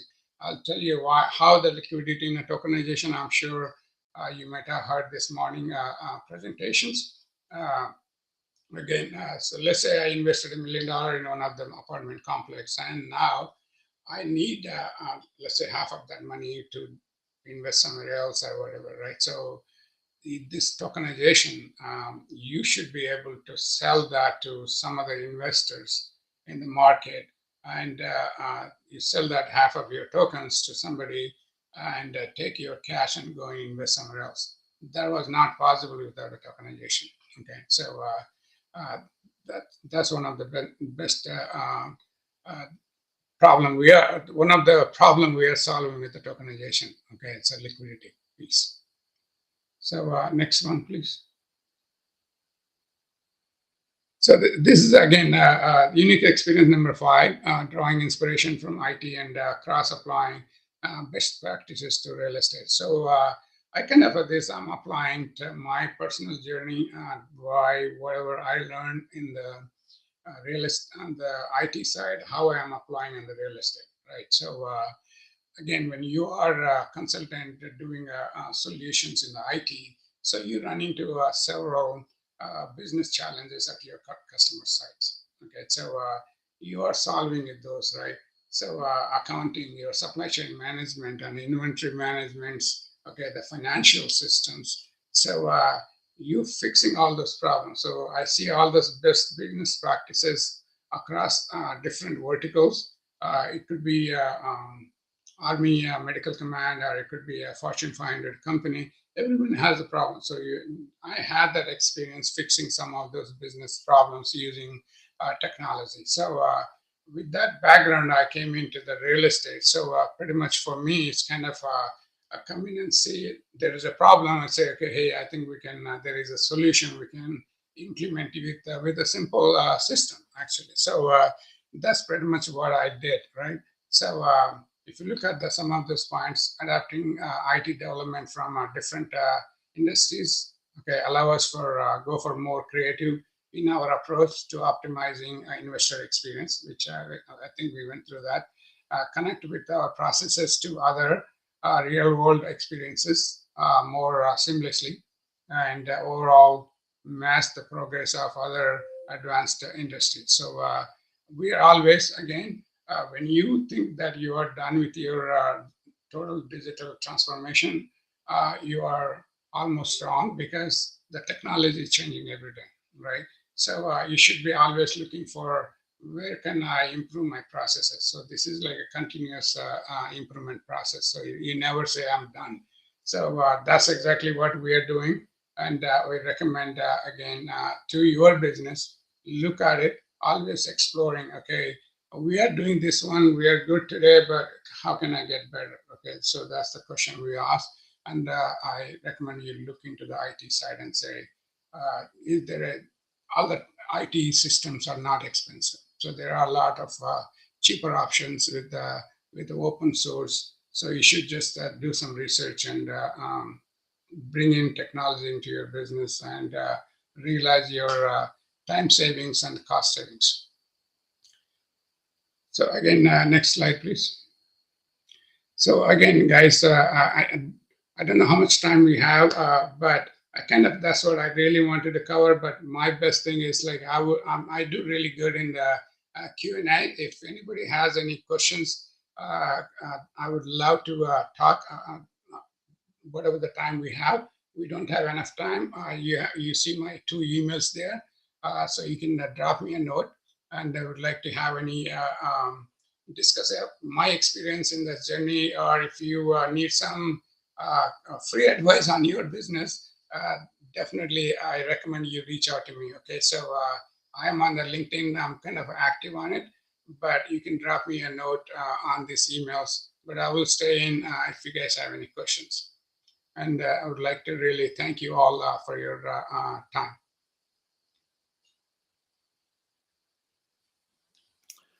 Okay, Medina, thank you so much for sharing a lot of great information. Just want to check, see if anybody has any questions. Let us know. I did see something that came in. Well, that was a little earlier. AI tool, but it's not a question. AI tools is changing and upskilling our work at the company where I work at. Okay, great. Any questions that anybody has for Medina when it comes to the digital evolution? Digital evolution and investing in real estate. Okay. We've had a quiet questions here today, Medina, but yeah, I mean, what I would just maybe ask is, if you're just kind of like you covered a lot of great information here today, and if for those that, let's say, are resisting the digital evolution, what would you say would be like a first step to kind of embrace it in this industry? I would definitely say start with the CRM. Yep. Okay. So again, there are a lot. So there are various CRM systems there. There's a cheaper one, and now there's a more expensive one, like a Salesforce or something, right? So based on your size and where you are and where you're trying to go, pick the system which is easier to moderate to complex, right? So if you are trying to become a multi-billion-dollar company in the next few years, I would just start with something which is a little bit expensive, like a Salesforce, right? But if you are trying to stay under 20, 30, or $100 million, just pick something which is like a mid-level, and it just does. Most of those, even the cheaper CRM systems are doing their thing. Actually, they are integrated with your social media, integrated with your website. And using email when you do email too, email newsletters, absolutely. Yeah, like anything, right? So when you have a customer, obviously you have to be in touch with them. That's the experience we're talking about. The CRM we implemented pretty much records every interaction from the day that investor come into our database until the invested or continuous. Any interaction we have with them, it's all recorded. So that's the kind of thing we are doing on our side. So that will be really beneficial. How many times the person called? What did we discuss? What were his concerns? Those are all there in the system. It's all recorded. Okay, so that's the best thing you can do, actually. So because for you, your customer is the king, actually, for your business. Okay. Great. And like you said, these are things that are going to help us to become more efficient, more productive. Yeah. And, it's like a tool. It's something like it's not taking the place of something. It's actually complementing what we're already doing in terms of how we build those experiences with our customers, clients, and so on. Yeah. Even if you're getting started, okay, instead of the Excel file, just go with some CRM system. They are available for every budget. There is a CRM system out there. Okay, so start with that one. That's what I would say. Yeah. Well, we highly encourage people to take advantage of reaching out to Medina. Again, there are resources out there. I've always been a proponent, Medina, that as leaders, we have to be the example and we have to be resourceful. And if I don't know something about something, well, and I do know somebody that knows that about that, that's where I'm going to refer them to in order to get those answers addressed so they can move forward and not be kind of fumbling their way through.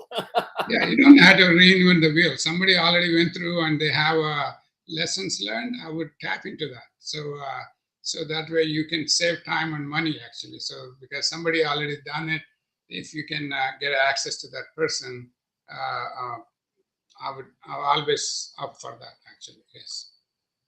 Well, that's great. Well, excellent. Thank you so much. If there's any questions, anybody last minute here have any questions for Medina here? Medina, while we're maybe seeing if any question does come in, any like last minute kind of impact statement you would like to make to kind of sum up what you shared with us here today? So again, this is for any. I'm addressing a small business owners. Obviously, I'm sure most of your audience will be They are some small business owners getting started. Somebody is matured. So I started just myself, right? Just one employee kind of stuff, but keep some, this advice I gave it to everybody, right? So dream big and get there. You have a good intention and you're working hard, things will happen. Actually, people come and help you out. Okay, so things happen miraculously, but you need to, your goal has to be really clear. You should be really inspired. Okay, I had to do this one. Okay, don't just start the business and I'm sitting there, oh, I'm not getting a client and complaining, right? So again, if you have a good idea, I tell people, don't worry about the money. Money comes actually if you have a good idea and profitable, right? So there is a lot of money out there. If you have a good idea, go out, meet people, and get funded and make it a big business. Absolutely. Great information. So I don't see any other questions because I think it's been kind of quiet today with the questions with everything. Yeah, I think this is the last presentation, so I'm sure. Yeah. I know you're going to be with our panel, correct? I think you're on the panel as well. Yeah. So hopefully, well, I know I'll be having questions, but you know, either way, we're going to make sure those that are listening, you know, are going to get value and so on. So I know we're going to have to, we're going to go to a brief coffee break, but Medina, I want to thank you so much for being here. And I know you're going to be coming back here pretty soon, probably in the next, probably less than 8 minutes here when we come, well, actually even sooner than that, when right after 1:15 East Coast time, we're going to be coming back for the panel. So great. Well, thank you so much for sharing here today. Appreciate you. Okay, everybody. Well, just want to let everybody know we got it. We're going to go. We had technically about 5 minutes for a brief bio break, coffee break, whatever you like to call it. We actually got 6 minutes. So we're going to give you 6 minutes and then we're going to come back here about 1:15 here, East Coast time, 1:15. And we're going to go jump right into our panel and definitely want to be here. The future of real estate, navigating through tech innovations. And we're going to be here with Medina, who you just heard, also Blake, that you heard right before him, and then someone you heard earlier this morning, Rob Sadow as well. So we'll be bringing them on, and we'll be addressing some questions that they'll be able to answer for you. So we'll be right back here for roughly about a 5-minute break. We'll be right back.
Well, welcome back, everybody. It's 1:15 East Coast time. We're going to be kicking off the panel, as we mentioned right before the coffee break.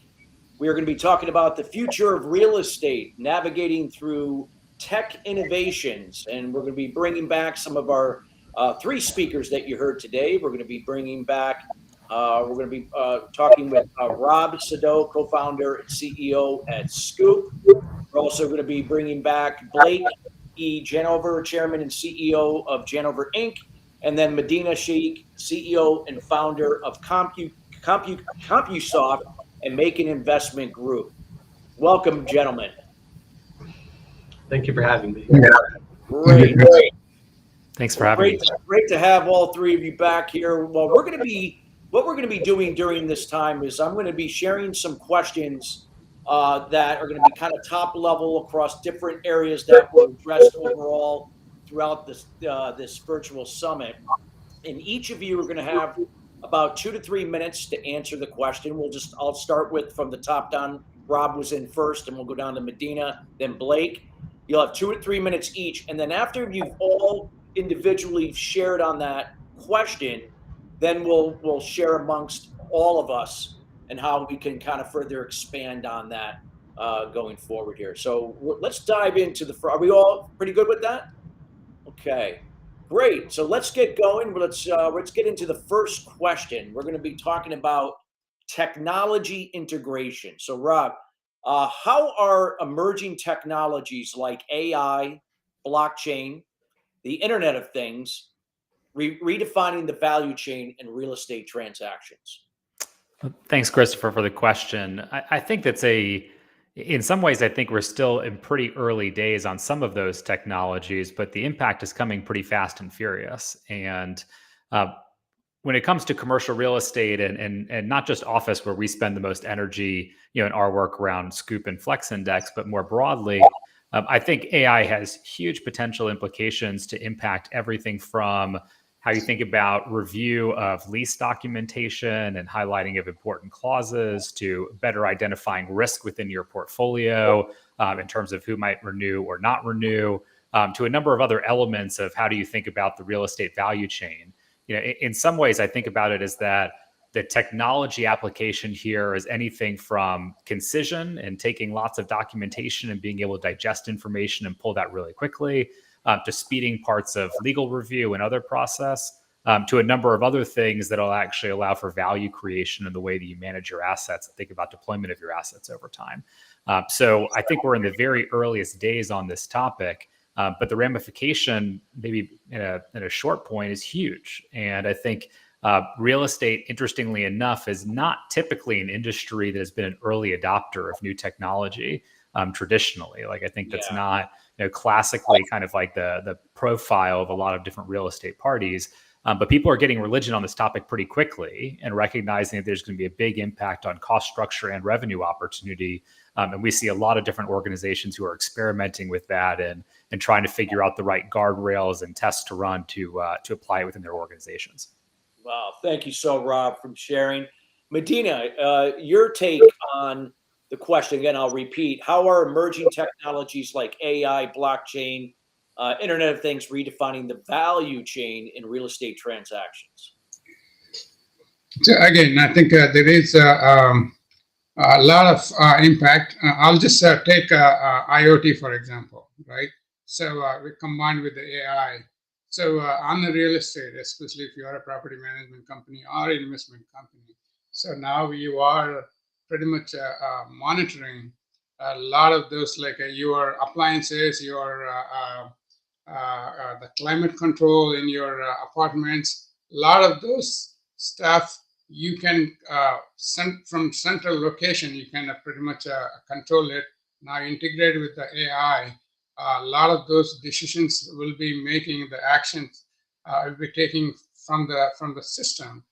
So that way you are reducing your expenses, I would say, because in the multifamily, obviously, you have to increase the income and reduce the expenses. So some of this, the technology you just mentioned, is going to help us to increase the bottom line, which is a net operating income. So I think, again, it will take some time, but I would like to, just like I was speaking earlier, just start with wherever it's possible, these technologies, we need to adapt faster, okay, and not the last one to adapt in the real estate. So yeah, that I would agree with the previous. Yeah.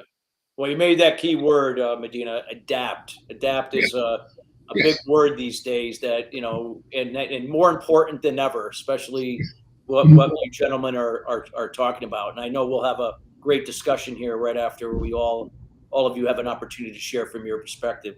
Thank you. Blake, how about yourself? If you'd like me to repeat the question again, how are emerging technologies like AI, blockchain, and Internet of Things redefining the value chain in real estate transactions? Sure. Well, good questions from good answers from my peers here. So me coming in last, I don't know how much value I add, but blockchain, I can't comment on. I remain skeptical of utility. I know that's going to offend a lot of people. IoT, very, very applicable in the built world. I'll talk about AI because that's where we are. So I think the function of all these technologies are to kind of drive down costs, reduce frictions, and improve UX, the user experience along the way. The interesting thing about AI is that adoption is inexpensive and it's totally homogenous. So everybody has access right now and today. And I think it's those early adopters that move fastest or that are thinking about it and trying that are going to get the most competitive advantage out of it. Some of the places that AI is high utility, you think about property management.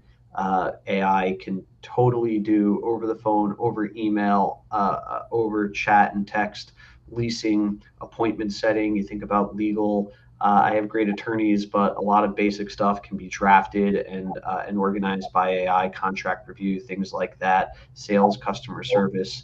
AI can already do real parts of this, and it's only going to get more and more advanced. So that's my comments. Thank you for sharing, Blake.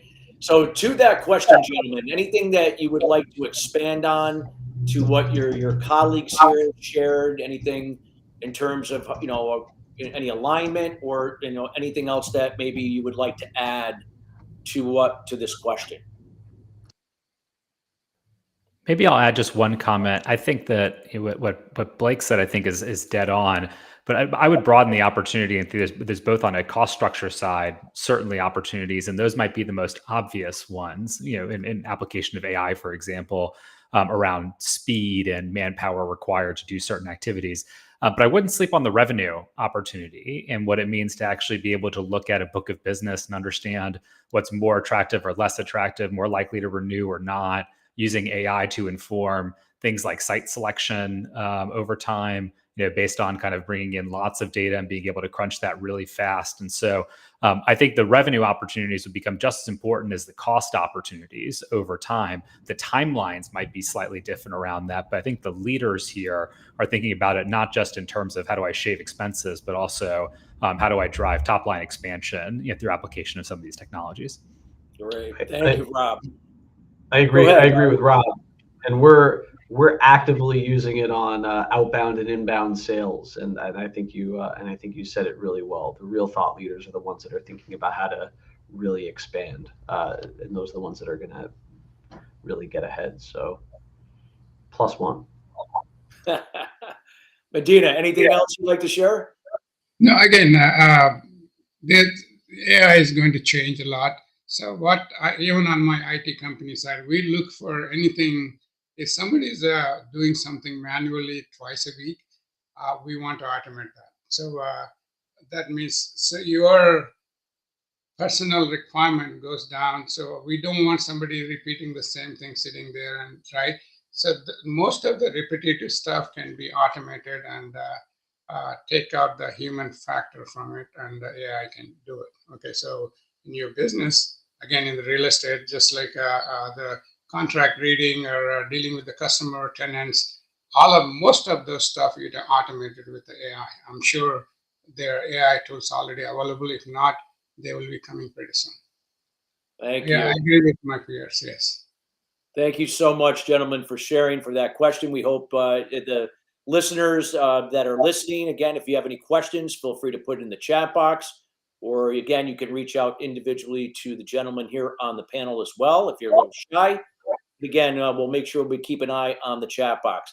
So, gentlemen, the next question we'll propose to all of you, starting with Rob again. Let's look at market dynamics. What impact do tech innovations have on real estate prices and market dynamics in urban versus rural areas? That's a great question and a complex one. I'll think about it from, or talk about it from an office perspective, but I'm sure other folks will have different kind of segments to describe. Maybe for a bit of context, and I said this earlier in my presentation, but we have pretty good data on this topic because our Flex Index database covers office requirements and policy for more than 8,000 companies. Those companies have more than 60,000 offices in the US. They employ more than 100 million people globally. So we have pretty good both current and longitudinal data on what's happening with office and how that's moving. In some ways, it's not technology that is directly impacting demand. It is technology that is indirectly impacting demand by making it easier to collaborate and interact when not everyone is in the room at the same time. And that's actually what's kind of like driving the underlying sea change here and its movement toward hybrid work and more distributed work. And frankly, even if you think about the context and where macro was going even before the pandemic, for the last 10 years, 20 years, companies are becoming more distributed. And the likelihood that everyone on the same team is necessarily located in the same city or in the same office, that already was starting to come down on a percentage basis over time. And the pandemic just accelerated that trend in terms of further distribution and people not being in the office every day. So the implications for that are pretty profound on office. A few things are happening. One, a greater and greater percentage of companies are adopting at least some allowance for flexible work. So whether that's hybrid or remote, the percentage of companies that require full-time in office, we're seeing that decrease quarter by quarter, at least in the US market. There's some kind of shift in dynamics or differences regionally. The second is as leases turn over, companies are thinking about this on the occupier side, and they're typically renewing for less space, right? It could be 20%, 30%, 40%, but that's been pretty consistent quarter to quarter, year to year. And the third piece is the companies that are getting founded today, even back to the last 10 years, are adopting flexibility at much higher rates than companies that were founded 20 or 30 or 40 years ago. And so all of these things together, I think, are putting some downward pressure on office. Both in terms of renewal, like size of the actual square footage, and as well as looking at aggregate demand for space and some other pieces around that. And so those just create a set of challenges that I think will continue to impact pricing. Thank you, Rob. Thank you very much for sharing. Medina, your perspective on what impact do tech innovations have on real estate prices and market dynamics in urban versus rural areas? Yeah, again, for me, I can't really play much in the rural because I'm in the multifamily space, just like Rob. Rob, he's in the office space, but for me, we focus more on the urban side.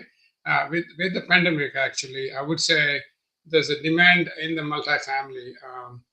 It's an increase actually. So because everybody is working from home, most of them are. And they need extra space. So extra space means extra income for the multifamily operators, actually. So the technology-wise, again, that technology enabled them to work from home. And again, we have a 500 people workforce on the IT side. I would say at least 40 to 50% of them are working from home. Okay, or have partial few days on site and a few rest of the days are from working from home. So I would say again, for where we are, the pandemic really helped working from home. Okay, so there's more space on the residential than on the commercial side. So again, we do have a couple of offices. We hardly go to the office actually. So that's we pretty much paying the rent. But most of our indirect management side, we all work from home. Got it. Thank you for sharing. Blake, how about yourself? terms of, again, what impact do tech innovations have on real estate prices and market dynamics in urban versus rural areas? This is a very broad and complex question, so I'll just pick whatever parts I want to play with, since I have some autonomy here. First, I'll comment that we're mostly work from office. We get a great deal of pleasure out of that, and we're one of the rare birds that are probably expanding our office footprint and getting a lot of benefit out of having tech, marketing, sales, and service kind of getting these serendipitous water cooler experiences that have become very 1990s. So the question is, what did tech innovations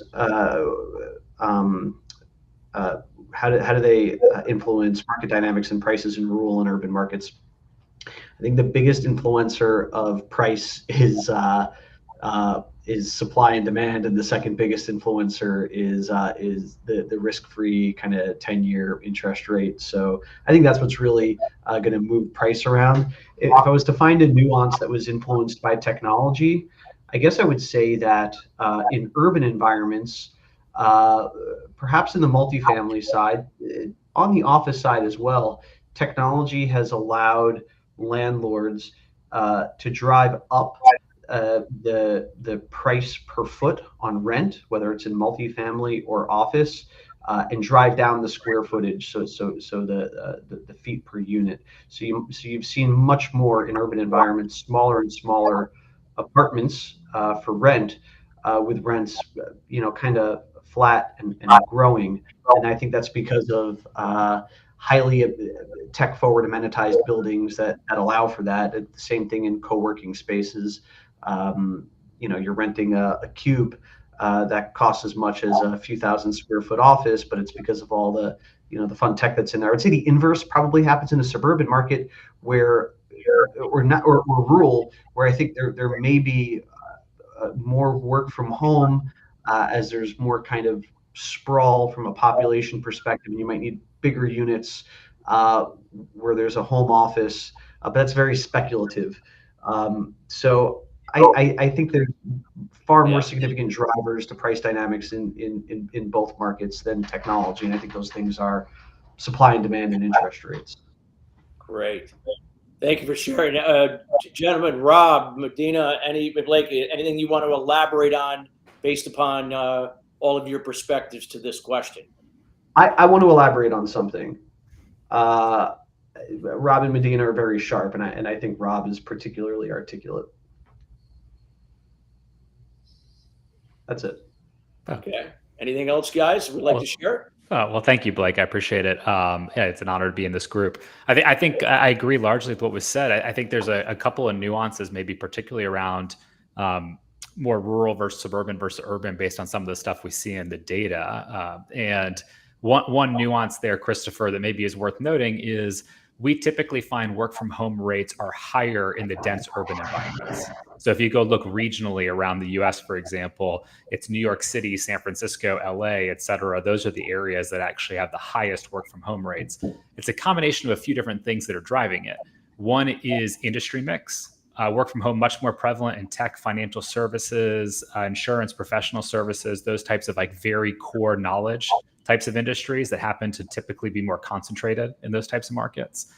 The second is a huge impact around traffic and the pain of commuting back and forth. And when commutes are longer, there's a much stronger push from employees to work from home. But if you live in a rural area and it's 10 minutes drive back and forth, that feels a little bit different. And the other, interestingly enough, is politics. There is an academic out of I think it was somewhere in California. I can't remember which. It's USC, I think, who did some research on this and found that remote work rates were actually highly correlated with 2020 vote share between Biden and Trump in the election. Actually, states or markets where the vote share was much higher Democrat actually typically had higher work from home rates than the alternative.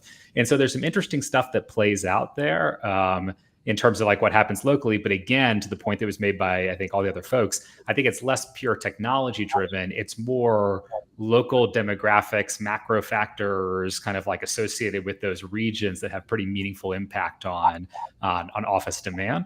The last piece I'll add is, and other folks may have some perspective on this, is that we do see a huge difference in the way that price is holding up between Class A space and stuff that's not Class A space. And the stuff that was built in the last 5 years or 10 years that are really high-end destinations with lots of amenities, price per square foot is doing much, much better than if you're in Class B stuff that feels kind of like a little bit older and is less of a destination.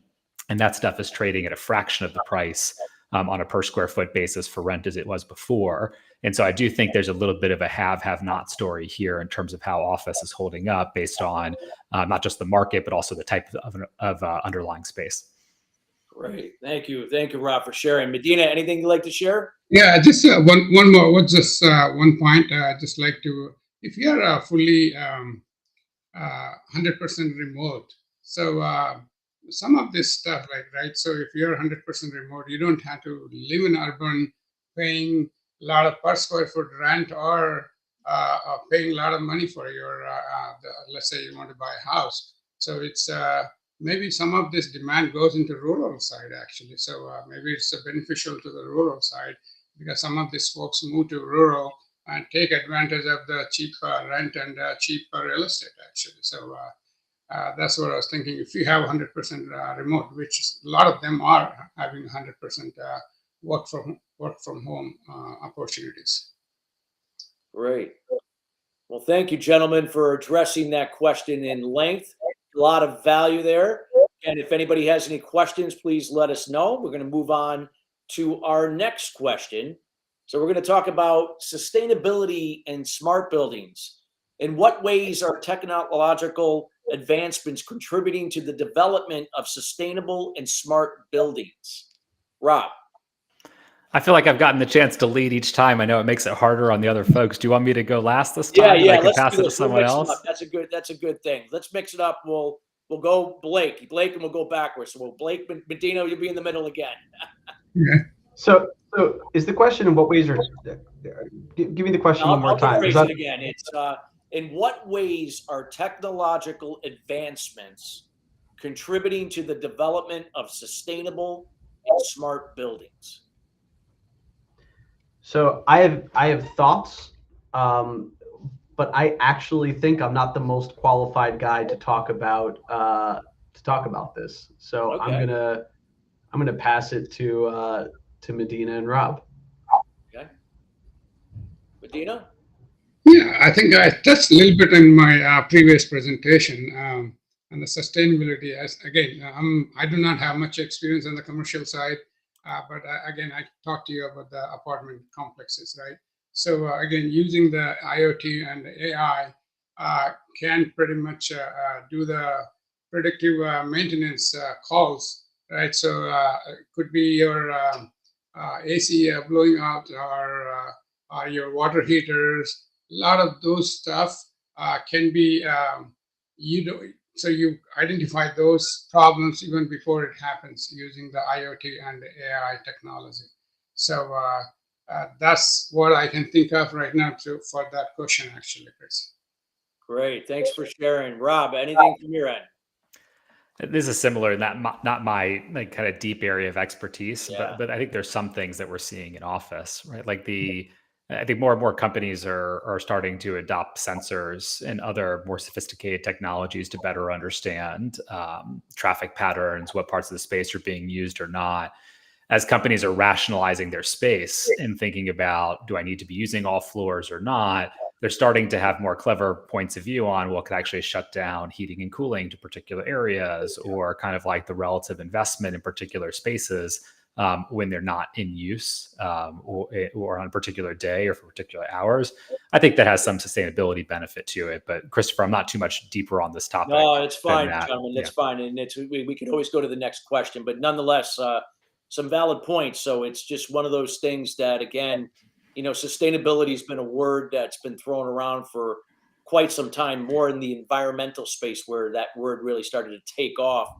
now, it's you hear it a lot across a lot of different business segments. So it's just one of those things, as people are in real estate and they continue to invest in real estate, that we are, investing in ways that are going, that these buildings are going to continue to be, or, it doesn't have to be a building, it could be a home or a multifamily, to Dina's point, that they can be, these can be sustainable investments, based upon the different things that can help to do that for us. So thank you for sharing. Go ahead. Anybody?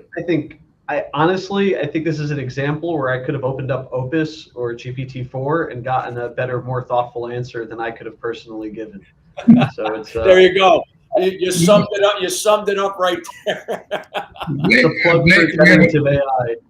Yeah, Blake, I think we are looking for the answer from you, not from ChatGPT. I'm saying it might be a mistake. Well, we could always personalize it, right? ChatGPT is going to get to that point where it'll start to might pick up on who you are a little bit to kind of personalize it more.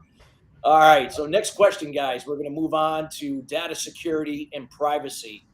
Let's go back. Let's keep the order again. Blake, we'll start with you, and then I'm going to reverse it and start with Medina. With the increase in digitization, how can the real estate industry address concerns related to data security and privacy?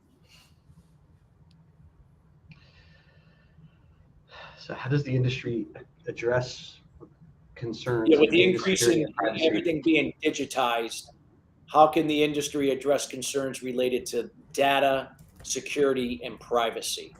So again, everything, what was normally everything in some things in paper, now everything it's online, it's digitized. It's one of the, it's privacy is kind of a sacrifice we make as we move into this more digitized world, or at least risks around privacy and data. I think that every company has the opportunity to adopt some really, really simple best practices.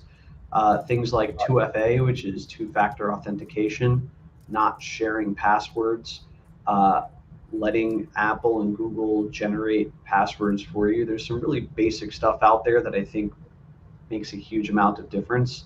One of the great things is that third-party tools that we use. So when you think about software programs like HubSpot, Salesforce, or enterprise tools like AWS and what have you, Google Cloud, these services are SOC 2 ++++ compliant. There's multiple abstractions and layers of encryption and security. So I would over-index for using third-party providers that already have very healthy built-in security apparatuses and protocols and what have you. So the good news is that there's a lot of very simple tools and best practices that we could all implement. Everybody opens their iPhone and their Android and gets a reminder like, hey, 75 of your passwords are the same and 60 of them have been compromised.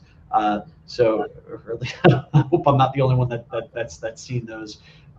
So I think it starts with the fundamentals. I'm sure there's very technical answers to that question, but I generally bet most folks aren't following the most simple things that address the kind of Pareto's principle of the problem that'll address 80% of the problem and 20% of the effort. So that's my answer. Wow. Thanks for sharing, Blake. Medina, anything from your perspective, again, to that question? I will repeat it again. With the increase in everything being digitized, how can the real estate industry address concerns related to data security and privacy? So I think, again, Chris, if you asked me the same question a few years ago, I think I would say yes, we still have issues. I'm not saying we are 100% bulletproof today, especially when it comes to the security of your data, but especially we call it PII, personally identifiable information, PII. So all the systems, it could be most of the CRMs or any other ERP systems, the cloud, they already have enough security built around it. I think, as Blake said, the stuff where we are, I think we have like a lot of this cybersecurity, the victims of somebody hacking into their system is that password. People don't take that seriously. Have a strong password and change that every 30 days or 60 days. Put that, so instead of having one password, very simple, your mom's name or your son's name or birthday, and then you just keep that one so people can break into your stuff, right? I could have a very secure cloud system, but my password is so weak, somebody hack into it, right? So the basic stuff. And then as far as the system goes, I'm very comfortable with the stuff they built on in the system itself for the security, okay? So you don't need to really, just because you're going digital, don't need to compromise your privacy. I think that privacy is still there. Great. Thank you, Medina, for sharing. Rob, would you like me to repeat the question again, or? I think I've got it. Yeah. Christopher, I don't think the answer, in my opinion, is real estate specific. I think you could. It's true of kind of like all sectors. Be anything. Oh yeah. I mean, it can apply to anything with data. You know, and I think Blake and Medina both kind of like pushed in that direction, which is it's following kind of like best in class or emerging best in class security principles, around how to think about, protecting yourself is the right answer. And that's true if you're in real estate or any other industry. And so that's picking the right software partners that have the right security posture. It's having the right team on staff from an IT and security perspective to make sure that you're kind of like putting in place the right practices. It's the right team training around things like passwords that Medina was talking about, and security, and implementing the right processes. I don't think it's a real estate specific answer. I think that's true across any company in any sector. And the other thing that's important to note, and this is true if you're a real estate firm, a healthcare firm, or if you're Microsoft, is that everybody gets hacked. The best organizations in the world, right, that are the most sophisticated and have it happens to everybody at some point in time, right? There's some data security issue at some point. And so the question isn't like, how do I prevent this categorically? It's how do I minimize my risk, knowing that you're kind of like chasing a moving target there. And the right way to do that is to be a thoughtful student of best practice around security posture and continuing to invest in those areas. And if it's important to you, you'll be better at it. And if it's not important to you, then you're going to be a target, or you're going to have more risk associated. Well, there's some, just to be the devil's advocate here, and you guys can happy to expand on it. I mean, there could be, let's say, even if it was real estate industry, it could be others, because the healthcare industry, the insurance industry, and a lot of the times they go hand in hand with HIPAA. That's going to be huge if they were to get hacked. Now, some people may be reluctant to go further with, AI in terms of, in this area, because they fear, that they're, because of the breach with data security and privacy, so they don't even go there. So is that going to maybe work against them rather than for them, if that was the reason why they're holding back? I guess that's another additional question I throw out there. I don't think putting your head in the sand is gonna help you kind of like improve your security posture, right? Like the idea of like, hey, we're not going to move forward on like critical technology that's evolving because we're worried about our ability to keep up with the security posture, I think is a fantastic recipe for being a laggard in your industry over time, right? And so I think it's recognizing that technology constantly evolves. You're going to want to assess the risks and be thoughtful around that, and put in place new measures or new training and things like that. But you can't just say, "Hey, we're going to ignore this wave entirely because we haven't thought through the security practices around that." I think that's a tough decision. To make from a financial and business implication. To expand on Rob's valid point, it also exposes you to increased risk.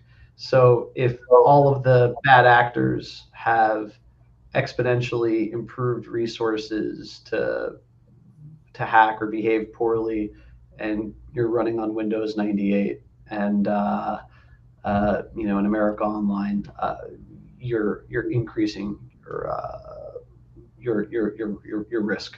So even in your cell phone. So anyway, I just wanted to piggyback on Rob's very valid point. Absolutely. Medina, anything from your perspective? Again, on the privacy with the AI, I think we still have ways to go. So it's evolving. But just because of the privacy, you don't want to start using AI or something. That's not the answer, as Rob said.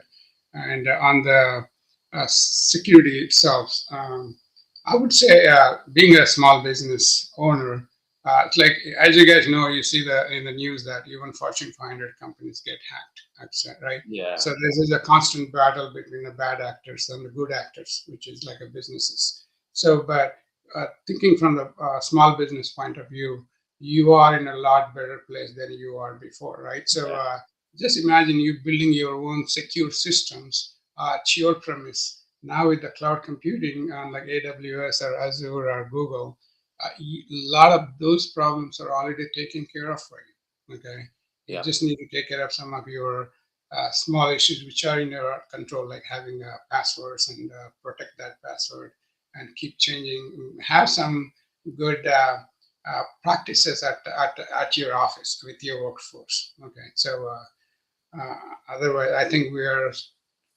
I'm not saying there's no problem, but I think we can prevent a lot of those. Absolutely. Thank you, gentlemen, for addressing that. And because of time, we got about less than 9 minutes left. So we're going to keep this question brief, but it's an important one. So we're going to reverse it. Medina, you're going to kick off again, and then we're going to go Rob, then Blake on this. We're going to be real brief, specific, clear, and concise, because I know we might get different, views on this next question. So we're going to look at the blockchain in real estate. So how can blockchain technology improve transparency, efficiency, and trust in real estate transactions? Medina. Yeah, so again, the blockchain, one of the stuff where I am exploring is the tokenization. So which was not possible without the blockchain. Okay, so the other one is the trust, especially in the blockchain, the contract executions. So that's, I think, pretty much helping the blockchain. So we are trying to adapt some of this blockchain stuff. As a technology itself, we thought like this is going to be a big thing, but I think the adoption is being very slow, at least from my experience. Okay, so I would like to hear from Rob and Blake on what their thoughts on that. Yeah.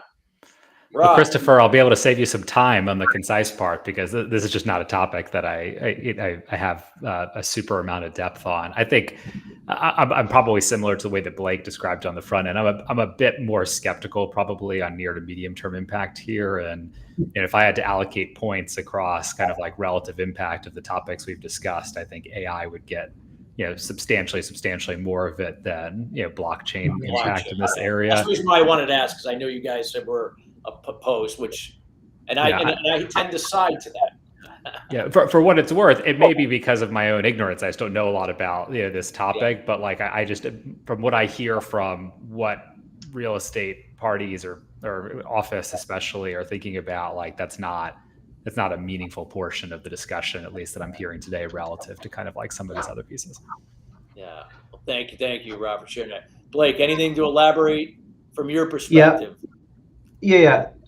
So I'll give my bleak perspective, but a little bit of light. So the question is, how can blockchain technology improve transparency and trust in real estate? Generally speaking, I don't see how it does or it can in general. All the applications, I've spent a lot of time with really smart blockchain people, and I've had them describe to me things that blockchain can do that already exist, right? Like, we're going to tokenize the property.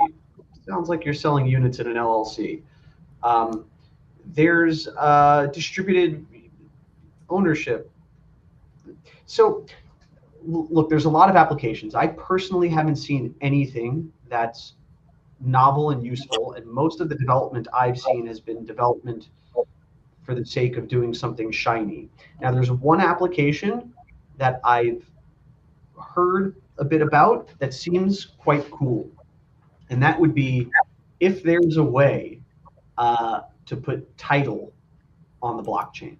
That sounds interesting, because title is messy. It's passed through multiple parties. There's all this these title insurance requirements that create a lot of inefficiencies. There's a lot of inefficiency around real estate transactions around title. I don't know how the heck you get every city and county in America to adopt it, and I don't know if it makes a difference. That's the only thing I've heard or seen in blockchain vis-a-vis real estate that seemed interesting. I look forward to getting all the hate mail that your meme coin can't solve commercial real estate, but whatever.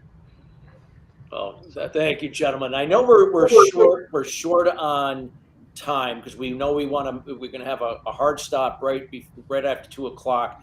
I'm just going to throw this one question out really quick.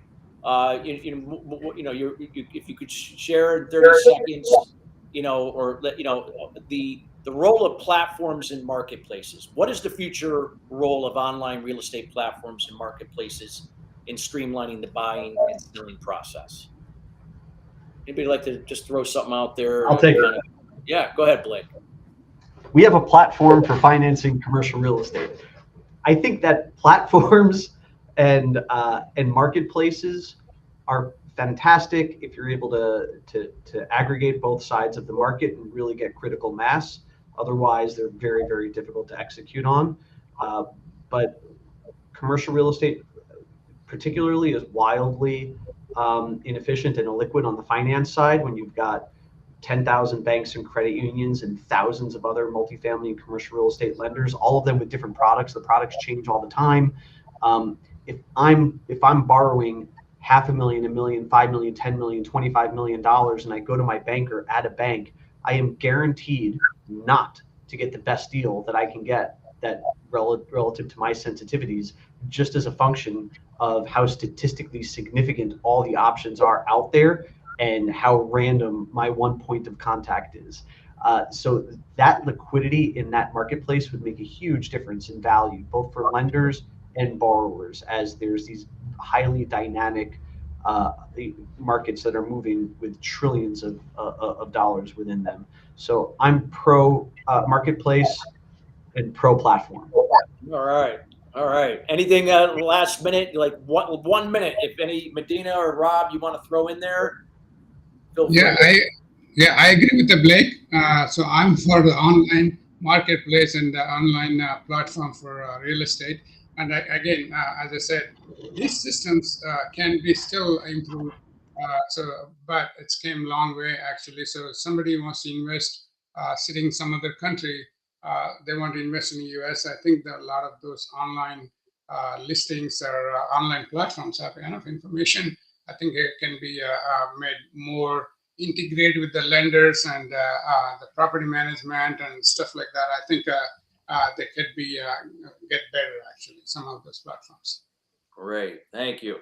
And I know we got just about a minute and a half. Rob, anything quick you want to add, or just for 30 seconds? Yeah, I'll take just a slightly different angle at kind of like the platform or kind of marketplace around it. I think, we talked a little bit about kind of like the value of that for buying and selling, real estate, but I think there's also going to be really interesting data opportunities that get created here in terms of what is the right way to think about benchmarking your space, utilization of your space? How does that compare to others? As a result, how do you inform who might be, where you might want to have offices, how much square footage, how you allocate that space, for anything from commercial office all the way to site selection based on that. And so I think that there's going to be much broader platforms around real estate and particularly office data and benchmarking over time to enable better decision-making here, which is a fairly new need coming out of some of the movement in location going from a constant to a variable through the pandemic. And so that's another angle